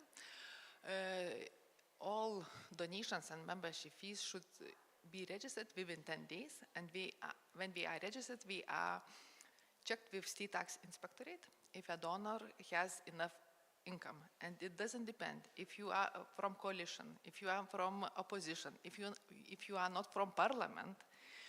All donations are checked, and if we see that candidate doesn't return the donation in time, we write him email, please pay attention, you have a donation which is illegal. Also, the information system gives the information if a person can donate, because in Lithuania, you can donate if you are a voter. During parliamentary elections, only citizens of Lithuania may donate. During local election, also residents of Lithuania may donate. So also information system gives this information, and if candidate doesn't return the donation from not Lithuanian citizen during parliamentary election, we write him email. Please pay attention at this donation. So we try to work like artificial intelligence, writing letters, and it's up on the candidates if he listen to us or not. And if we don't return this donation, we can write the fines. But first step is just pay attention that you have all information about accepting donation. You have all information. You have to read this information and to make your decision. Thank you so much. AJ, if I can turn to you, Ms. Karaman has a question for you. But I think this is it's actually a really critical one about whether election commissions should invest in in-house sort of cybersecurity capabilities, whether they can rely on government capabilities, who controls the rails there? I mean, to go back to the sort of the basics of the question, I mean, transparency has been like a hallmark for how we, in the electoral community, have sought to build trust. But in practice, there are limits. Like we have to accept that there are limits to how transparent you can like feasibly be, both in terms of like data and protecting individuals, but also in terms of protecting your systems. Because it is not that you can like lay out all the technical specifications of a system and then expect it to remain secure. Like ultimately you can find yourself in the long run undermining the credibility of and integrity of your elections to sort of satisfy these sort of calls of distrust. You know, I think that there are obviously different ways of trying to build credibility or build trust in information systems. So, you know, I'm sure you've also explored some of these. So having a third party come and do a penetration test, having a third party do an audit. It's some things are a bit difficult when you're talking about legacy systems that are like 10 years old. I assume that it is quite difficult at that point in time to, you know, make the bulk of the software open source, or, you know, release it publicly, or, you know, if you build software in the open, that can also be a way of like building credibility and trust in those systems. But yes, if you have something that's been sitting there for 10 years, it's hard. You know, I think that, you know, there are other ways of trying to build trust in systems is to look at how, you know, the process involved, so the inputs and outputs, and looking at other ways of auditing and make those audits open and clear. You know, I guess ultimately the problem is, are those calls in good faith? Can they ever be muted? And if they can't, then you hit a political problem rather than a technical problem. Because on the technical side, there are ways of defending systems, but on the political side, that takes different approaches. And I think you also have to consider exactly who we're trying to convince, and who is the real audience. It's some political actors are sort of an intermediary between they're trying to convince the public, and you're also trying to convince the public. And so how do you beat them at that competition? And in part, I think we're going to sort of the first question, which is, at what point are you able to spread distruths, lie, and on a UN position broadly is that freedom of expression is paramount. That there are very few instances where political voices should be censored, namely incitement to violence or hate speech. But I think there's also a growing understanding that speech that interferes with people's ability or right to participate in elections also has some space to be countered at the very least, and perhaps platforms hold an interesting power in this place, because they also have their freedom of expression. They also have their rights to dictate what's on their platforms. They often have policies that will say, they also have internal policies that say that if someone spreads a clear distruth about the election process, such as when voting is supposed to take place, etc., that those untruths should be countered. So there's another avenue to try to see whether some false accusations can be sort of managed or muted. But I think this deserves like a longer sort of discussion. Thanks, AJ. Shall we just go along? We're a little bit over time, so if we can be as quick as possible, that'd be great. Thanks. Yeah, thank you, Sky. Just very briefly, on the first question, if something should be regulated, in my opinion, and in line with the standards, is the campaign finance, to have it transparent, the sources and the accountable spending, and the data to be protected of the voters. When it comes to the content, it's quite clear that any kind of illegal content that is either hate speech, and there are procedures how to be assess something as a hate speech, whether it's a call for violence, discrimination, or something that has been mentioned as clear electoral manipulation, something that it is clearly verifiable against the law, calling for election day officially on a different day when the elections are not taking place, or similar examples. Any other type of content, the standards at the moment are not suggesting that.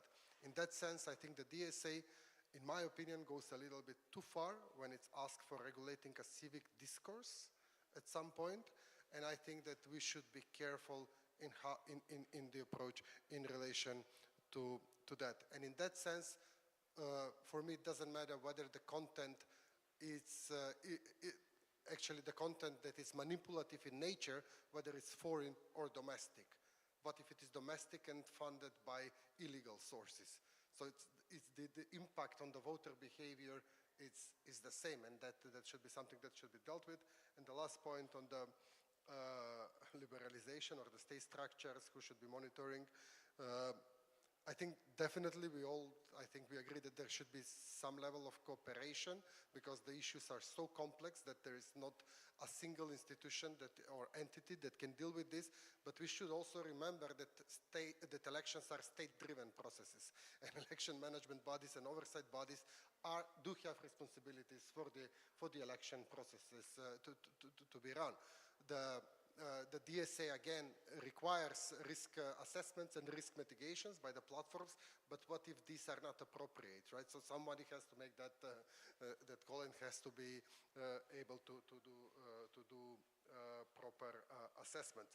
In that sense, the ultimate solution is investing in the civic culture, in political culture, and media literacy projects that eventually the voters will protect themselves at the first place prior to dealing with any kind of policy and institutional changes. Sorry for that. Great, thank you. Nana, Georgia? Maybe just two quick points. One, I couldn't but wanted to react to the question about regulation of lying. Does that capture the, yeah, of course, interesting question. We could have a whole conference about it. But I think, perhaps the more of a mainstream and I believe still the best answer in this case is, upon which the debate should happen, is really the litmus test, the test line, as is already established, should be about the presence or the absence of the intent to harm, right? If there is an intent to harm possible to be established, especially in the electoral context, in the electoral period, where we know these deliberate falsehoods can really cause harm in terms of keeping people at home not to vote, or changing the last minute decisions. That calls for some action, some regulation, right? So I think, yeah, I'd respond to that way and stop there. And again, this could be another session at least to see what and how we have learned. And the other thing is about the question and the remark about the independence of the electoral management bodies. I think I interpreted broadly, and how much should they be trusted if they are government dominated or not. Of course, this moves us back into the fundamental question that, of course, this audience is very well familiar with, which is the design of the types of the design of electoral management bodies. There are handbooks, there are many conferences that have taken place about these issues. It keeps persisting, right? I mean, what is the best model, and especially the fitting model for democracies like ours, like Moldova, like those in this region, where, by the way, this kind of a political balanced models, right, where government is watched by opposition and the opposition is watched by the government, especially one can say has been invented for this post-communist region to really inject as much balanced trust in it. And I think the past years have been really the times calling for the examination: is this working the way it should be working? What about the systems where basically in established democracies, executive organizes the election and not only manages the IT system, but the entire vote count system and everything, right? How are they dealing with the trust issues? One quick point on that, and I need to leave it there. One point is, of course, there are extreme cases, and my home, Georgia, is an example of that these days, where a complete exodus of the political opposition from these bodies has now given us what we have.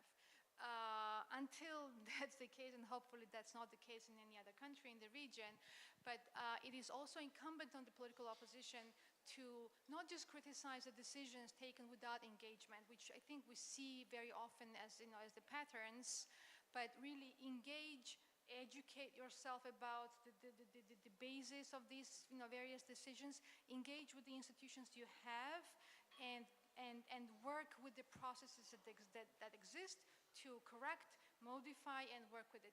Otherwise, we'll have to find a way to coexist, and essentially substantive discussions need to give us the way to coexist, and avoiding the more of a lighter debates without the void of the content. Thank you. Right, just very quickly, so on the independence of oversight bodies, I mean, if there are questions, then questions should be asked, and maybe they're valid, maybe they are not, and as Nana mentioned, and others on the panel, there are standards regarding the appointment, the composition, and the functioning of EMBs and other oversight bodies that can be used to assess the situation, and recommendations can be made, and improvements can be made, because in neither country, in none of the countries, the situation is set in stone. And speaking from a Polish perspective, this is also an exercise that we're going through back home right now, because there are legitimate questions regarding the independence of the Polish National Election Commission. So again, no democracy is perfect, and always questions and improvements are valid. And maybe just one quick point on the question of the independence of observers. I think it's important to reiterate that we have very rigorous standards for both domestic and international observers. We have rigorous methodologies, and all our recommendations are data-driven, and honestly, knowing friends and colleagues who have been, imprisoned in countries such as Belarus, Russia, Azerbaijan, and hopefully not soon in Georgia, although the situation is very bad right now. Honestly, saying that that observers are there to say things for them to be liked by either donors or institutions, I'm sorry, we are not. We are saying things because we believe in them and they are the truth, and we want to improve the election process for everybody. Hear, hear. Okay, I think we'd better wrap up before Cornell cuts off our microphones and the coffee gets cold. Thank you so much for being with us. Thanks for the great questions, and thank you all for the excellent panel.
Hi, everybody.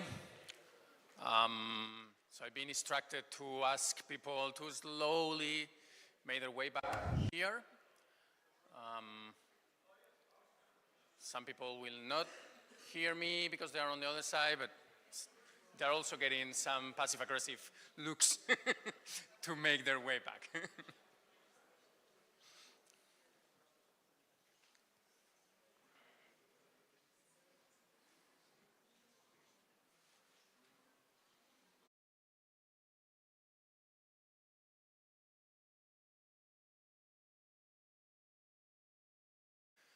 So welcome back here. My name is Alberto Fernandez. I'm the head of the digitalization program at International IDEA, and it is an honor to moderate this panel. This panel called Beyond Cash, crowdfunding, from crowdfunding to cryptocurrencies. And I have to say, I feel a little bit uneasy talking about cryptocurrency. It is a topic I don't know that much. I don't want to know that much, actually. So I have been avoiding getting to know about this, but because of my work, I had to actually learn things about this. But if you remember, if you've been working on this area for a long time, you will remember crowdfunding was very big in around 2012, 10, 12, the Obama campaigns, 2008, 12, the Obama campaigns. And it's still important, so I don't want to miss that part of the Beyond Cash part of the discussion. People funding campaigns, $10 at a time. We saw it happening in New York right now, like 2 weeks ago. But a lot of things have happened, a lot of manipulation have happened, and we have a great panel here to talk about all these issues. I have to apologize that it's an all-male panel. But speaking about crypto, it kind of makes sense because it's a very male thing, crypto. I asked a friend that is an expert on cybersecurity about crypto, and she told me, like, well, for me, crypto is a red flag. It's a red flag because if I have a date with a guy and start speaking about crypto, that's a red flag. I think for politics, a similar approach might work. Crypto is quite obscure. Remember that it was created by, Bitcoin was created by a guy who actually kept 1 million Bitcoins for himself. Today, they're worth around $100 billion. We don't know who this guy is. It's known as Satoshi Nakamoto, but we don't know who this guy is.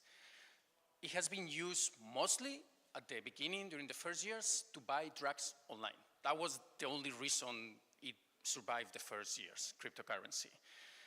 A guy managed to buy 2 pizzas in, I don't remember the year, but quite a few years ago. He spent 10,000 Bitcoins, around $30 back then, around $1 billion today. So probably the 2 most expensive pizzas ever eaten. But then it became hype, and then it became part of the news, and everybody was into cryptocurrencies, and it was presented before how it became part of the infrastructure of the internet. It became part of the internet stack. Today, cryptocurrencies are the backbone of the scam industry, which is actually bigger than the drug industry. Drug cartels all over the world are embracing cryptocurrencies. Black hat hackers are using them all the time. They are even becoming a burden to the electric system because they consume a lot of energy. And Ajay explained it very well before. It has also become the currency of information manipulation. It allows foreign powers or domestic actors to buy digital assets to run their operations, VPN, accounts, bot farms. It allows payments through decentralized exchanges that are very difficult to trace. It allows payments to disinformation as a service. So it has become the backbone also of the disinformation industry. So as an introduction, I think this is a good overview, but I want to, I'm not here to speak, I'm here to moderate. I want to give the floor to our great panel. And I'm going to start with Mr. Roman Porubin, prosecutor of the Anti-Corruption Prosecutor's Office of Moldova, that will speak about the case in Moldova and the legislation and how the situation is here. Before they speak, warning the audience, I already warned them, I'm going to be very polite but brutal with time control. So I will tell them when it's time to stop. Hopefully they will listen to me. Roman, the floor is yours.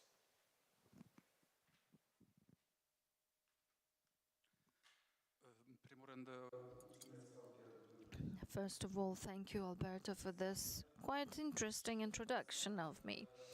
And also, I would like to greet the organizers, distinguished participants, and those that are following this international conference. On behalf of the Anti-Corruption Prosecutor's Office, thank you for the invitation extended to our agency to participate at the event, and also to have the possibility and the opportunity to raise in an open manner the challenges and the risks which there are today with regard to digitalization and digitalization of political financing. Starting with the topic of today's conference, that is quite complex when we talk about money, electronic currency, security, democracy, and not lastly, electoral integrity. It is at the same time an area that is quite generous for discussions. Our institution has accepted with great interest to be here today to have an exchange of opinions with the representatives of the national, international institutions, professionals, experts both in digital matters as well as political financing, in order to consult and address the practical mechanisms that would allow to fight illicit financing, illicit political financing, and illicit financing interfering with political processes. Today's event, when we can exchange opinions, is very valuable for us from the legal as well as procedural perspective. And usually the Anti-Corruption Prosecutor's Office deals with cases and crimes of illicit financing of political parties, competitors, initiative groups, referenda, as well as accepting this type of financing. Lately, speaking about the criminal legislation, well, the criminal laws have been adjusted, improved, depending on the developments with the phenomena. Recently, the criminal law of Moldova has been amended with regard to illicit financing crime, accepting actually our attempts to make the amendments in order to aggravate criminal liability and to have the normative criminalization ways, so to make changes to the amounts. And also we have included the aggravation of criminal liability when this funding is made by organized criminal groups or the funding comes from these criminal entities.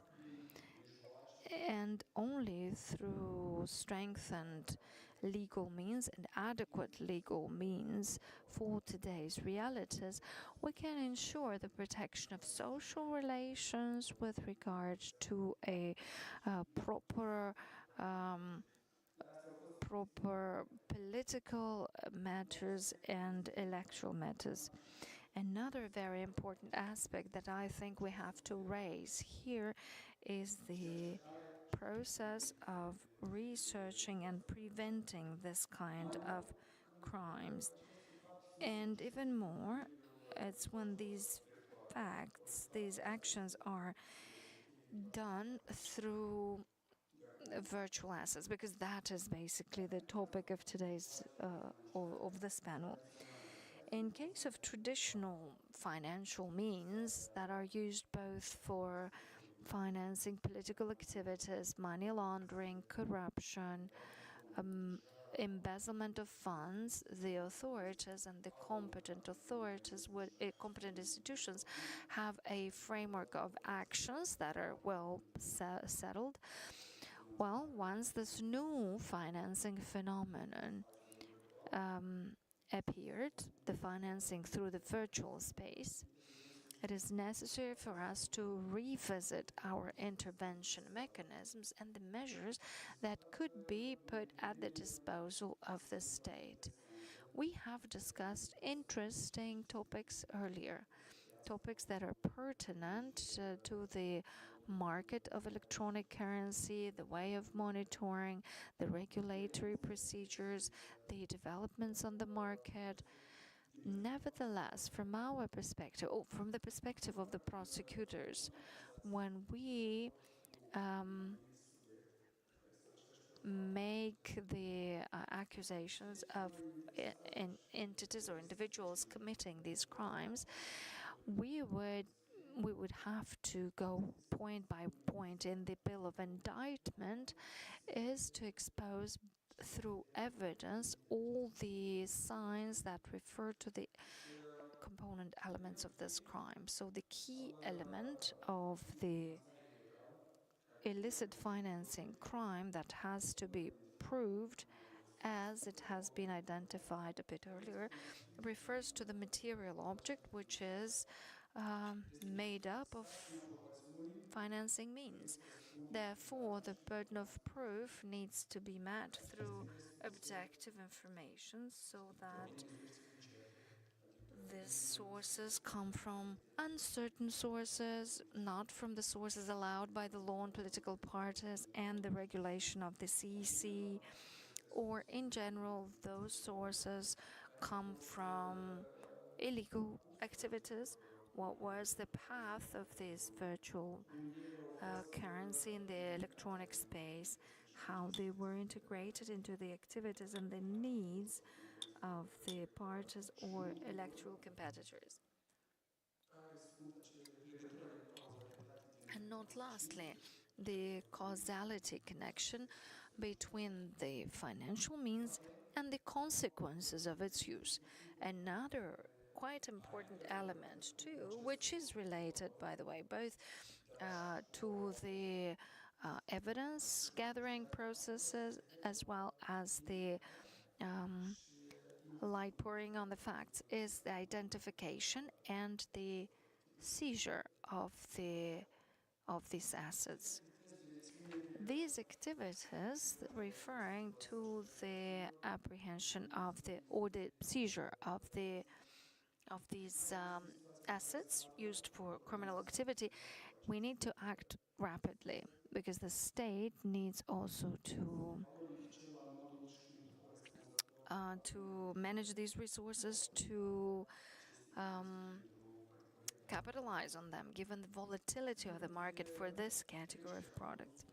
And the action of switching criminal assets, virtual assets, into the possession of the state is a very efficient procedure to fight this phenomenon,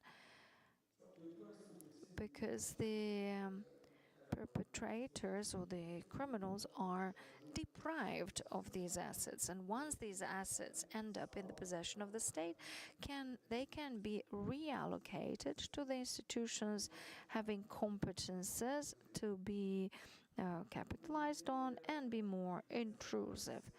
Given the speed with which things happen in the virtual space, the presence of the institutions need to be constant and the interventions very rapid. Late interventions would not only lead to the accumulation of the evidence and preparing of a case, but it would also lead to the possibility of having time to realize criminal intentions which are quite varied. This is not easy at all. And not only one institution can be involved in the process that would act on its own. That requires a consolidation of efforts from all institutions with regard to regulation, monitoring, oversight, control of the law enforcement bodies, services, and security services, and a very efficient and effective cooperation with international organizations to always or permanently carry out the exchange of information, but also take care of the cases that bear no delays, and that can lead actions that to stop activities that interfere with the politics, and the messages from the justice sector need to get to the society in order to enhance confidence to the confidence of the citizens into the institutions. And I have taken down some data and I would like to share it with you, where the Anti-Corruption Prosecutor's Office still manages at the current stage. We are doing the criminal investigations for 17 criminal cases with the involvement of 69 persons. Here we look at cases with regard to illegal financing, acceptance of financing. There is a big number of procedures with the engagement of many persons. We have to mention that in relation to the so we have contraventional liability because they had a good faith behavior and they have cooperated with the authorities. They have supplied information and they have helped us conduct quite argued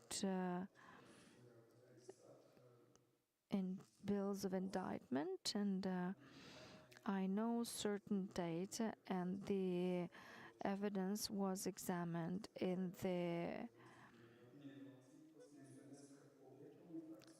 and I'd like to say that the object of the crime was 195 million lei, and it is a very considerable amount, only in one case. Today, the court is examining 24 cases where the prosecutors from the Anti-Corruption Prosecutor's Office examined some cases, and we are at an advanced stage where there are 25 subjects that are culprit. So it is political entity, and in 3 criminal cases we have already 3 convictions in relation to 4 persons. And of course all these activities that have been implemented and are still being implemented would have not been possible without the cooperation of all the authorities. And as I have mentioned, oversight and control in various borders, and we are open for further specifications and clarifications. Thank you.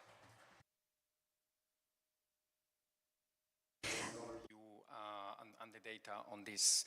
I want to move forward with the next panelist, Yves-Marie from Greco, the Council of Europe. And we have a very interesting conversation before this panel. And he raised something that I found, that I didn't think about, and I found extremely interesting. So, Yves-Marie, what are the stakeholders in crypto? And how do national regulations address cryptocurrencies regarding political finance? So the floor is yours.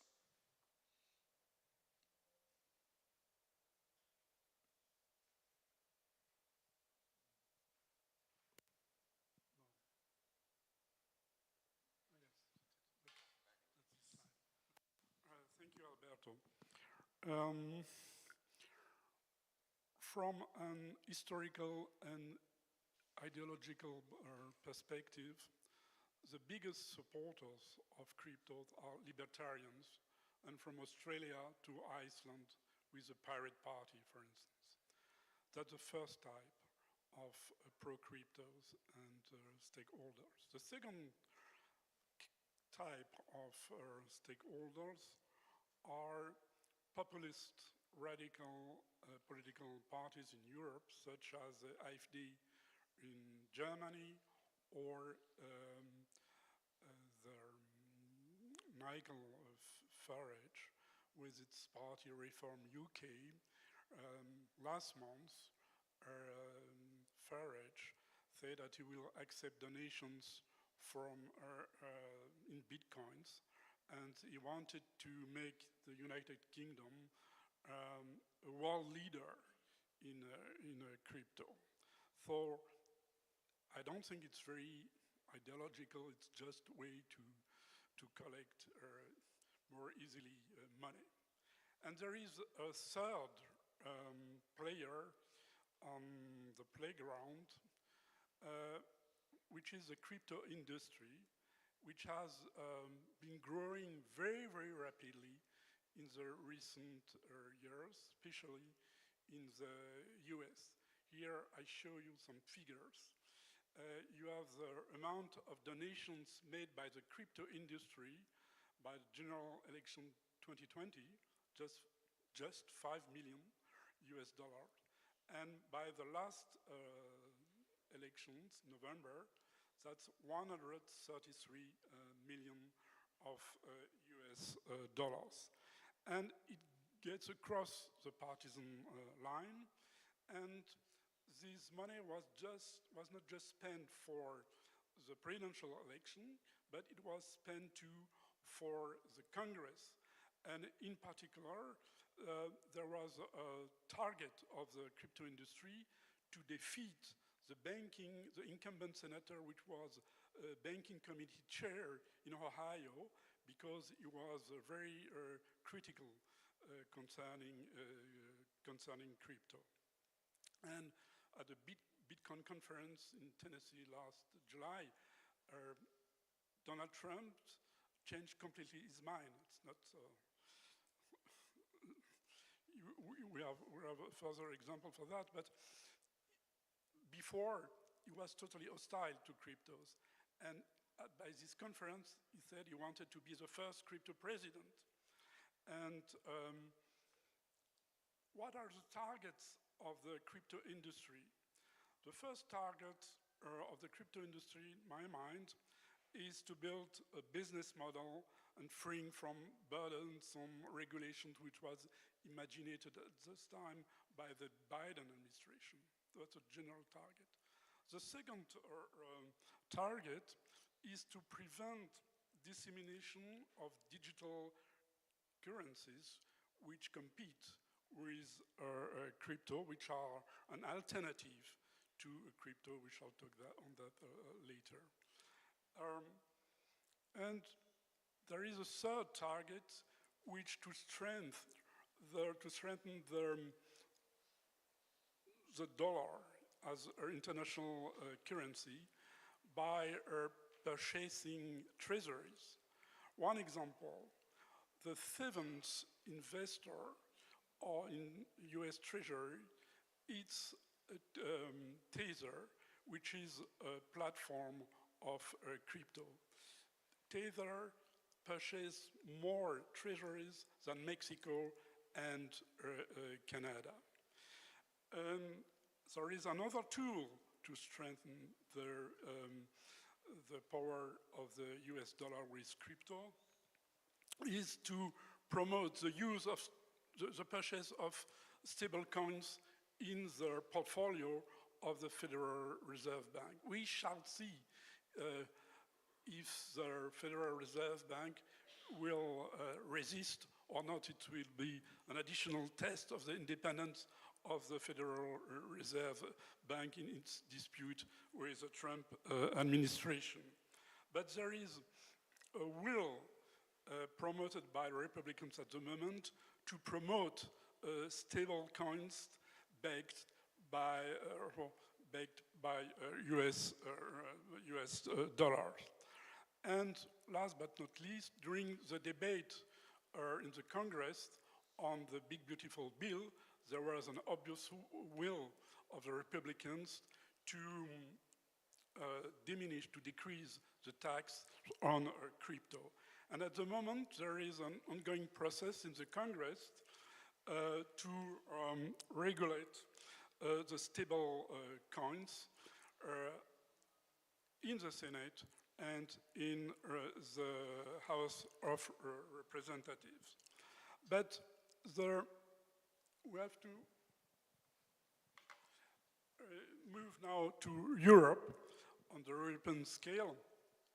The crypto industry interferes in the political debate.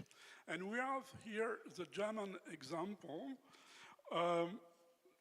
because at the last general elections, the last general electoral campaign, the Austrian platform Bitpanda made very significant donations to the Christian Democrats, to the Social Democrats, and to the Liberal parties.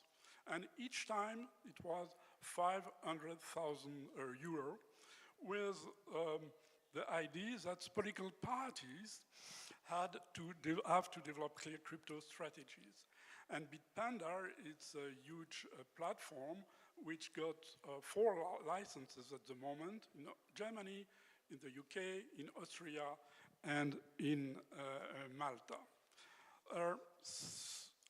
I'd like to say some words about the European European regulations. First, about MiCA, Markets in Crypto Assets. Market Crypto Assets European regulation was adopted in 2023, and it set up stringent criteria for the issuance of crypto, for the creation of crypto asset services providers. It set up rules on transparency, on good conduct, and on prohibition of market abuse. And in practice, MiCA has discouraged large foreign issuers from registering in Europe. And the target of this provision of this regulation of MiCA was to maintain financial stability and to limit foreign currency-backed stable accounts. I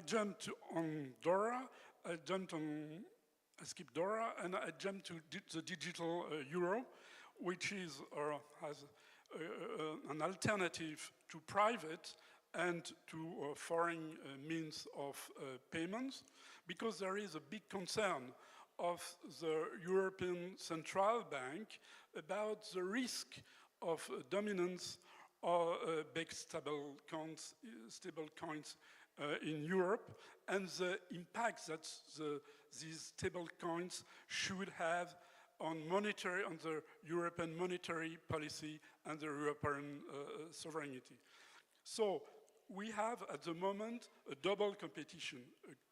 First, a competition between the US, we want a smooth regulation, and Europe, which wants a tougher regulation. And we have more substantially a competition between digital euro for the European point of view, and private and foreign means of payments, which are totally a different approach of the problem.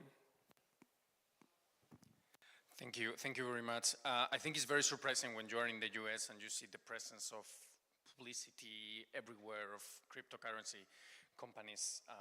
We don't see that here in Europe, definitely. But not everything is cryptocurrencies. There is positive views on different models of fundraising and funding politics and social action.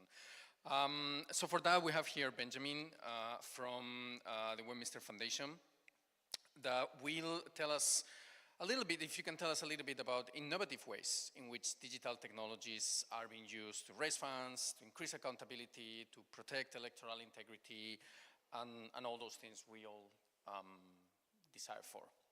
Maybe if you can pass that mic. So the floor is yours. Should be on. Can you hear me? Yes. Well, thanks, Alberto. And circling back to your introductory statement, it seems that I'm the only non-crypto pilled, or at least the non-crypto guy, at least in a professional context, on this stage, and which probably makes me the alien in this round. Nevertheless, I want to say thank you to the organizers for putting together such a distinguished lineup today and to facilitate peer learning and foster cooperation in times of crisis and rapid technological change. Today, and that's the title of today's conference, one cannot discuss politics or money in politics without also speaking about the security and the consequences it has on democracy. So well, before answering your question, Alberto, in detail, I would like to briefly mention some of the key findings from more than 24 studies that the Westminster Foundation for Democracy has conducted in different regions of the world over the last few years.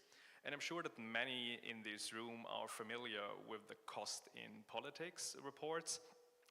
The Westminster Foundation for Democracy's approach focuses on the spending of individuals contesting for political office rather than that of political parties, and also on how spending occurs throughout the electoral cycle. And I think that's very important to mention in this round because we often think just about political campaigns and the electoral season, but politics is a long march. It's a never-ending campaign that we see, and in crypto language, I think people would call it hodl, well, the long-term perspective. First, the most pronounced costs are not spread evenly across the political cycle. They are concentrated heavily during the campaign period, sometimes wherever the primaries exist, also in this short period of time. Second, win or lose, the costs are continuous for all candidates. It makes no difference if you win or lose. Politics is this zero-sum game in this regard. Next, candidates themselves, and that's something the Westminster Foundation for Democracy finds in all regions of the world, that candidates bear the largest burden for raising the funds to run, because parties are not these inclusive institutions. Parties are, in fact, extractive and often seek payments from candidates. And this means, if you take all of this together, that candidates often spend more during an election campaign than they earn when being in office. And of course, all of this limits who can actually run for office in a system, who has the resources to run, and disproportionately this disadvantages women and the youth. Well, based on these insights, there are some alarming trends around the world that are interrelated with money in politics. First, corruption, disillusionment, and also exclusion. And these three trends have negative effects on trust, one of the epistemic pillars of modern democracies. But now finally back to your question. Well, in recent years, we've observed a range of digital innovations reshaping political finance, but not just political finance, but also campaign technology, etc. And as discussed earlier today, there are not just these dark and grim things out there, but I want to be a bit more optimistic or even bullish when it comes to innovation. I call this the good, the bad, and the unknown, because not everything is ugly, not even in the medium and long term. So I want to focus on the good, and all over the world we can see a tremendous growth in three different sectors The first sector is government tech, GovTech. A whole of government approach to public sector modernization, and I think there are some fascinating best practices, especially in the Baltics. There are some fascinating projects in the Caucasus region, and also in Southeast Asia, and also in Africa. And sometimes my own country, Germany, is lagging behind, even though we have this GovTech campus where we produce a lot of papers, and other countries simply download them and implement them, while we still don't know how to do it. And then there's CivTech, the use of technology to improve how citizens interact with government and participate in public life. And I think this is a really, really important trend in modern digital democracies. And lastly, a new emerging market, especially in Europe, is political tech, which is at the intersection of government tech and civic tech, and encompasses all tech that can be used by political organizations and actors. And I want to focus now specifically on poltech, political tech, which ranges from things like cybersecurity for political organizations to political action CRMs, because you cannot run a modern organization without a CRM system. But for our panel, I think it's most importantly that it also includes all the modern fundraising tools. Alberto, you've already mentioned the Obama campaign and the buzz the campaign created around small-scale donations. And all these tools and innovations increase, first of all, the level of professionalism in politics, also among regulators, etc., and can help to strengthen accountability in politics, and also they can make the democratic process more transparent and resilient. However, there are challenges, and I think the previous panels have already mentioned some of the current and emerging threats that we are seeing at the moment. Well, to be a little bit more precise, I want to discuss crowdfunding and small donor platforms a little bit more in detail.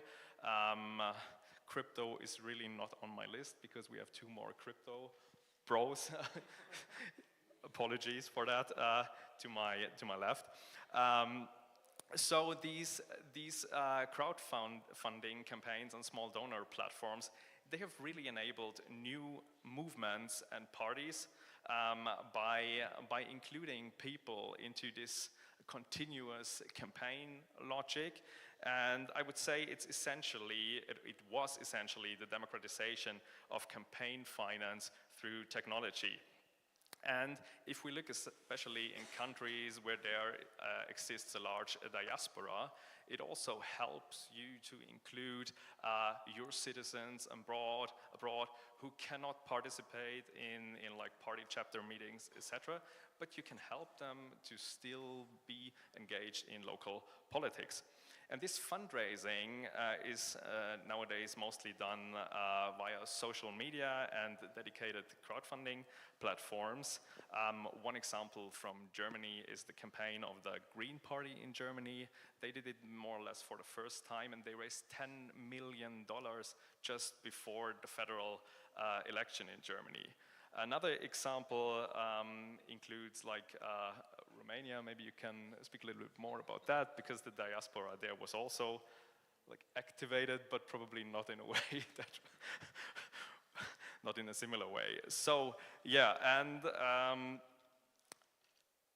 coming to my last point is that technology is not just software and hardware. It's not just one single topic like crypto, but as I understand it, it's any way of doing things in a new and better way. And I think if we especially look at these three emerging sectors, GovTech, civic tech, and political tech, and the respective tools, they all can help us to enhance transparency. We get open data, for example, to track donations. And some parties in the EU, like the Austrian NEOS, they publish all their donations as well as their campaign expenses, even during an electoral campaign. I mean, why would you publish your expenses during an electoral campaign? But it clearly has a positive effect because it helps them to regain and rebuild trust with the electorate. And then there is also the thing we all talk about called accountability, and parties fear that. And I think civil society has a huge role to play in that regard by enhancing transparency in politics with the help of technology, because most violations of campaign finances are exposed by civic actors, and I know not a single case where this has not led to like political sanctions at the ballot box, at least to a limited extent. Thank you very much. I think I will know a couple of cases where that hasn't have an effect, but that will be another discussion. It usually have an effect. I would like to now focus on two very interesting cases, Moldova and Romania. For that, we have here Victor from IRI Moldova and Septimus, an expert from Romania, to talk about these two countries.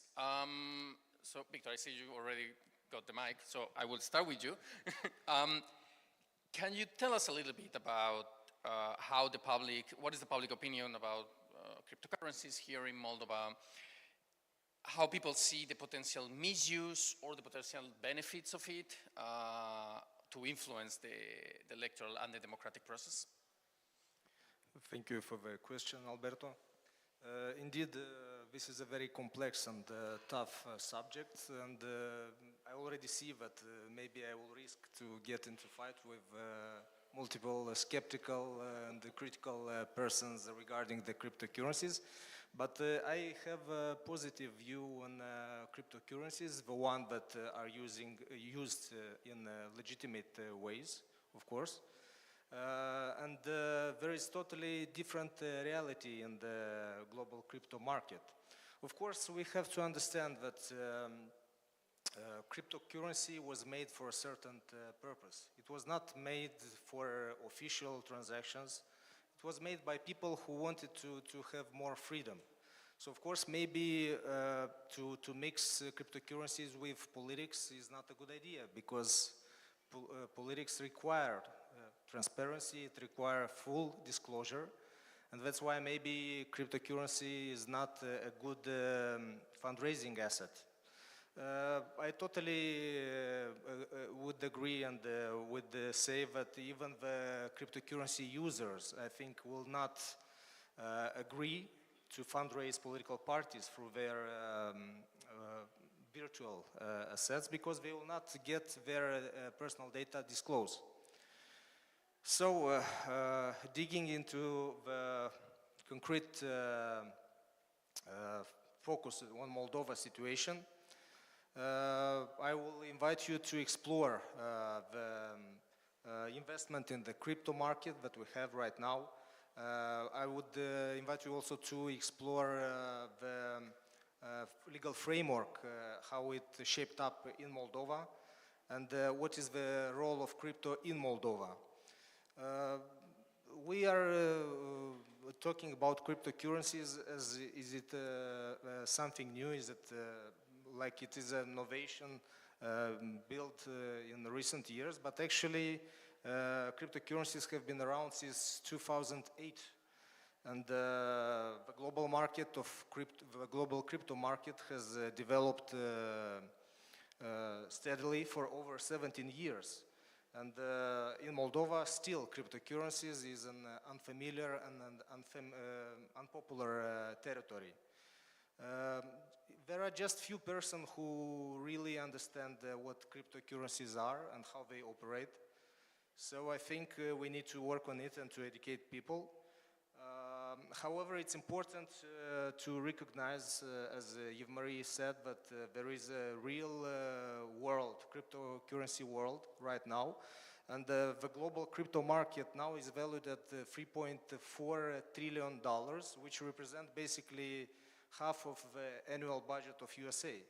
So, or let's say 10% of USA debt for now. So this is a huge financial market, let's say virtual financial market, that needs to be taken in consideration. The use of cryptocurrencies is gaining its momentum right now, with a growing number of countries that are legalizing cryptocurrencies. We see this example in the US, in the EU, worldwide, but also implementing regulation in the purpose of taxation, but also in the operational use. Moving with the first question about perception, public perception on cryptocurrencies, and mostly the views, institutional views on the crypto and politics. Of course, it's understandable that financial regulators or anti-money laundering authorities worldwide have a very, let's say, mixed, attentive and skeptical views on it. But this is justified, of course, because of decentralized and hard to control nature of cryptocurrencies. Still, the EU legal recent development has reflect a more open and constructive position on cryptocurrencies. I will just cite few quotes from their position, and you all understand that maybe it's not such a scary factor, cryptocurrencies. So one of the ideas that they mention is that it is wrong to equate blockchain with money laundering or tax evasion. And blockchain is neutral technology with many legitimate applications, and misuse by some shouldn't prevent innovation for all. And like I told you, there is a big reality, and a lot of users are still using cryptocurrencies.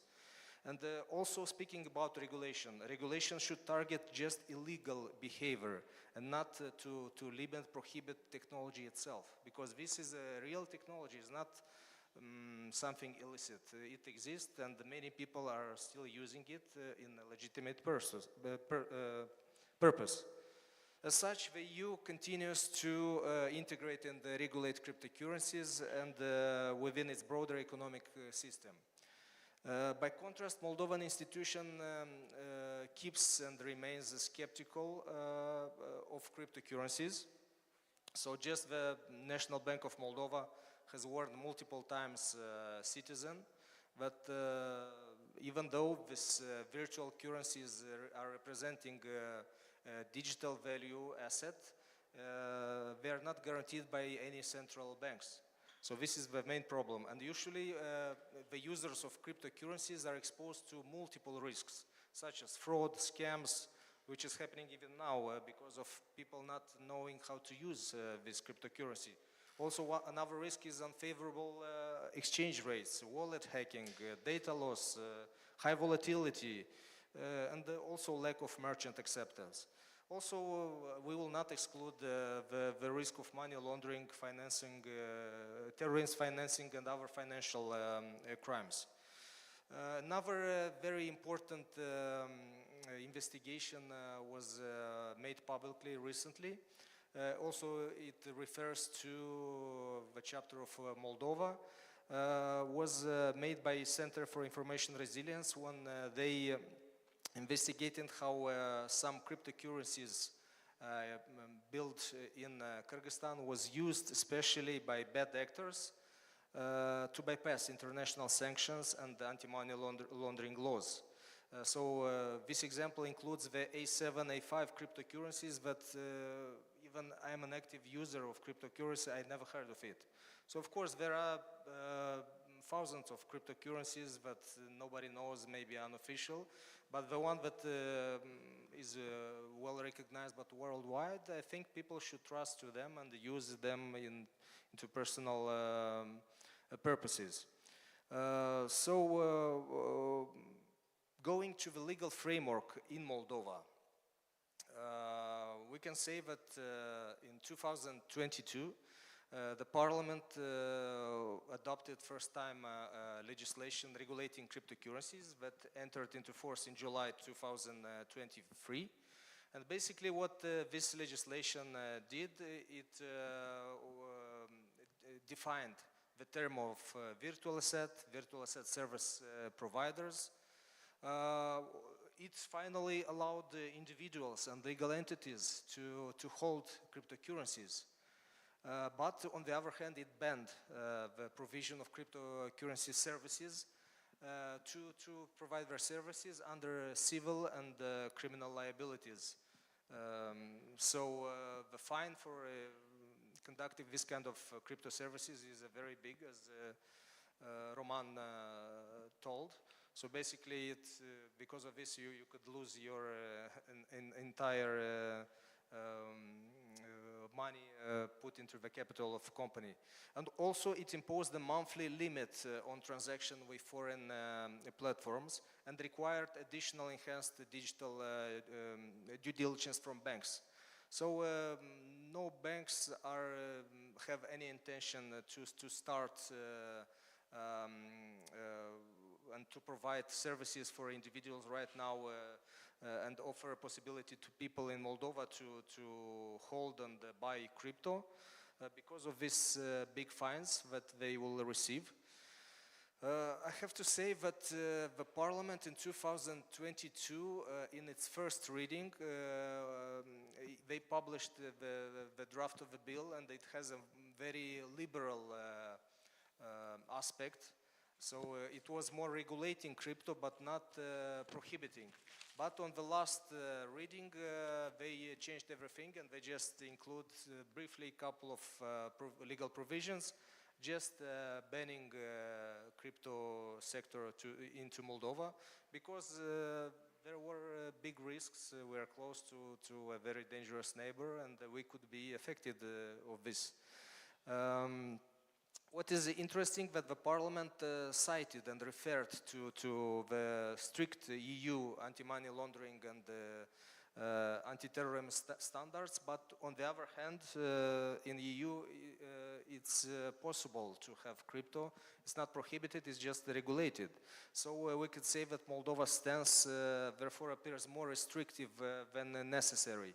Still, I know that Moldova has pledged to align its cryptocurrency legislation to the EU standards. Now moving to the last part, if I have 1 minute. 1 minute, and what is the current state of cryptocurrency in Moldova? Not mentioning about these illegal factors that operate abroad Moldova, which is a real threat, I agree. But in Moldova, we have a small community of crypto owners. So there is just online a group of people of around 8,000 users that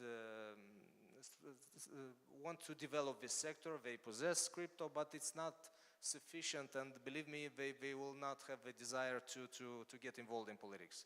Mostly because they're still the legislation, Moldovan legislation is not perfect. We do not know concrete how it will be taxated and so on.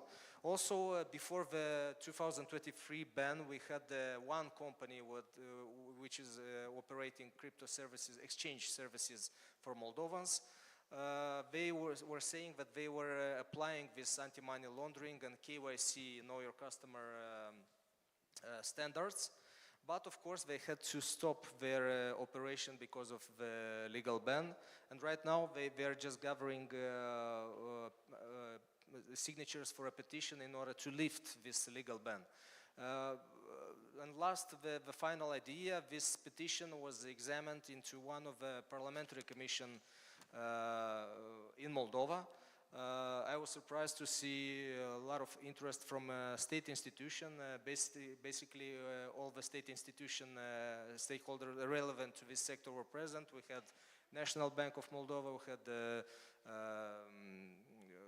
Crime Asset Recovery Agency there, we had anti-corruption prosecution there. So, and what was interesting that just the National Bank of Moldova opposed to this lifting of ban, but the Crime Asset Recovery Agency even suggested that this regulation should be introduced because they have right now $millions in crypto sized, and they could not cash it out because of this limit of legislation. So thank you for the attention.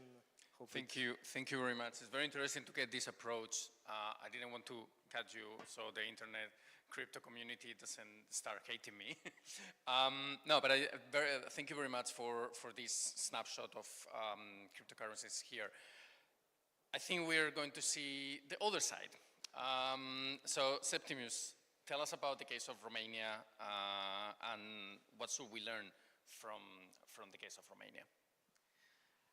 Hello, thank you. I think I heard today enough about Romania, so I have now to explain what happened, probably, or at least try to partially explain some of the things which happened. Firstly, I would just try to provide some numbers regarding the use of crypto in Romania. They are estimates, but just to put a little bit of have a starting point. So according to some numbers, there are around 5 to 10% crypto holders, and there are somehow positive estimations. I've seen some which said that they will go up to 30% in 2026. It might be too optimistic, but between July and 2023 and June 2024, some 25 billion were crypto inflows. So it's quite a market. Now, of course, we're talking about the legal part of the transactions. If we go, so this is just a number. In terms of criminal cases, not specifically related to elections, there were quite a number of them, including with confiscated crypto, which are held by an institution which is manages the confiscated goods. But now, if we go and also, sorry, one important thing about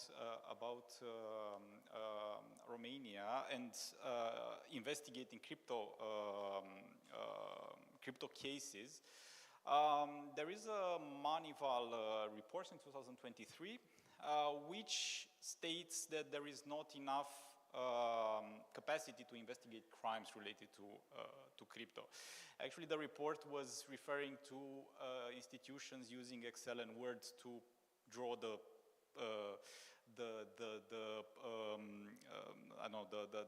process through which crypto was transferred. So I think here we still have a lot of things to learn. So that's why this also comes let's say my lack of trust to use crypto in elections, especially in this kind of context, because we discuss a lot here about amounts, how much money we should bring in a policy, but I think it's more important where this money comes from. And I think if we don't investigate where the money comes from and we don't make sure that the money comes from a legal source, I think we have a bigger problem than the amount itself. So I would just try to talk a little bit about the use of crypto in Romanian elections. Well, the first candidate who ever offered to use this kind of money was in 2014, was a candidate for the presidential elections. Well, he was not one of those successful ones, but at least he opened the offer. Technically, it's not illegal to use crypto. Of course, it's legal to own crypto, but it's not illegal to use crypto in elections. It's not specifically regulated. Of course, I think there are a lot of questions who might arise here, including how do you value the donation and many other questions. But according to my knowledge, there was never an attempt to legally use crypto in Romanian elections. And now I'm going to the other side, the use of illegal currencies. So probably you heard about, already know about Călin Georgescu. He made us famous, unfortunately. He was the candidate because of whom the elections were cancelled last year. Another premier, probably, well, he's not the only one, he's not the only experience in history. There are other candidates who declared zero, but I think this is probably the most striking because he got 23% and declared zero expenditure, which by any means it's amazing, especially due to the fact that according to Romanian legislation and also talking about third parties are not allowed. So basically, all the funds who go into the campaign should go through the account of the candidate. So basically, if you want to do something for a candidate, you have to donate through the account, and the candidate has to buy different things. to simplify a little bit. But basically, he declared zero. He's investigated for this. Actually, he has 7 crimes for which he's being investigated now. But what's interesting, if we go to crypto, I mean, he had different kind of, also a little bit of offline campaign. There were some posters, but I think this is peanuts. I mean, that was not the real campaign. The real campaign, I think, happened in online. I think it's probably the first time when we see such intensive online campaign. I mean, okay, maybe we had spending for online. It grew in the past years, but I think it's first time when TikTok was such active platform for the elections. And what we found out, that one of his supporters, I mean, at one point they declared that they don't know each other. In the end, it was shown that they were in dialogue and they knew from one another. Was a businessman from a city close to Bucharest, Brașov. He was an IT programmer. I think he owned some companies, but his past was connected to crypto dealing. Basically, he was owner in some companies who were doing crypto business. Actually, in his past, he was part of a company which was probably one of the first illegal, one of the first criminal cases with crypto in Romania. He had some bank exchange machines for crypto. And actually, by the way, just as parenthesis, if you go in Bucharest, it's full of them, which also raises the questions of illegal activities regarding to these funds. And there were money, there were virtual coins who disappeared basically from this, from the wallets of the owners. But what was interesting that, well, his name is Bogdan Peșchir. By the way, what I'm telling you now is public information, so I don't have secret information. He was somehow known because he was very active on TikTok, and what he was giving gifts. You know, on TikTok you can give gifts, which can be very small or very big,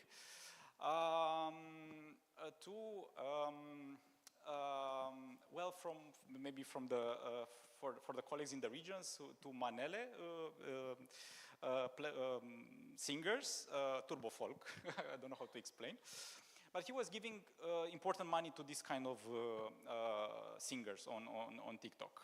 But what the prosecutors, at least what we know so far public, because I don't think that's all of it. A part of Georgescu's campaign was financed by this individual who gave some, I think, close to 900,000 euros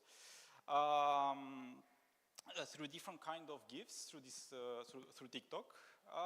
And also prosecutors say that he gave around 300,000 lei, that might be 60,000 euros, through different, through Revolut, but also including crypto coins, because in Revolut you can also transfer this kind of funding. For example, in one case, he gave around 20,000 euros to I would say influencer on TikTok to promote Georgescu. So we don't know exactly how much of this was financed through cash, through other type of accounts, or through cryptocurrencies. He was arrested in spring, and they found some 7 million in wallets at his home. So I think any individual would ask the question, okay, if you have 7 million, probably you spend more on the campaign. Actually, in the original investigation by the Romanian Secret Service in December, it was only 300,000, and it raised to 900,000. So probably it's even more. I mean, I don't have any proof of that, but it's a question we ask ourselves. So what I think this case shows, so again, this is only one part of the campaign. We don't know the full extent of how the campaign cost. But what we see here, it's on one side the vulnerabilities opened by TikTok. Usually platforms do not accept crypto coins for payments, for political advertising, I mean in terms of policies. But there are ways to go around. For example, on TikTok, you can buy other type of third-party services. You can buy coins to give on TikTok. And also, I think another vulnerability is related to basically buying influencers. on TikTok. And I think this opens quite a huge issue on the transparency of campaign finance, because mostly it's off the platforms. In the Romanian case, most of it was through a company who was providing the service to match a client with influencers. And just to give you a number, they say that for 20,000 euros, they can give you up to 1.5 million views. So it's not that expensive, to be fair. I mean, if you have 100,000, you can get to a lot of people. So here, I know it's a little bit of a fog, because even for us at this point it's a fog. By the way, we don't have a final report of the Secret Services Moldova published, so we're still waiting for that one. It's also a promise of our current president. So I think it's still a lot of to clear. But what my final sentence, I know I'm out of time, is that I think this opened quite a lot of questions about how campaign finance are financed. I think we are the times when we had cash or transfers to the bank accounts are over, and I think also the social media platforms open quite a concerning space. I'm not that optimistic about the collaboration with institutions. I think it's not that efficient, and I think there's a lot of lack of transparency there. So I think that would be probably one of the interest points which might raise questions about the legality of campaign finance. Thank you. And not only campaign, but political finance. Thank you. Thank you very much. I think the issue of influencers is one of the things that, before the Romanian case, the community of people working on information integrity, we were raising this as a concern, and everybody was telling us, like, that's not happening. And then, yeah, it happened. I know it's been a long day, but I am pretty sure there is a lot of interesting questions. So we'll have time for a couple of questions, maybe 3, to our speakers. I actually have another question to the speakers, but if there is any question, please make it a question and not a comment for any of the speakers or for all of them. It is the moment right now. Just one by one.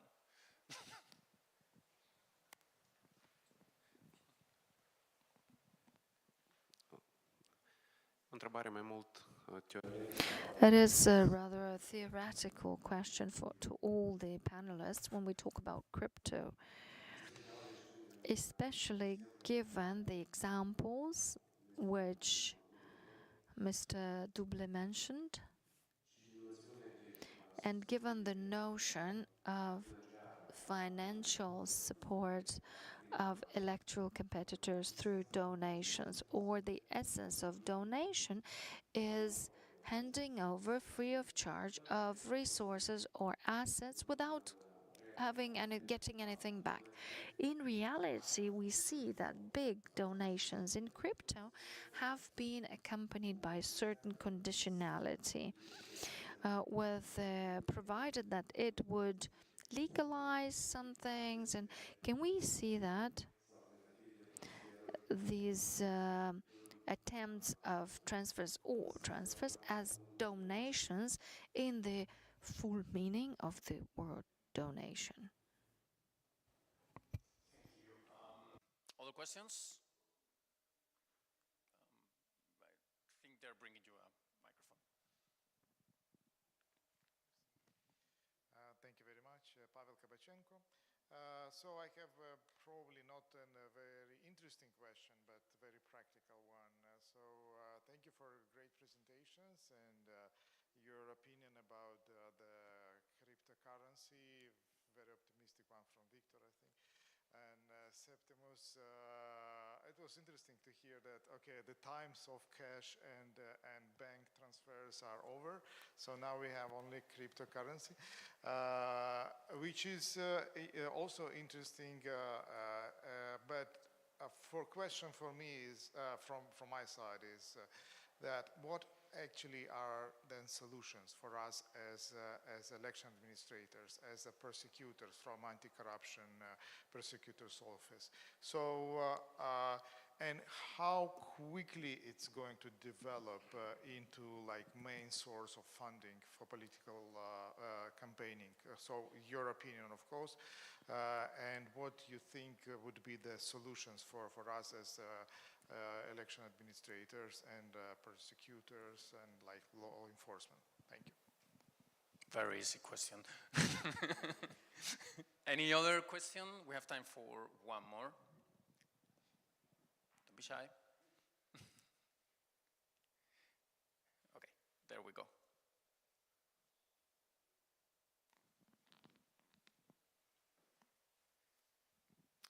Thank you, Anton Ivchenko from Armenia, and my question is to Mr. Porubin. But it's not actually a question. May I ask you to tell us top 3 of the cases that you have regarding to crypto from Romania, because kind of what you explained to us was the information we already know, and we are interested in the cases in deep. All right, so we have 3 questions. I will suggest that each of you take one of them, so don't try to answer all of the questions, just take one of the questions where you think you have something to say. And I will start with you, Roman, because you have a very concrete one. So the floor is yours. I will ask you to be brief so we finish on time. Yes, thank you very much for the question. Of course, we are not surprised that there are questions to our institution, anti-corruption, prosecution, but let's set the jokes aside. You have said something which has a connection to what Mr. Postika has said. So, to give you an example of a case when virtual currency was integrated into political activity, we have a case which is in court now. We, as state authorities and other institutions that monitor the process, well, we haven't managed the circulation of the electronic currency, but we have a witness who was with us and talked to us during the hearings, also made a statement in court, a sworn statement. So we have to believe this person. He told us that some people were transferring virtual currencies to those who had electronic wallets in Romania, Ukraine, Russia, Transnistria. And then the owners of those electronic wallets gave them liquidities, which were then transported to the Republic of Moldova. At first sight, they were guided by the rulings that up to 10,000 euro could be brought in. But the authorities they took measures because we had to understand why would you divide, let's say, $1 million into amounts which seemingly do not go beyond the threshold of the amount which is allowed, but you do have a purpose to bring this into the country and integrate into the activity of a party, and then it is a problem. And if these resources are made available to the party or the supporters of the party, and if they are donated, and we know how this money was brought into the country, the initial purpose, and then the question is, can we trust this? We need to understand the purpose, the reason why this has been done, and what was the purpose behind all the actions. Thank you. 1 minute, what is the influence they are trying to buy? I shall try to answer your question. First, there is only 9% of the consumers in Europe we hold crypto at the moment, and only 14% of these 9% use it as a mean of payment. At the moment, it's just a very few very little use. It's obvious that the development of digital currency will be made at the expenses of cash. And already there is a decrease of use of cash, and there is a will of the European Central Bank to develop, of course, this mean of payment as a way to fight anonymous transactions and fraud.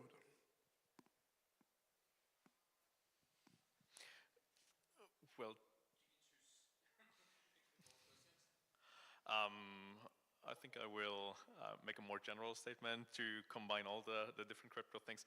I think the only way to solve this is to take a comprehensive multi-stakeholder approach, and this means combining technical innovation also in crypto with legal safeguards and institutional capacity. And I think we need to involve everybody in this. I mean, the Romania case showed that it's not just crypto. It's more than crypto. It's more than just one technology. So one way, it's, of course, there's no silver bullet, but what we can do is, for example, bring people together. And one example is hackathons, where we have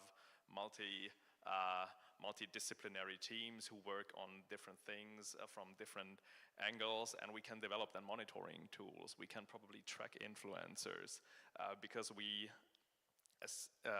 especially in the EU, we have the DSA and the DMA, data access to platforms, and then we can probably track influencer activity, etc. And I think that's extremely important. Germany had a political tech hackathon just before the federal election. Taiwan is a great example where they have a lot of hackathons, and also in South Africa and many more countries, we see these formats coming into being. Sorry if I was apocalyptic. I don't think cash and bank payments are gone. I mean, I didn't want to say that. I don't know if that was the. I'm just saying that we also have to take into consideration that there are these kind of new, less transparent manners of paying different services. Maybe not directly or also indirectly. And I also think it's a multi-institutional task, because I don't think an electoral authority has the capacity to track crypto. And I think if a state decides to include regulations to specifically allow the use of this kind of coin, it should be very clear. For example, in the US, the Federal Commission has some kind of guidelines, including on how for example, it's an in-kind contribution, which is valued as the date of the entry. So I think it should be very clear. But I think at EU level, it's very limited, or Europe level, I think it's very limited use at this point. Maybe very short to what Mr. Postica was asking. I think, first of all, I think it's just a new. I think that the issue of paying to get something back is not new. I mean, it was different industries paying to get different things back. And I think Germany, by the way, has a regulation that you are not allowed to donate to get something back. It doesn't mean it doesn't happen. So I think it's just the same old thing of giving money to get something back. I don't think it's just a new industry which maybe have more capacity than others. Victor. I think in order to respond to this question, we have to analyze two scenarios. First one, we have the usage of cryptocurrencies in hidden manners. It's obvious that this is illegal behavior, and I think it will be illegal even if we use a dollar currency or euro currency or other different material value. But if we speak to the open and official use of cryptocurrency in politics, and right now we know that the legislation does not prohibit to donate from individuals or legal entities to parties this kind of asset, and the cryptocurrencies represent digital value, I think we need to regulate this legislation gap right now. I know that this is not a priority. I'm pretty know that because I is working with political parties, and actually they have this challenge to find the donors. And believe me, from what I know from this community, no one would like to offer his cryptocurrency donation to political parties, risking to get under the supervision of tax authorities and the supervision of Central Electoral Commission. But we need to differentiate the legitimate use of cryptocurrencies, which is still happening right now, and we do not need to, as the European Union stated, to regulate and limit the technology itself, because this is an innovation. It also has some good purposes, but we need to punish finally the illegal behavior. So if they will hidden their sources, official sources, of course, this should be taxated by supervisory authorities. Thank you. Yeah, and I guess nobody wants to donate 2 pizzas to a political party that then a few years later become $10 billion. Thank you all of you. Thank you for all the questions. If you have more questions, you can find all the speakers around. So it has been a long day, and it's my responsibility to close the day. I have been asked to remind all of you that tomorrow registration starts at 9 and panels start at 9:30 with the fourth panel. So we hope to see you all here. I will ask for a round of applause to all the speakers, but also to the translators who are doing the background work that makes us understand each other.